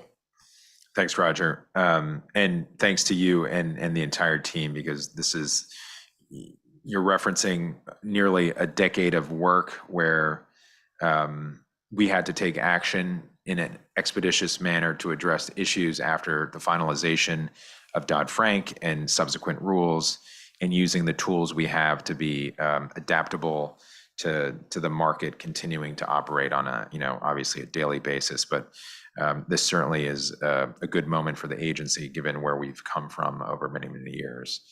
You mentioned blocks and non-blocks. Give me a little bit of a sense of how the phrase, and I mentioned this in my statement, as soon as technologically practicable, how does that, how will that intersect with block trades and non-block transactions that are operated on CEFs, that are executed on CEFs? Thank you, Chairman. So just for some additional background, right? So there are really kind of three ways that transactions can be executed on a CEF. It can be executed on the CEF. It can also be a block trade that's executed on the non-order book methods of execution on the CEF. And then there's this additional concept where a block trade can be executed away from the CEF and then reported to the CEF, but pursuant to the CEF's rules. Currently today, the requirement on the 37.6B would require that the confirmation occur at the same time as execution. And so for those transactions that are executed away from the CEF, but pursuant to the CEF's rules and then reported to the CEF, it is, impractical for them to comply with that requirement. As such, we propose to change the amendment propose to amend the rule to change the standard from at the same time of execution to as soon as technologically practicable, to allow for those block trades to comply with the confirmation requirement. As far as the other two categories I mentioned, which are trades executed on the CEF as well as block trades that are executed on the non-order book methods of execution on the CEF. Our understanding is that those types of executions currently CEFs are able to comply with the same time as the execution standard that is in the confirmation requirements. So in our view, the ASATP standard that is proposed in this rule would not substantively change the requirement for those transactions. And just a quick follow-up, and you sort of addressed this in your final few words, but is there or would there be an opportunity for a registrant to essentially arbitrage technology differences, right? And how are we supposed to respond to one registrant who says, this is as soon as practicable for us from a technology perspective, while we talk to another registrant who may be quicker or slower relative to, its cohort? Thank you for that. And that's a good question. As I noted kind of at the end, for these non-block transactions that are executed on the CEF or block transactions executed on the CEF, but the non-CEF order book functionalities, our understanding is that they are currently complying with the requirement that the confirmation be provided at the same time as execution. So they have shown that it is, technologically possible for them to comply with the current standards. So any deviation backwards, I think there would, be significant questions as to why that is occurring, given that where they currently are. Thanks, Roger. I appreciate that. And thanks again for all your work. Commissioner Johnson? Thanks so much. In the aftermath of the 2008 global financial crisis, the G20 leaders met in Pittsburgh, Pennsylvania. This meeting resulted in an agreement among the G20 leaders to bring transparency and oversight to the then unregulated swaps market. Emerging in the 1980s, the swaps market remained, in large part, bespoke, bilateral, operating with little to no transparency and causing significant integrity concerns for global financial markets. In 2010, the Dodd-Frank Wall Street Reform and Consumer Protection Act amended the CEA and introduced a framework for the regulation of swaps that imposed central clearing and trade execution requirements, registration and comprehensive regulation of swap dealers, and record keeping and real-time reporting requirements. Under the Dodd-Frank Act, we saw standardization of swap transactions that are subject to the clearing mandate, and designated made available to trade must be executed on registered or exempted from designated contract market or swap execution facilities. As you noted, Roger, Section 5H of the CEA prohibits a person from operating a facility for the trading or processing of swaps unless the facility is registered as a CEF or as a DCM under this section. A CEF as a trading system or platform in which multiple participants have the ability to execute or trade swaps by accepting bids and offers made by multiple participants in the facility or system. Actively facilitate swap transactions in our markets by facilitating the execution of swaps. Additionally, as registered platforms, CEFs play an important role in price discovery and transparency, and policing and reporting swap transactions in an effort to monitor systemic risk. In implementing the statutory mandate of the CEA, the Commission adopted new rules and principles for CEFs in 2013. In the adopting release, the Commission noted several of the key goals of the Dodd-Frank Act, including greater pre- and post-trade transparency, which results in lower costs for investors, businesses, and consumers, lower risk to the swap market and the economy, and enhanced market integrity to protect market participants and the greater public. With these goals in mind, the Commission has adopted Part 27 regulations, including Section 37.6. Part 37 report sets forth the operational requirements for CEFs and trading swaps on CEFs. As the chair noted, and I'll highlight here, I'm deeply thoughtful about the CFTC Regulation 37.6b, which requires for unclear transactions executed on or pursuant to the rules of a CEF, that the CEF must have all terms agreed to no later than the execution, such that the CEF can provide a written confirmation inclusive of those terms at the time of execution and report complete, non-duplicative, and non-contradictory data to an SDR. as soon as technologically practicable. And in fact, I'll pause here and raise the questions that I have because they're few, but they relate directly to the issue that the chair pointed out in this context.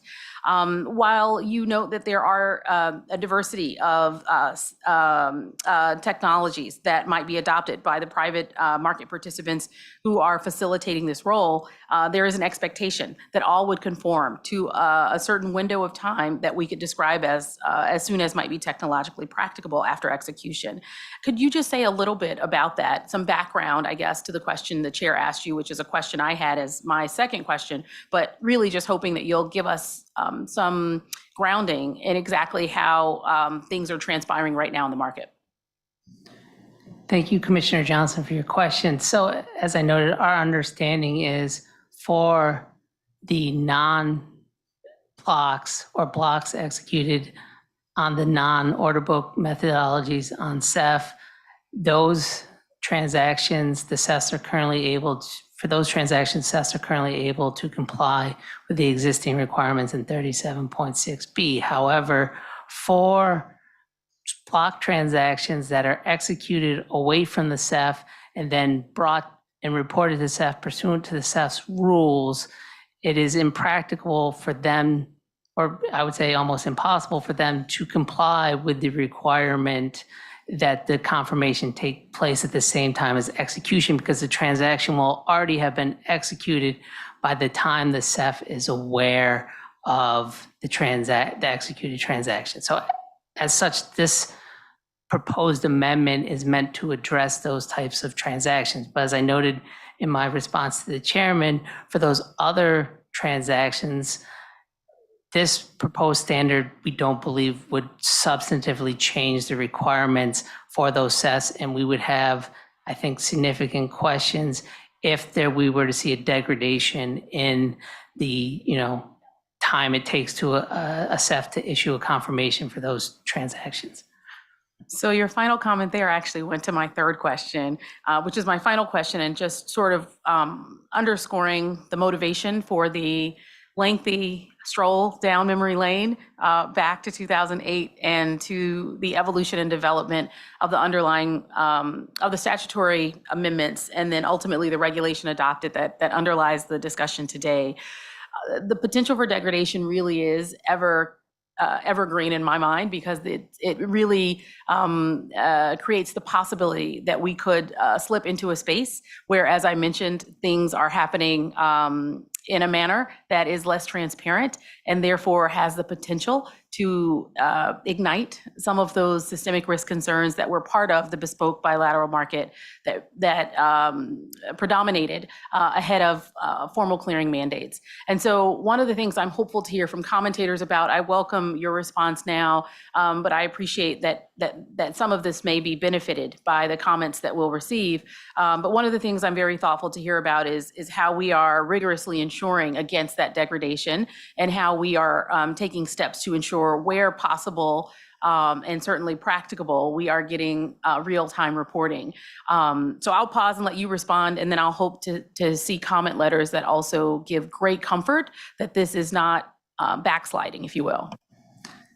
Thank you, Commissioner Johnson. So it's an interesting question, and it's something that we thought about. And I will note that in the proposal itself, we have a question regarding whether we should backstop the ASATP standard with a 10-minute standard, meaning that the confirmation should be done ASATP, but no more than 10 minutes after the execution. And that is very much tied to the current rules that CEFs have on the books for these block trades that are executed away from the CEF, which is they have to be reported to the CEF within 10 minutes of execution. So we did ask a question as to whether or not we should add a 10-minute backstop to this ASATP standard for those transactions. And that's fantastic. Thanks so much, Roger. I think I, as sponsor of MRAC, and my fellow Commissioner Pham, as sponsor of GMAC, alongside the constituencies that comprise each of those advisory committees, are already deeply thoughtful about a number of very technical questions here. I think all of them merit our most significant thoughtfulness and concern. So thank you for a fantastic presentation today and for all that you've shared with the Commission. Look forward to the comments. Thanks, Mr. Chairman. Thanks, Commissioner Johnson. Commissioner Goldsmith Romero. Thank you, Chairman. The regulation of swap markets as mandated by Dodd-Frank Act reforms is predicated on transparency, reporting, and record keeping. Swap execution facilities are required under Core Principle 10 to maintain records of all activities, including a complete audit trail. Commission regulations require a CEF to provide a confirmation of transactions to counterparties, including a written record of all the terms of the transaction and to obtain copies of the underlying previously negotiated agreements between the counterparties. From time to time, the Commission learns that its regulations are technologically difficult to implement. In those situations, it is prudent for the CFTC to revisit its regulations in order to keep pace with technology. Revisiting our regulations provides a permanent fix rather than temporary no-action relief that is extended over and over again, as the Commission staff have done with CEF confirmation requirements for uncleared swaps. This relief previously relieved CEFs of the requirement to obtain copies of the underlying previously negotiated agreements between the counterparties.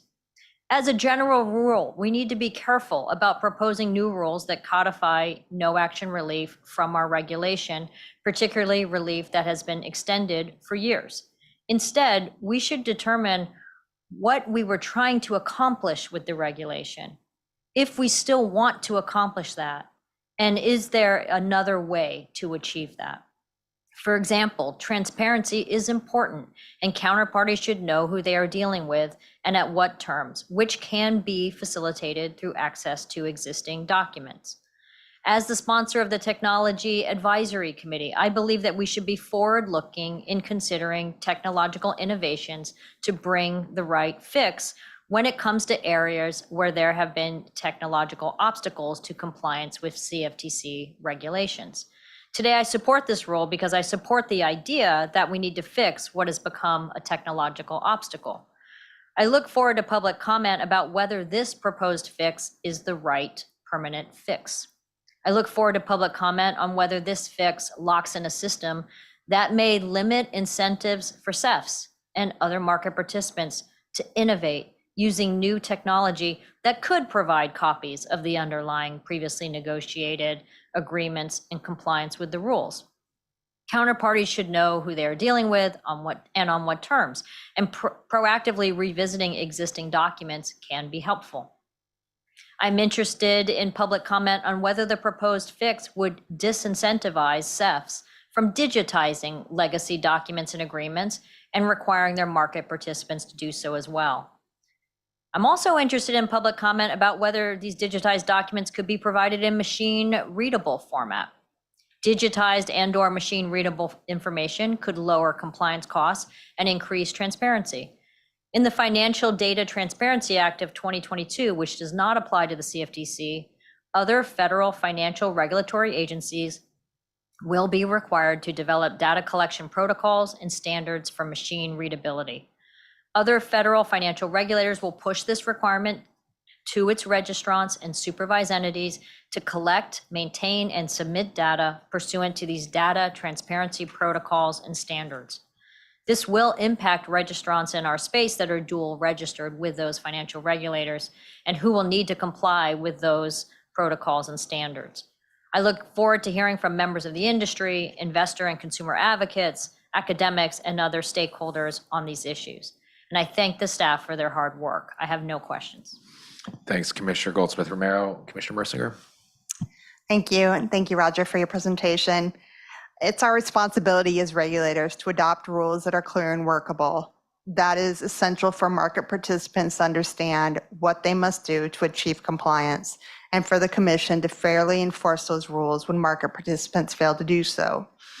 Clear and workable rules are essential to maintain the confidence of the American public in the integrity of our derivatives markets, which is why we're returning to the Commission's Rule 37.6B regarding confirmation of swaps executed on or pursuant to the rules of a swap execution facility, or of CEF.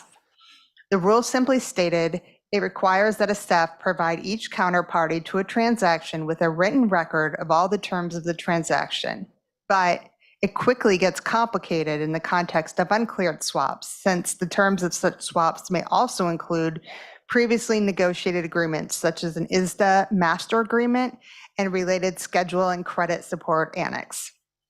When the Commission adopted Rule 37.6B in 2013, it stated that a CEF's written confirmation of an uncleared swap can incorporate the terms of such agreements by reference, but with a catch, namely that such agreements must be submitted to the CEFs prior to execution. Although this is seemingly well-intentioned, the approach adopted by the Commission imposed on each CEF the virtually impossible task of building and maintaining a library of every previous bilateral negotiation from counterparties to uncleared swap transactions on its platform, many of whom have multiple agreements for different asset classes. Recognizing the enormous operational and technological challenges posed by the Commission's CEF swap confirmation rule for uncleared swaps, as a practical matter, Commission staff issued 4 no-action letters beginning in 2014 to provide necessary relief. The last such no-action letter was issued in 2017, provided relief until the effective date of revised Commission regulations that establish a permanent practical CEF confirmation solution. And although it's taken a full decade, I'm pleased that the Commission today is finally proposing a permanent practical CEF confirmation solution. The Commission is proposing, among other things, to codify the existing staff no action position that permits CEFs to incorporate by reference in an uncleared swap confirmation terms of previously negotiated counterparty agreements without obtaining the underlying agreements themselves. I commend and thank Chairman Benham for including these amendments to Rule 37.6B on the Commission's agenda. I also want to thank Roger Smith and his colleagues in DMO, as well as the staff of OGC and of the Chief Economist's Office for their work in developing this proposal. And I have no questions. Thank you. Thanks, Commissioner Mercinger, and we'll turn now to Commissioner Pham. Thank you so much for preparing this proposal and bringing it before the Commission, because I think it's a really good example of, as others have noted, and I said in my opening statement, of addressing something unworkable. I'm going to be frank here and just say that the requirements that were promulgated, although well-intentioned, were impossible. There was a temporal impossibility, as was just described, with block trades being executed away from the CEF and only being brought to the CEF later. So how could the CEF know what it doesn't know? And a great deal of the basically impossible part of this just deals with legal documentation. Counterparty swap relationship documentation for swap dealers under Part 23 is hundreds and hundreds of pages long, and they are occasionally updated through bilateral negotiation between the parties. And for a CEF to collect all of that from swap counterparties and then to maintain it continuously on a real-time basis turns CEFs into giant document repositories, which I'm not sure if that was, not sure what the benefit of that is. And clearly the costs outweigh the benefits if it's even possible to do that. So I think very prudently, once the Commission realized the unrealistic nature of the requirements, issued no action relief. And I think this is an appropriate exercise of no action relief. I don't think it's good in every instance, but this was one where, you know, in the rush to implement Dodd-Frank and to get through, I think, 67 rulemakings in just a couple years by an agency our size was an incredible undertaking, and we didn't always get it right. And so I'm very pleased that we are now seeking to address this issue and to not require people to do the impossible and to not turn CEFs into giant legal document repositories, which I am not sure is even appropriate in all instances, given that these are bilateral swap relationship trading documentation agreements between the parties. Thank you.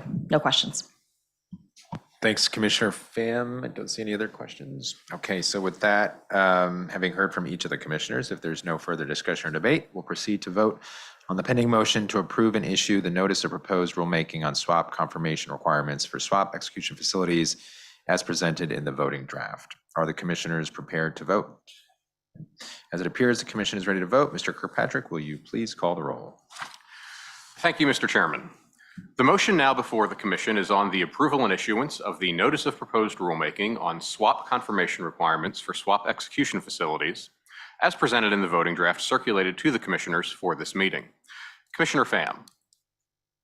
Aye. Commissioner Pham votes aye. Commissioner Mersinger. Aye. Commissioner Mersinger votes aye. Commissioner Goldsmith-Romero. Aye. Commissioner Goldsmith-Romero votes aye. Commissioner Johnson. Aye. Commissioner Johnson votes aye. Chairman Benham. Aye. Chairman Benham votes aye. Mr. Chairman, on this matter, the ayes have 5, the noes have 0. Thank you, Mr. Kirkpatrick. The ayes have it. The motion carries, and the notice of proposed rulemaking on swap confirmation requirements for swap execution facilities is approved to be issued by the commission. Mr. Chairman, may I just say one quick thing I forgot to say? I just want to thank my intern, Will Dempsey, who worked on this rulemaking, and he was a great help. Thank you. Thanks, Commissioner Pham. And Roger, thank you for all the work you did to get us to this point today. So at this point, we're going to take our second planned short break in the meeting. Is there a motion to recess this meeting for 20 minutes? So moved. Can I get a second? Second. All in favor, please say aye. Aye. Aye. All opposed, please say no. Votes unanimous in favor of the motion. This meeting stands in recess for 15 minutes. It's 12:53. Maybe we'll go to 1:15 and then adjourn at that time. Thank you.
Here is to, okay.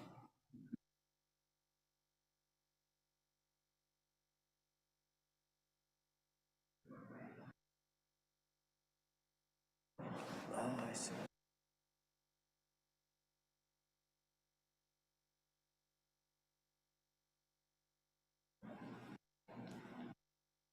So this is.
All right, we're going to come back into session here, seeing all the commissioners have assembled. We'll reconvene.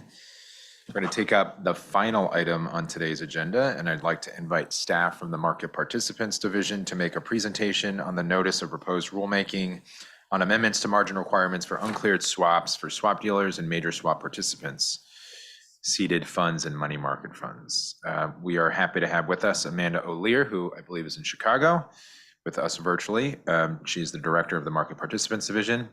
And here with us in Washington, Tom Smith, Deputy Director of MPD, Warren Gorlick, Associate Director, MPD, and Lily Bojanova, Special Counsel, MPD. So with that, I'm going to hand it over to staff, either Tom or Amanda, to go ahead.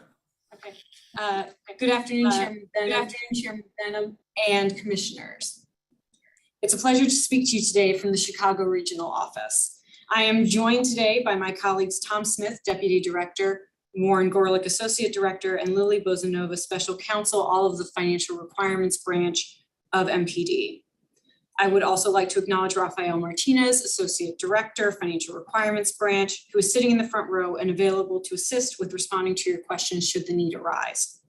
In addition, I would like to acknowledge the assistance we received from our colleagues, Rob Schwartz, Carlene Kim, Jeff Burns, and Arminio Castro from the Office of General Counsel, and Scott Mixon and David Rifen of the Office of the Chief Economist. Jeff and Scott, I understand, are with us today and available to assist with any questions. I would also like to thank the staff who facilitated my remote participation in today's meeting. Today, MPD is recommending that the Commission approve for public comment proposed amendments to the regulations imposing margin requirements on uncleared swap transactions. I will now turn the presentation over to Lily, who will present the proposed amendments.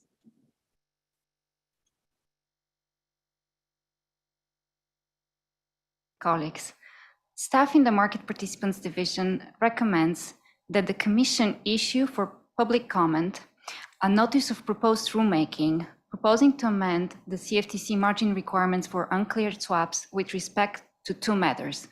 First, the requirements for swap dealers and major swap participants to exchange initial margin with certain counterparties and certain investment funds more particularly.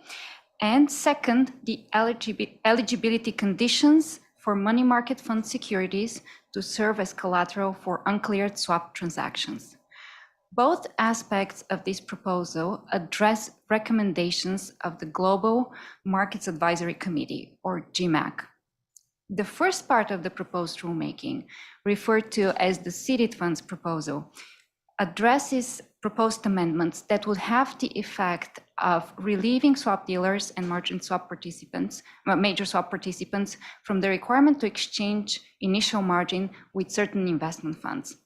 By way of background, under the CFTC rules, swap dealers and major swap participants are required to exchange initial margin with certain counterparties, including financial end users, such as investment funds, with material swaps exposure.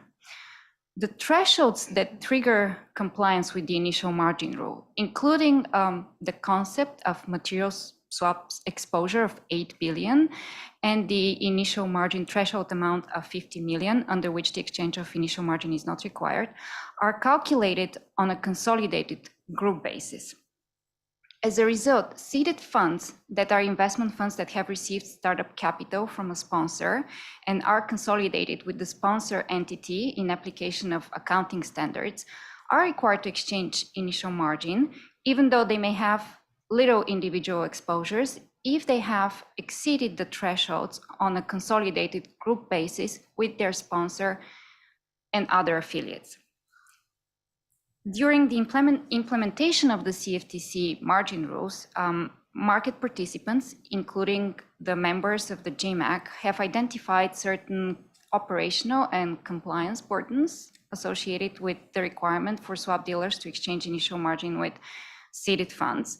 And more generally, market participants have noted that the CFTC rules unduly penalize seeded funds and result in costs that are not commensurate with the risks posed by the seeded funds' limited swaps activities. Staff in the Market Participants Division preliminarily believes that it's reasonable to propose a limited exception to the definition of margin affiliates, whereby eligible seeded funds would be deemed not to have margin affiliates solely for the purposes of calculating the material swaps exposure threshold and the initial margin threshold amount for a period of up to 3 years, that is under the seeding period, as long as certain strict conditions are met. The conditions are primarily designed to ensure that the seeded funds are truly independent entities from their sponsor, such that any potential financial difficulty of the fund would not impact the sponsor and that there wouldn't be any contagion in the financial system. We also note that swap dealers and major swap participants would continue to be subject to the requirement to exchange variation margin with eligible seeded funds. And also that if at any time during the 3-year period, the seeded funds' individual exposures exceed the thresholds, the seeded fund would have to start exchanging initial margin. The second part of the proposed rulemaking, referred to as the money market funds proposal, addresses a separate GMAC recommendation concerning the use of money market and similar fund securities as collateral for uncleared swap transactions. Under CFTC rules, money market fund securities may be used as initial margin collateral so long as the fund's underlying investments are limited to securities issued or fully guaranteed by the U.S. Department of the Treasury, among other conditions. And notably, the rules also provide that for its interest to qualify as eligible collateral, the fund must not transfer its assets via repurchase, reverse repurchase, or similar arrangements. Members of the GMAC subcommittee on margin requirements have noted that most money market funds engage in some form of repurchase transactions, and that with this asset transfer restriction in place, the securities of only 4 money market funds currently available to institutional investors would qualify as eligible collateral. Also, according to the GMAC subcommittee's report, money market fund securities are a desirable form of collateral. The subcommittee members have noted that many custodians offer money market sweep programs, which facilitate buy-side market participants timely meeting of margin calls with cash, which is subsequently used to purchase money market fund securities, thus avoiding the settlement delays and additional costs associated with the purchase and posting of non-cash assets. In light of these considerations, staff preliminarily believes that it is appropriate to eliminate the asset transfer restriction and thereby expand the scope of assets that qualify as eligible collateral. In our view, this would reduce the potential risk of concentration of margin collateral in the securities of only few money market funds and may lead to more efficient collateral management practices. We also believe that the potential risk associated with a money market fund engaging in a repurchase or similar transaction is mitigated because in a repurchase arrangement, each party to the transaction which exchange assets with the other, thus providing protection in case of default. And with this, I will conclude. Thank you, and we are ready to take any questions. Thank you very much, Lily. Appreciate that very concise briefing. To formally open the Commission's discussion and consideration of the matter just presented, I will now entertain a motion for the approval and issuance of the notice of proposed rulemaking on amendments to margin requirements for uncleared swaps for swap dealers and major swap participants, seeded funds and money market funds, as presented in the voting draft circulated to the Commissioners for this meeting. I move that the Commission approve the notice of proposed rulemaking and issue it for publication. Can I get a second? Second. It's been moved and properly seconded that the Commission approve the notice of proposed rulemaking and issue it for publication. The floor is now open for the Commissioners' deliberations on this matter. I'll offer a short statement and then a few questions for the team. Commission will consider an eligible seeded funds proposal and a money market funds proposal within a notice of proposed rulemaking on margin requirements for uncleared swaps for swap dealers and major swap participants for which there is no prudential regulator. The proposal would amend the CFTC's margin rules for swap dealers and major swap participants as promulgated in 2016 to incorporate two recommendations in the 2020 report to the CFTC's Global Markets Advisory Committee by the Subcommittee on Margin Requirements for Non-Cleared Swaps. The seeded funds proposal would revise the definition of margin affiliate in Commission Rule 23.151 to provide that certain investment funds that receive all of their startup capital or a portion thereof from a sponsor entity would be deemed not to have any margin affiliates for the purposes of calculating certain thresholds that trigger the requirement to exchange initial margin for uncleared swaps. This proposed amendment would effectively relieve swap dealers and major swap participants from the requirement to post and collect initial margin with a limited number of eligible seeded funds for their uncleared swaps for a period of 3 years from the date on which the eligible seeded funds asset manager first begins making investments on behalf of the fund. While today's proposal builds upon the GMAC Subcommittee's 2020 recommendation, the proposal today also sets forth 8 carefully calibrated conditions to ensure that only the investment funds that were intended to be targeted by the GMAC's recommendations are eligible to qualify for the seeded funds exception. I support today's seeded funds proposal as it is consistent with the CFTC's margin rule risk-based approach of imposing margin requirements that are commensurate with the risks of uncleared swaps entered into by swap dealers and major swap participants. It's appropriately calibrated to acknowledge the operational challenges for startup funds and supports international harmonization as the approach is consistent with the BCBS IOSCO framework. The money market funds proposal would eliminate a current provision that disqualifies certain securities issued by certain money market funds from being used as eligible initial margin collateral. This would expand the scope of assets that qualify as eligible collateral. I support today's money market fund proposal as it would remove a restriction that has unintentionally and severely restricted the use of securities of money market funds and similar assets that transfer their assets through repurchase and similar arrangements.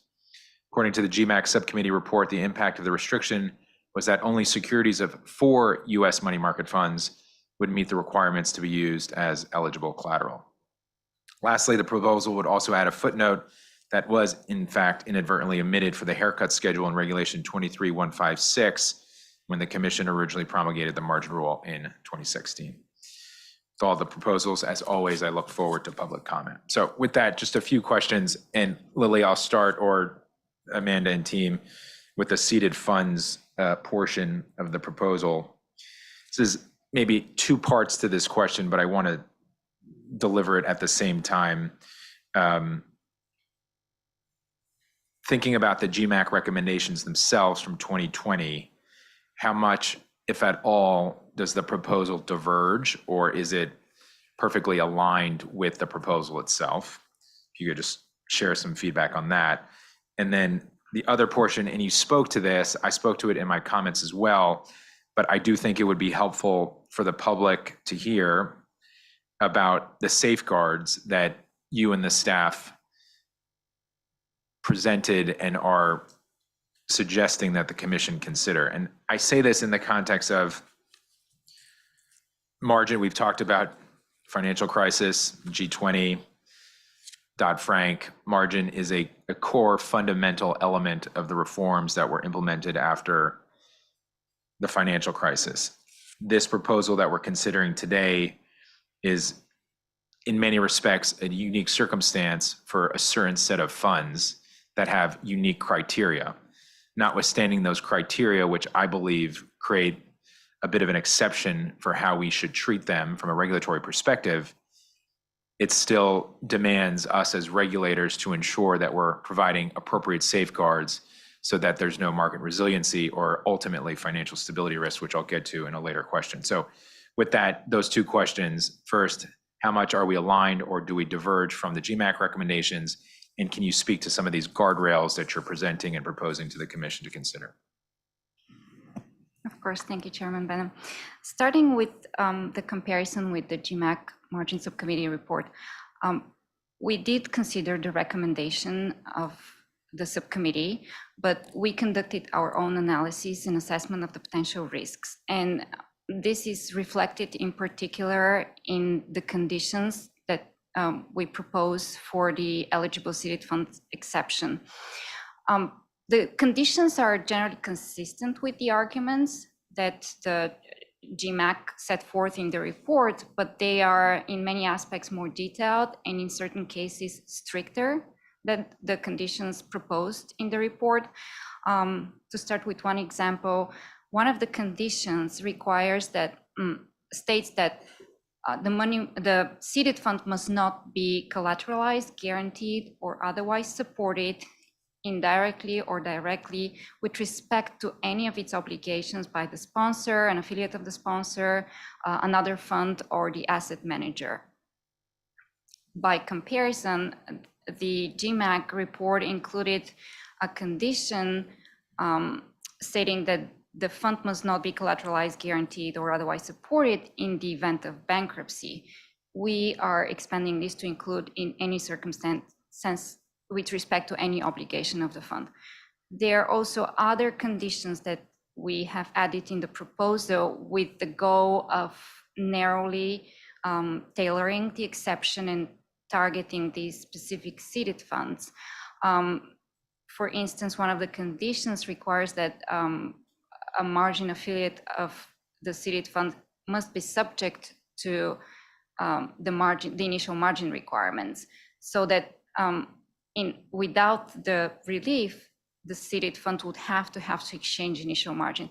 This is designed to really target the exception to the type of funds described in the report.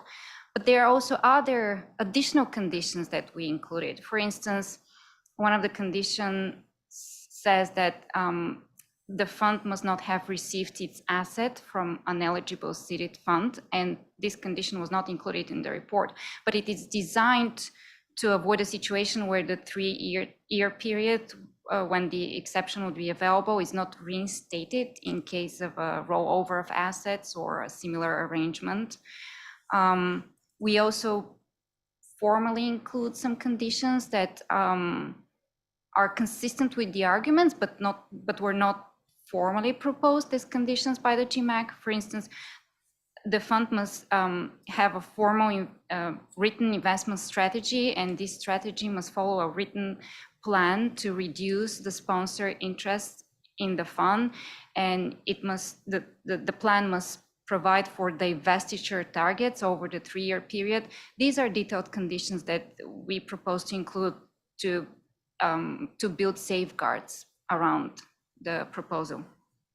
And speaking of safeguards, maybe I can elaborate on your second question. In addition to these conditions that have for purpose to narrowly tailor the exception, I would also note that the exception would be available only for purposes of calculating the fund's material swaps exposure threshold and the initial margin threshold. The sponsor entity would still have to count the exposure of the seeded funds for purposes of calculating its own thresholds, such that the sponsor entity would not be incentivized to create additional funds just for the purposes of decreasing its own exposure and circumventing the application of the initial margin rule. So this is focused on the fund. And in addition to the proposed conditions, there are certain safeguards that are already existing in our rules. And as we noted earlier, swap dealers would still be required to exchange daily variation margin with the eligible seeded funds. And also, if at any time during the 3-year period, the fund exceeds the thresholds on a standalone basis, it would have to start exchanging margin. Also, notably, the swap dealer is subject under our rules to a requirement to have a risk management program that implements internal parameters for monitoring risk. So if under this program, the swap dealer determines that it's necessary to exchange initial margin, by all means, the swap dealer must exchange initial margin with the fund.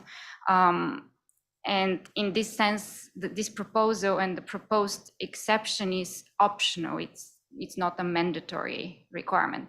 And finally, I would also say that the swap dealer would be subject to capital charges for the uncollateralized credit exposure associated with these swaps. And maybe my colleagues, if there is anything else to add. You looking at my notes here, you missed nothing. Thank you.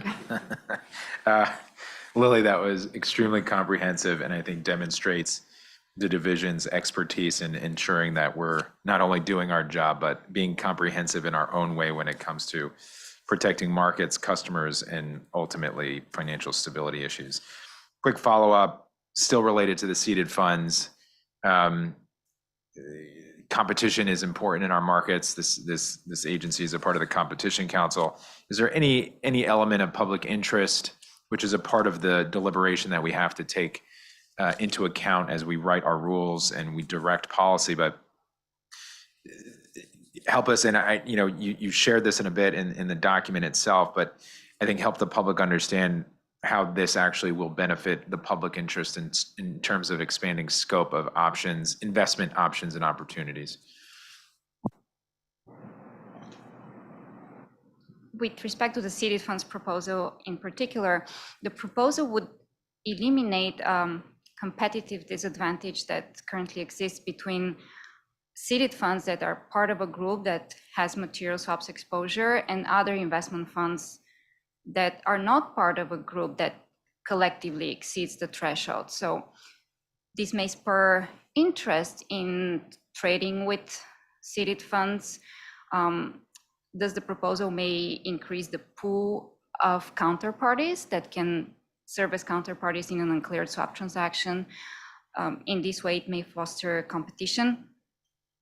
Also, by imposing a balanced approach to applying the margin requirements and potentially reducing the costs for seeded funds, this may increase an interest in seeding additional funds. In this way, this may promote capital formation and innovation if more seeded funds are created. And a final point I would also mention is that the proposal would apply a consistent treatment between US funds and non-US funds that may be subject to a preferential treatment under foreign jurisdictions frameworks, because some jurisdictions, for instance, the European Union, have adopted provisions that allow for the separate treatment of investment funds for the purposes of calculating the thresholds. So in this sense, the proposal may contribute avoiding a situation where non-US funds are seeking to trade with non-US swap dealer counterparties and avoiding US swap dealer counterparties, just to benefit from this potentially more favorable treatment. Thanks, Lily. And I would be remiss if I didn't ask this question. We're talking about risk. We're talking about putting appropriate parameters on market participants and registrants and investors to ensure that we're protecting markets and reducing stability risk. To the extent you know, and this can be a very brief answer, how much swap exposure do seeded funds actually have as it relates to maybe our other registrants? And what are we expecting in terms of these seeded funds as it relates to their swaps activity? Based on data that was provided in the GMAC report, we know that these funds are typically of small size. They are capitalized up to $50 to $100 million and have fairly limited notional exposure. The report also cited a survey that found that there were about 33 funds that would be required to exchange initial margin under the rules, but none of the funds would have exceeded the thresholds in itself due to its limited swaps activity.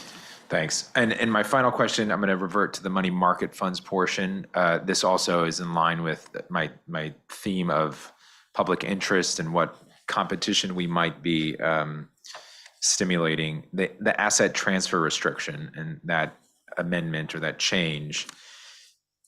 You mentioned in your statement the limited number of money market funds based on data that we've collected that have and use eligible collateral, and what this change would do in terms of potentially expanding the scope of money market funds that would be eligible now. Can you talk a little bit about that? And I think specifically we talk about, eligible collateral is a huge issue for a derivatives regulator that obviously is posting collateral in order to participate in our markets. What is this change really going to do in terms of expanding the scope of participants and competition? But I think it's also important to talk a little bit about what are we expanding this pool? Where is this pool of collateral being expanded to? And Treasuries obviously becoming the primary type of collateral that we view as the best, so to speak. Where is this naturally going to go with this amendment, assuming it's approved if it's approved by the Commission? Of course. So under our conditions that exist currently for money market funds, the underlying investment of the funds must be, for US funds, securities issued or guaranteed by the US Department of the Treasury or cash.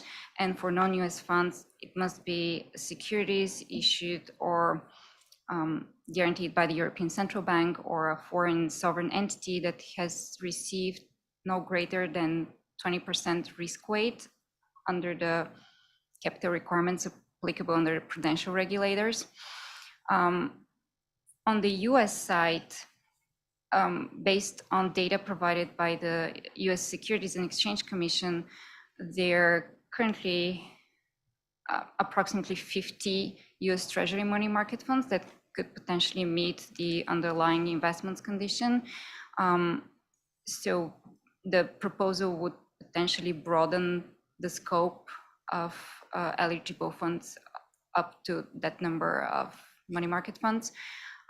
With respect to foreign funds, only considering these conditions, there may be other aspects of the foreign fund that doesn't meet our requirements. But generally, if we compare with UCITS funds, registered funds in the European Union, for example, these registered funds are allowed to engage in repo transactions subject to certain conditions. So potentially would be expanding the scope to those funds as well. with respect to competition and extending the scope of eligible collateral, I would also add that money market funds are generally a desired form of collateral, and if we expand the scope, we may be opening an opportunity for market participants to prioritize posting money market funds instead of, let's say, equity securities. Certain equity securities are eligible, so subject to a higher haircut, but this would give market participants more options. Thanks, Lily. And Mr. Chairman, Tom, I'll just please, yeah, add go ahead. a little bit onto Lily's last comment there. I mean, one of the things that this will do is reduce concentration risk from the 4 entities to a larger pool of eligible money market funds. And one of the benefits of money market funds for financial end users and swap dealers is, the alternative, or a alternative, is to hold the U.S. Treasuries, but that creates an obligation to go into the market and to purchase them. With the money market funds that are U.S. Treasury funds, they just hold the securities of the fund, and the fund manager is the entity and responsible for actually going out and rolling over the securities at various points in times. So it's a cost-effective way to have U.S. Treasuries. Thanks, Tom. Quick yes/no question, if you don't mind. You considered both domestic and non-U.S. regulatory schemes in terms of coordination as you constructed this rule, both here in the U.S. and international standards? Yes, Yeah. with respect to both. Thanks, Lou. proposals. I would just add, Tom, to your last point, we're dealing with this a lot in our markets, not only derivatives, but across financial markets, concentration risk, a lot of volatility because of events, geopolitical, obviously the pandemic. And this all impacts treasury markets, it impacts money market funds, it impacts our markets, specifically as it relates to eligible collateral. So I do think this is, given the side boards, we'll call them that, and the provisions that MPD has included in this proposal, a thoughtful and deliberate proposal to not only ensure safe, sound, and transparent markets, but to spur innovation and access to markets by a larger pool of investors. And ultimately, maybe, we'll see, of course, depending on the commission, potentially alleviating some pressure on market volatility. So thank you, Lily. That was tremendous. Warren, Tom, Amanda as well. I'm going to now pass it to Commissioner Johnson. Thank you so much. Actually, even ahead of turning to the substance of the proposal before us, I'd like to just really acknowledge and appreciate the tremendous efforts of the staff. Lily, your presentation was truly fantastic, and it is always great to have you presenting to us. It's also great to see everyone else seated in front of us, and I want to acknowledge the broader team that has supported bringing this matter forward. So Warren Gorlick, I believe, Rafael Martinez here, Frank Fasanich, Jake Chaikin, Carlene Kim, Jeff Burns, David Riffin, and obviously Scott Mixon here in the room with us, I'm sure among many others. So forgive me in advance if I've not acknowledged the support that you gave to this matter, but very grateful for your efforts individually and collectively to bring this before the commission. I also want to acknowledge the sponsorship of former Commissioner Dawn Stump in leading the GMAC, and current Commissioner Caroline Pham in continuing to lead the GMAC. I had the great pleasure of traveling to New York City for the day-long meeting that Commissioner Pham held at the New York Stock Exchange recently. The GMAC is continuing to do very important work, as are all of the advisory committees here at the CFTC. And that work is evidenced in a number of the rulemakings that have come forward before the commission already in the course of the year of our service together as this current commission is composed. Thinking a little bit about seeded funds, though, it maybe at this hour of the day isn't particularly useful for me to cite to you the sections of the CEA from which statutory authority arises for the CFTC to undertake the development of rules and regulations that would impact swap dealers and major swap participants. It'd probably be redundant for me to outline the specific regulations in 23.150 through 23.61, assessing and establishing the margin rules that apply, or working through beyond just the discussion of margin rules, the complex economics, in fact, behind the calculation of margin and questions regarding initial margin that have long been part of our conversation in the context of these particular financial products. I do want to zero in a bit on seeded funds and a few questions that dovetail one or two of the questions the chair had, and a number of more significant questions that I've had that have left me not certain exactly how to proceed with respect to this proposal.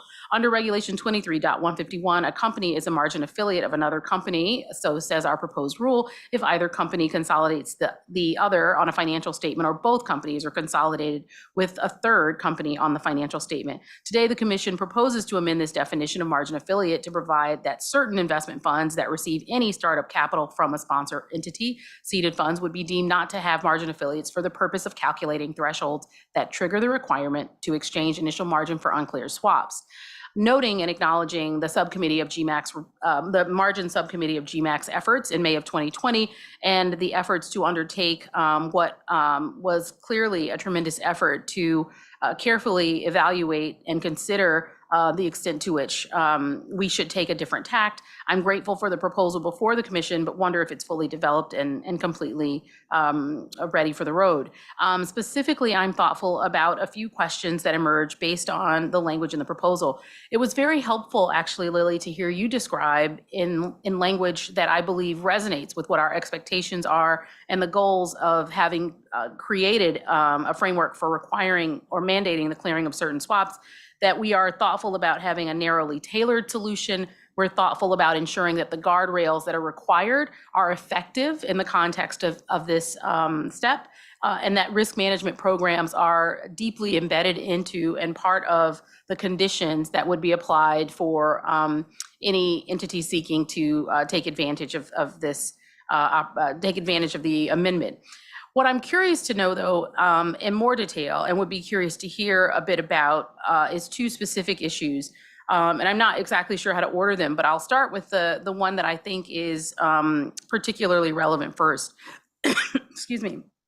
The Dodd-Frank Act introduced a collaborative multi-agency framework for the regulation of swaps that includes a number of federal financial market regulators, including the CFTC, of course, the SEC, and the Federal Reserve.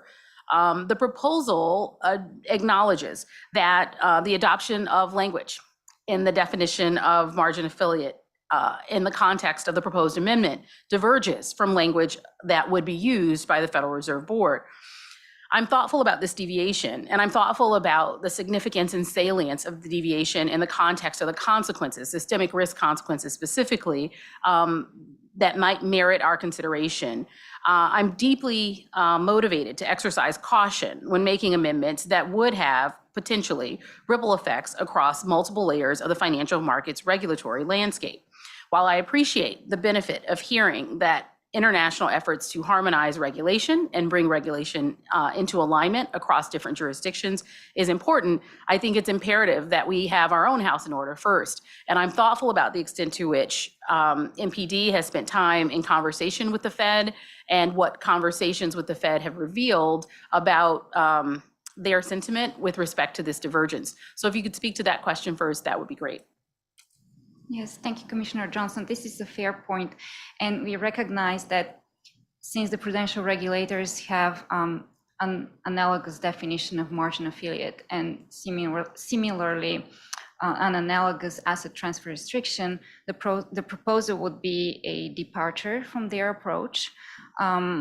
We therefore propose in the draft that the Commission request comment on the potential implications, since some market participants that deal with both swap dealers that are subject to our rules and swap dealers that are subject to prudential regulators may have to adjust their processes, potentially creating different documentation sets. So we propose to request comment on the associated costs and potential implications. In terms of our collaborative effort with the prudential regulators, we did consult with them as part of our preparation. We discussed the potential safeguards that we were proposing to build around the proposed amendments. They asked questions about our views of the potential risks, but they didn't propose any specific edits. They didn't raise a particular opposition to the proposal, but they also indicated that they were unlikely to amend their rules consistent with our proposal in light of other priorities. So thanks, Lily. One thing to follow up on, it's helpful to hear that you had conversations. I'm going to assume it's multiple conversations over a significant period of time in terms of developing this language and not a single conversation. But it's great to hear that you all had conversations with the Fed. It's a little unsettling to hear that we recognize at the outset that there will be a divergence. I think the question that is posed in the draft is helpful to the issue of the cost for market participants who would have to comply with different U.S. federal regulatory regimes. But I'm not sure if it addresses the core of my question, which is essentially that we are acknowledging that we would be diverging. And I guess one thing that could be helpful, and this may have already been done, it'd be great to hear that you've done this effectively, is to ensure that the risk analysis that prompts the Fed not to potentially adopt language that we are adopting in this context, there are no risks immediately apparent that we shouldn't take into consideration. Because the question as posed is posed to market participants about their cost. I don't know if it's posed with respect to systemic risk concerns. I wouldn't like to put words in the prudential regulators' mouth, but I would say when we were conducting these discussions, they didn't express an opposition to the proposal, and they didn't say they wouldn't proceed with similar amendments because they weren't considering them appropriate. It was more an indication that they had other priorities at this time. There weren't any identified specific concern that we decided not to address in particular. That's helpful. Thanks, Lily. The other question I have here is actually a more technical question regarding, I guess, it's a two-part question. The first is, the conditions as outlined make an assumption about the extent to which funds are coming from the sponsor or originated at the sponsor, part of the seed capital. And then there is a sunset provision, a horizon, if you will, that is set out at 3 years. So I want to talk a little bit about certainty and reporting in the event that ahead of the 3-year window, there is a trigger that would require posting initial margin, and how we are going to be made aware or be certain that that is complied with. And then the other piece is just sort of understanding, and this may be a truly technical question in terms of whatever empirical studies or data may have supported the assertion of the 3-year window, but sort of why is that window at 3 years? What is the understanding or learning that motivates that time horizon and not a different window?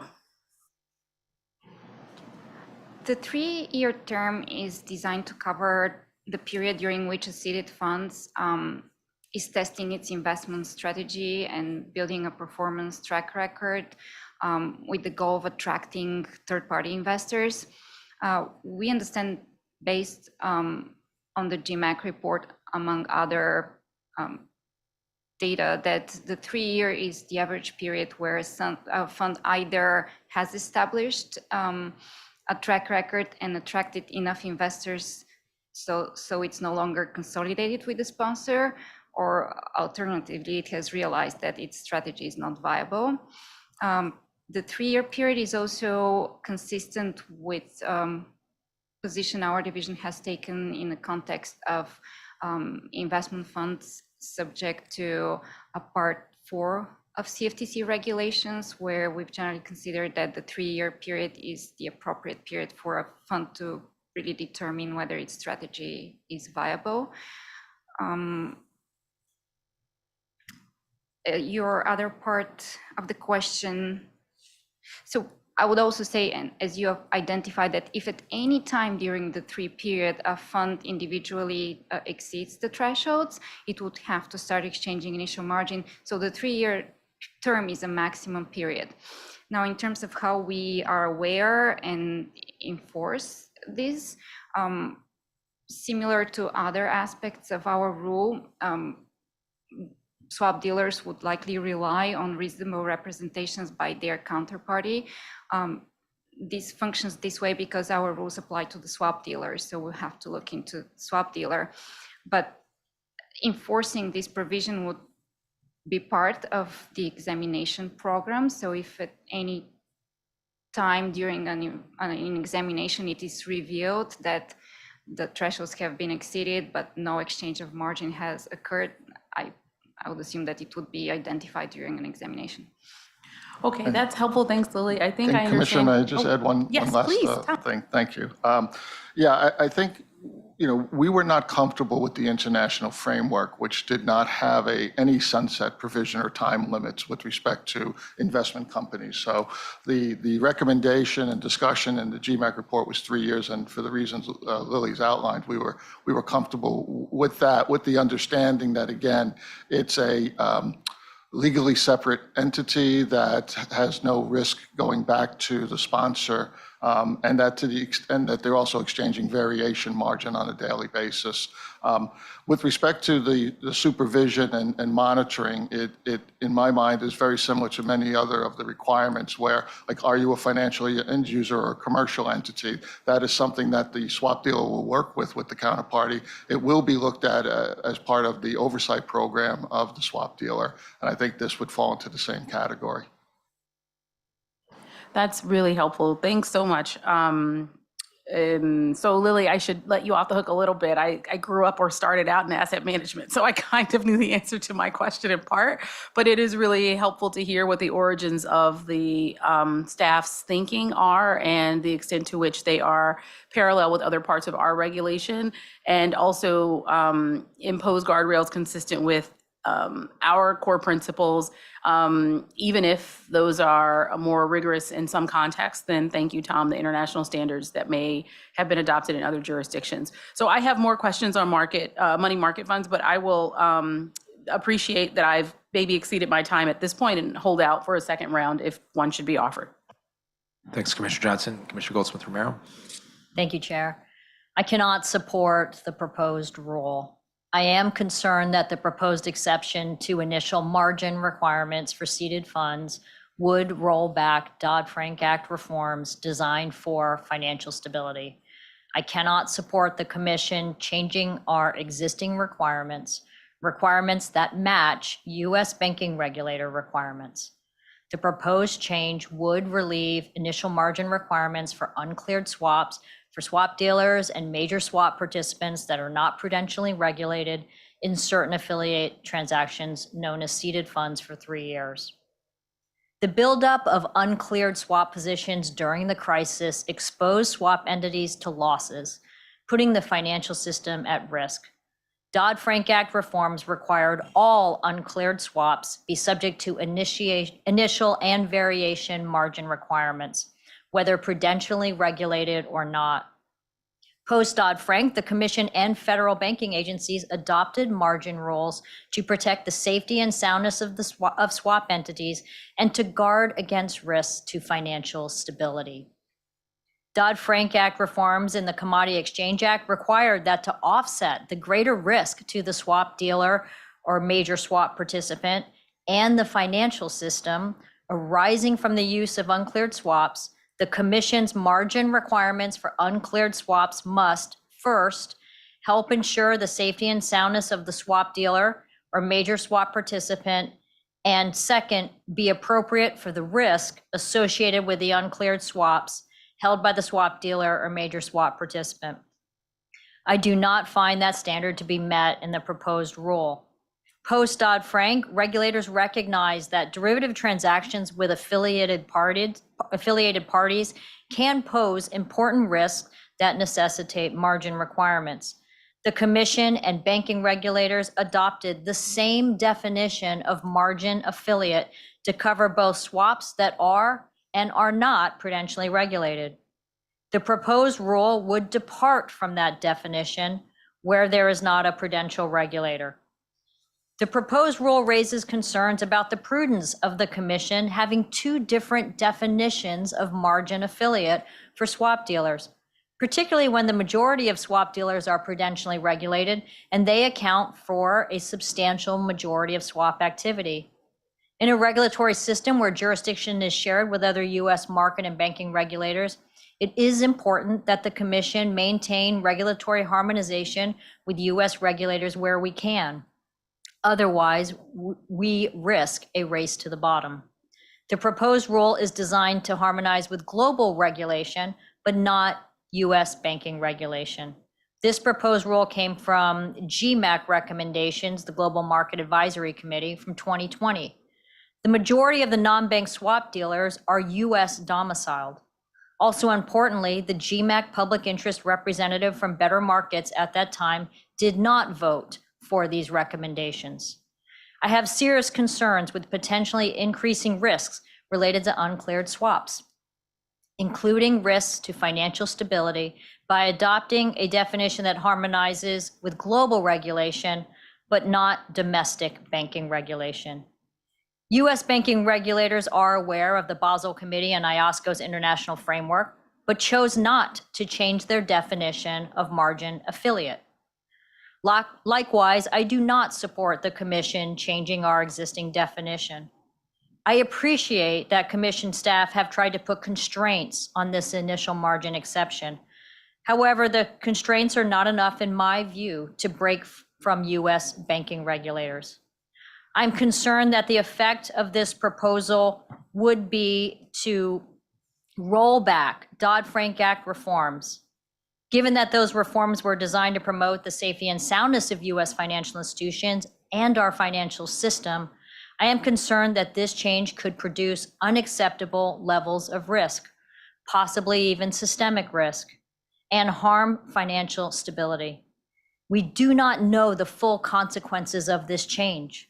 While it may save costs for these startup funds, we cannot increase any risk to financial stability of institutions or our financial system, and therefore I must dissent. When it comes to money market funds, I have concerns about the Commission's proposal to expand money market funds that could be used for eligible non-cash collateral for swap dealers for initial margin. The proposal contemplates eliminating the restriction on the money market fund's use of repo agreements or similar agreements.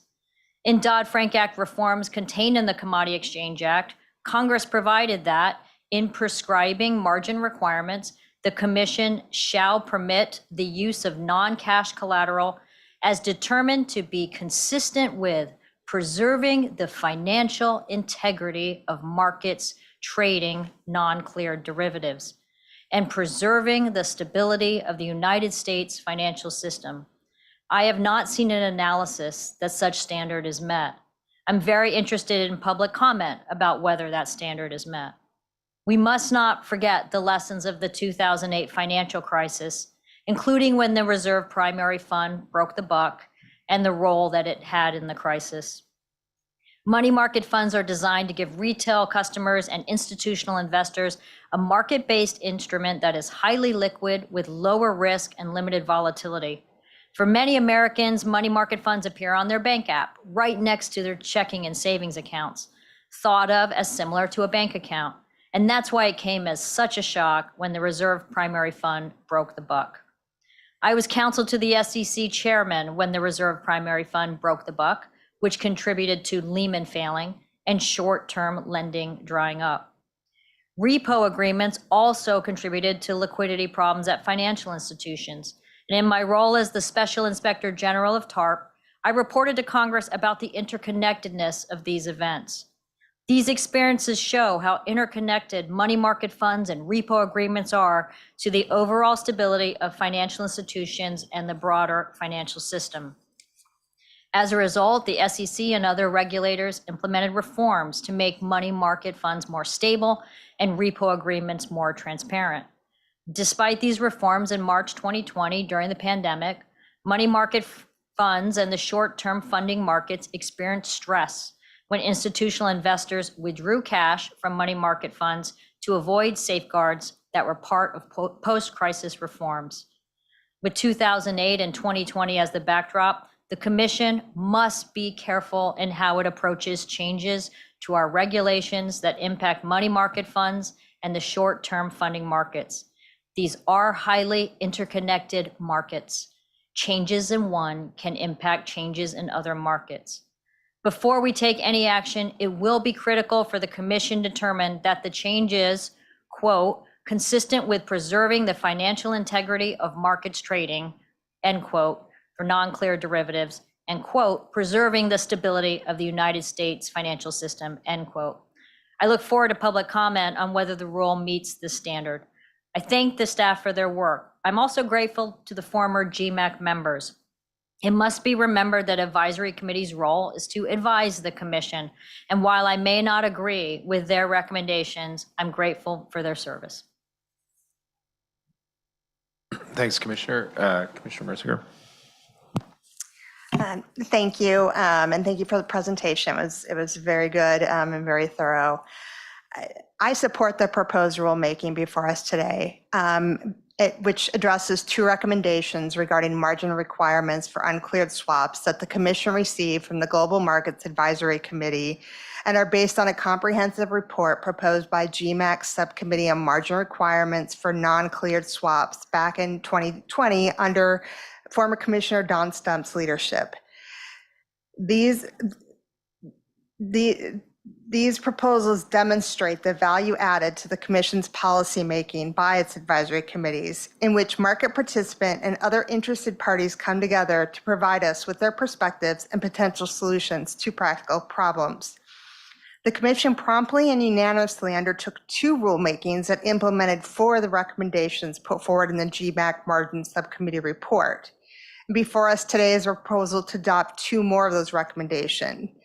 These two rule changes further several important objectives. First, the need to tailor our rules to assure they are suited to the circumstances of those required to comply with them. Second, the imperative of harmonizing our margin requirements with those of our international colleagues in order to facilitate compliance and coordinated regulatory oversight. And third, our obligation to periodically review our rules to assure they're achieving the purposes that led the Commission to adopt them in the first instance. Specifically, the two proposals before us would first revise the definition of a margin affiliate to prevent triggering the requirement for an eligible seeded investment fund to exchange initial margin for a limited 3-year period. And second, eliminate a provision disqualifying securities in certain money market funds from being used as eligible initial margin collateral. With respect to the proposal regarding seeded funds, it's necessary to first recognize that the Commission's uncleared margin rules for swap dealers, like the framework of the Basel Committee on Bank Supervision and the Board of the International Organization of Securities Commissions, on which they are based, were designed primarily to ensure the exchange of margin between the largest, most systemic and interconnected financial institutions for their uncleared swap transactions with one another. These institutions and transactions have been subject to uncleared margin requirements of the Dodd-Frank Act for several years now. However, due to a phased-in implementation schedule, our uncleared margin rules only recently took effect for a different type of swap counterparty, financial end users, such as pension plans, endowments, insurance providers, and as relevant here, seeded investment funds. And we as regulators have a responsibility to make sure the rules are appropriate for that purpose. A seeded investment fund is seeded by a sponsor entity that provides a portion or all of the fund's startup capital as the fund starts out to develop a performance track record in the expectation of attracting unaffiliated investors going forward. The sponsor does not have transparency into the management or trading of the seeded fund, and it does not guarantee these obligations. Seeded funds often have limited individual swap exposures themselves, because the Commission's margin rules require that the fund's exposure be aggregated with that of the sponsor and all of its sponsors' other affiliates. The fund may become subject to initial margin obligations on uncleared swaps, and this can present a serious challenge. For example, management of margin obligations in the context of seeded funds is difficult since they are legally and operationally distinct entities that may not be able to share information about their exposure with the sponsor or other affiliates. And given their typical small size, seeded funds may encounter difficulties in establishing the necessary margin documentation and processes as counterparties and custodians, which face competing demands for resources and services and may prioritize larger counterparties. Accordingly, the proposal would provide that for purposes of determining whether a seeded fund must exchange initial margin for its uncleared swaps, that the fund would be treated as a separate legal entity, not affiliated with the sponsor entity. This is a very sensible approach and an appropriate refinement to make the Commission's uncleared margin rules workable for seeded funds, given the realities of the modern investment management environment. Equally important is consistent with the principle that margin requirements be commensurate with the risk of the uncleared swaps. Given their generally small size and limited swap exposure, seeded investment funds do not pose significant risk to their swap counterparties or the financial system. Nevertheless, the proposal includes a series of safeguards and conditions. Most notably, the proposal adopts the recommendations of the GMAC Margin Subcommittee that this margin be treated that this margin's treatment be applicable only for a period of 3 years from the date of the seeded fund begins trading, as it works towards establishing a performance track record and attracting unaffiliated investors. Further, the fund sponsors and its other affiliates would still have to include the seeded fund's exposure in their calculation of whether they're subject to initial margin requirements.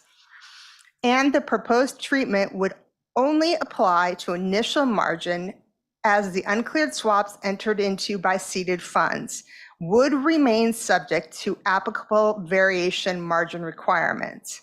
Finally, the proposal contains a host of conditions designed to ensure that it can be relied on only by funds that are sufficiently independent and risk remote from their sponsor and other affiliates, and that are engaging in genuine efforts to test their investment strategy and attract unaffiliated investors. These conditions were not included in the GMAC Margin Subcommittee report, and frankly, I question whether they're necessary, but I support proposing them for public comment in order to make clear that we're not seeking to craft a rule that is we are seeking to craft a rule that is narrowly tailored to address a particular set of challenges presented by the application of our uncleared margin rules to a particular set of financial end users, and no more. In addition, the proposed changes would align the Commission's margin rules with respect to seeded funds from both the BCBS-IOSCO framework and the manner in which these issues are handled by our regulatory colleagues in other major market jurisdictions such as Australia, Canada, and European Union.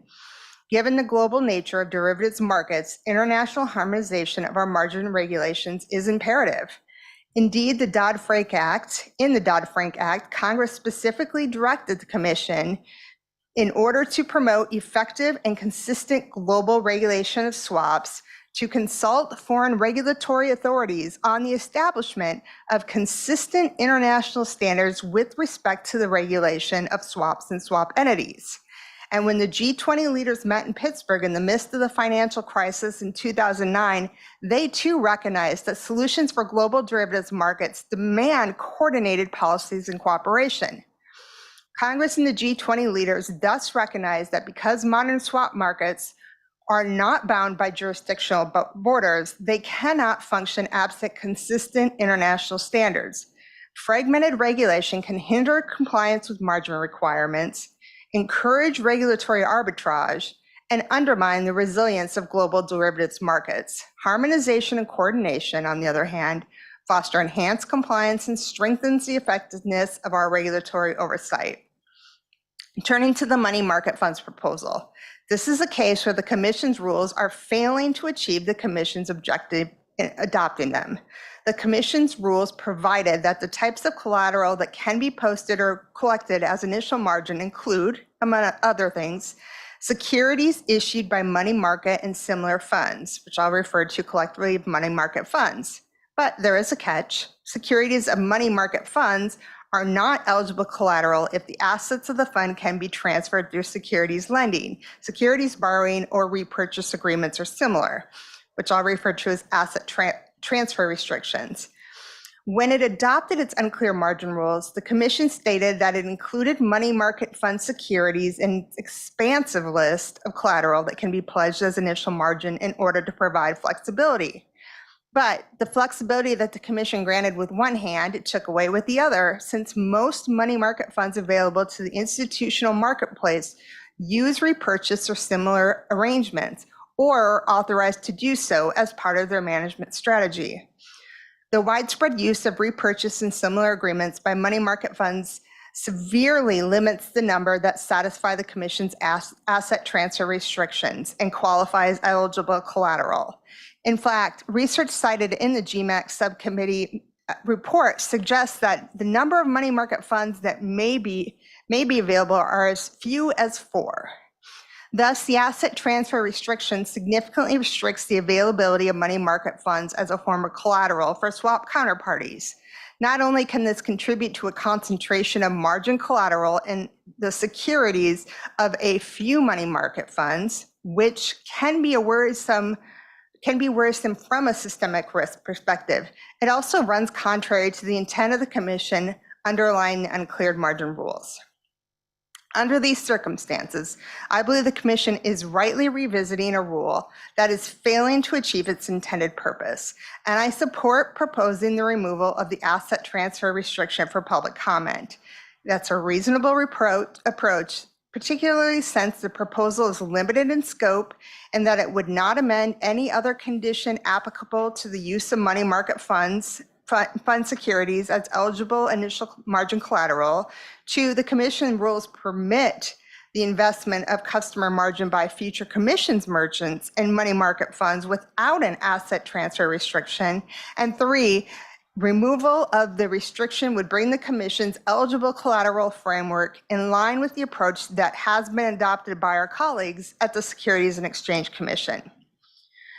In conclusion, I want to be very clear. These 2 proposed changes to the uncleared margin rules do not constitute any kind of rollback of the margin requirements that apply today to the largest financial institutions and their uncleared swap transactions with one another.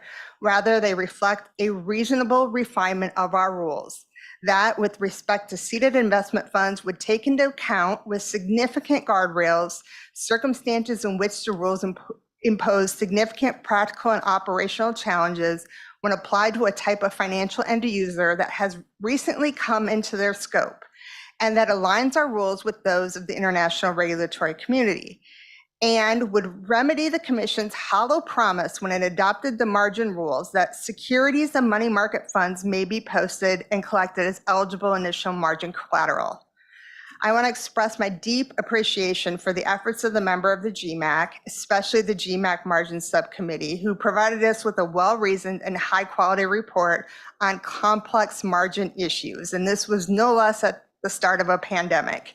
The GMAC and its Margin Subcommittee that produced the report was comprised of a wide range of market participants with expertise and experience with the impact of unclear margin requirements in the marketplace. They devoted a tremendous amount of time to working through differences of opinions and reaching consensus. I definitely want to also thank the staff of the Market Participants Division, whose efforts today with the Office of the General Counsel and the Chief Economist's Office have enabled us to advance these initiatives to assure that our uncleared margin rules are appropriately risk-based for all, are in line with international standards, and achieve their stated objectives consistent with our oversight responsibilities under the Commodity Exchange Act. And with that, I have no questions. Thank you, Commissioner Mercinger, and we'll turn now to Commissioner Pham. So there are years of my life that I will never get back from working on implementing the uncleared swap margin rules. And I'm also cognizant of the fact that I am standing between everybody and lunch. So I will keep my remarks brief, and I very much appreciate the very thorough discussion that the staff, the chairman, and my fellow commissioners have engaged in on this rule. And so I don't know that there's a whole lot left for me to cover.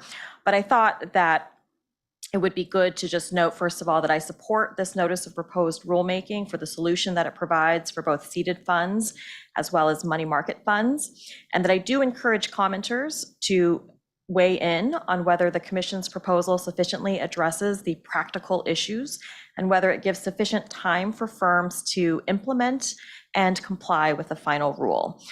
I think, as you've seen over the course of today's proceedings, that we have been focused on a number of highly technical fixes to our rules that have been in effect for many years, and market participants and the staff have had hands-on experience with a lot of the challenges that these rules present. First of all, of course, I would like to thank the efforts of the GMAC members, and the previous sponsors of the GMAC, including Commissioner Stump and Commissioner Mersinger, for making sure that this issue stays top of mind and that these recommendations of the GMAC do get considered by the Commission. It's really a privilege to be able to continue to sponsor this advisory committee. So, taking a step back, I think we need to ask ourselves, who really benefits here from this proposal? Who benefits here are the end investors who will be able to more efficiently deploy capital, access liquidity, and provide investment returns at less cost to funds such as pension plans that manage Americans' hard-earned savings. The key public interest here is providing more liquidity to markets. We have seen over the past several years many recent market stresses, which seem to occur with greater and greater frequency, and high volatility, low liquidity market conditions. Where there is shallow depth of liquidity, costs for end users, customers, and investors go up, and access to markets is restricted. When there is not enough liquidity, risks to financial stability increase. Less liquidity means higher costs and more risk, simply put. And risk to not only financial stability, but also systemic risk. In light of ongoing capital reforms, it is incumbent upon me to remind everyone that, of course, markets are interconnected, and that's why we need to take a holistic approach to market structure with a full understanding of the impact of various regulatory regimes, particularly the impact of prudential requirements on the ability of markets to function well, especially the ability for market participants to access markets for the benefit of American savers. Thank you. Thanks, Commissioner Pham. Do we want to go for a second round? No? Okay. So with that, thanks to the staff again for your participation, your contributions, and all of the hard work. Thank my fellow commissioners for their constructive engagement. Having heard from each of the commissioners and there's no further discussion, we will proceed to a vote on the pending motion to approve and issue the notice of proposed rulemaking on amendments to margin requirements for uncleared swaps for swap dealers and major swap participants, seeded funds and money market funds, as presented in the voting draft. The commissioner is prepared to vote. As it appears the commission is ready to vote, Mr. Kirkpatrick, will you please call the roll? Thank you, Mr. Chairman.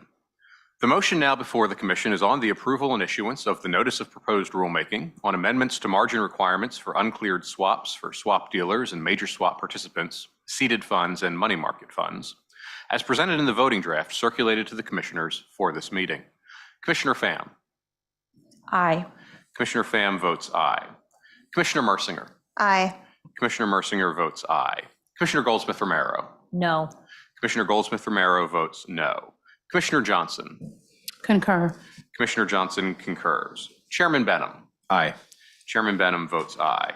Mr. Chairman, on this matter, the ayes have 3, the noes have 1, and there is 1 vote to concur. Thank you, Mr. Kirkpatrick. The ayes have it. The motion carries, and the notice of proposed rulemaking on amendments to margin requirements for uncleared swaps for swap dealers and major swap participants, seeded funds and money market funds is approved to be issued by the commission. Having completed the planned agenda items for this meeting, I believe we're ready for closing remarks. I'm going to begin with Commissioner Pham and go reverse order, ending with myself. Commissioner Pham, do you have any closing remarks? Thank you all so much. Commissioner Mercinger. Just thank you to everyone. We covered a lot of ground today. I tripped over a lot of big words, but we all made it through. And I just wanted to give a couple of special thank yous. One to the Secretariat's office, who I know they were working on circulating red lines late into the night and early in the morning. So we really appreciate all the work that you guys put into making sure these meetings happen and that they go without any issues. And also just a quick thank you to the Office of Public Affairs, because I know that you all have to send out a ton of press releases on days when we have open meetings. It's a lot of work, and we always appreciate your attention and timeliness of getting out the multiple statements. So thank you to Steve and his team, and just thanks to everyone today for making sure we were prepared and we got out some really helpful rules today. So thank you. Thanks, Commissioner Mercier. Commissioner Goldsmith-Romero. I just want to say thank you to everyone, and I especially want to say I am grateful for all the staff, even if I don't vote for it. It is no reflection on the amount of your hard work or the appreciation that I have for your hard work. There are just policy decisions that I will make that should not reflect on how appreciative I am for your work and how much I care about, how much you care about these markets and our important goals and mission. And so I just wanted to say thank you for that. Thank you to the Secretariat's office. And most importantly, thank you to my fellow, my colleagues here up on the dais. It is always helpful for me to listen to them and to their thoughts. And I think that makes for better rulemaking for us. So thank you, everyone. Commissioner Johnson. Thanks so much, Chair. I want to echo Commissioner Goldsmith-Romero's thoughts on thanking the commissioners and all of their staff for working tremendously well together and working collaboratively and endeavoring to ever effectuate the mission of the commission, which is part of our oath and duty, I believe. So I think we're very fortunate to have the opportunity to serve in this role, and I'm very grateful. I'm tremendously grateful to the staff in every instance for their, and this is for MPD as you sit before us, but also across the board for all the divisions that have come before the commission today, DCR, DMO. Thank you so much, Scott, for joining us as well and supporting the development of proposed rules today. I think to echo again something Commissioner Goldsmith-Romero said, I don't ever suspect that any of our conclusions about the work that has been presented is reflective of anything other than our greatest esteem, our highest esteem for everyone who has worked diligently to bring a proposed rulemaking before us. It really is very much the case that this robust exchange of ideas and a diversity of perspectives is the hallmark of our democracy. And it really is critical to ensuring the effective functioning of the financial system as well as to preserving the integrity of the same. So in every instance that there should be divergent opinions should be celebrated, because likely it is working out the very best arguments for each of the perspectives, notwithstanding which one carries the day. So I'm really grateful for us to have had yet another opportunity to connect virtually or in person, and for the commission to continue to effectuate the work that we have been appointed to accomplish. Thank you. Thanks, Commissioner Johnson. Not much else to say, just echo everything that's been said thus far. Do want to recognize Abigail Knopf, John Dunphy, David Gillers, Alicia Lewis, and Laura Gardy in my office for all their work. MPD, thank you. DMO, DCR, OGC, OCE, the chief economist, and Mr. Secretariat. Thanks to my colleagues. We'll be working behind the scenes in August. We'll see you in the fall. Thank you. Do I have to adjourn the meeting? I get so excited for these things. Give me a second. Can I have a, well, I'm not going to take a chance on this. Is there any other commission business? There being no further business, entertain a motion to adjourn the meeting. I so move. I second. Those in favor of the motion to adjourn, please say aye. Opposed, please say no. The ayes have it. This meeting is now adjourned.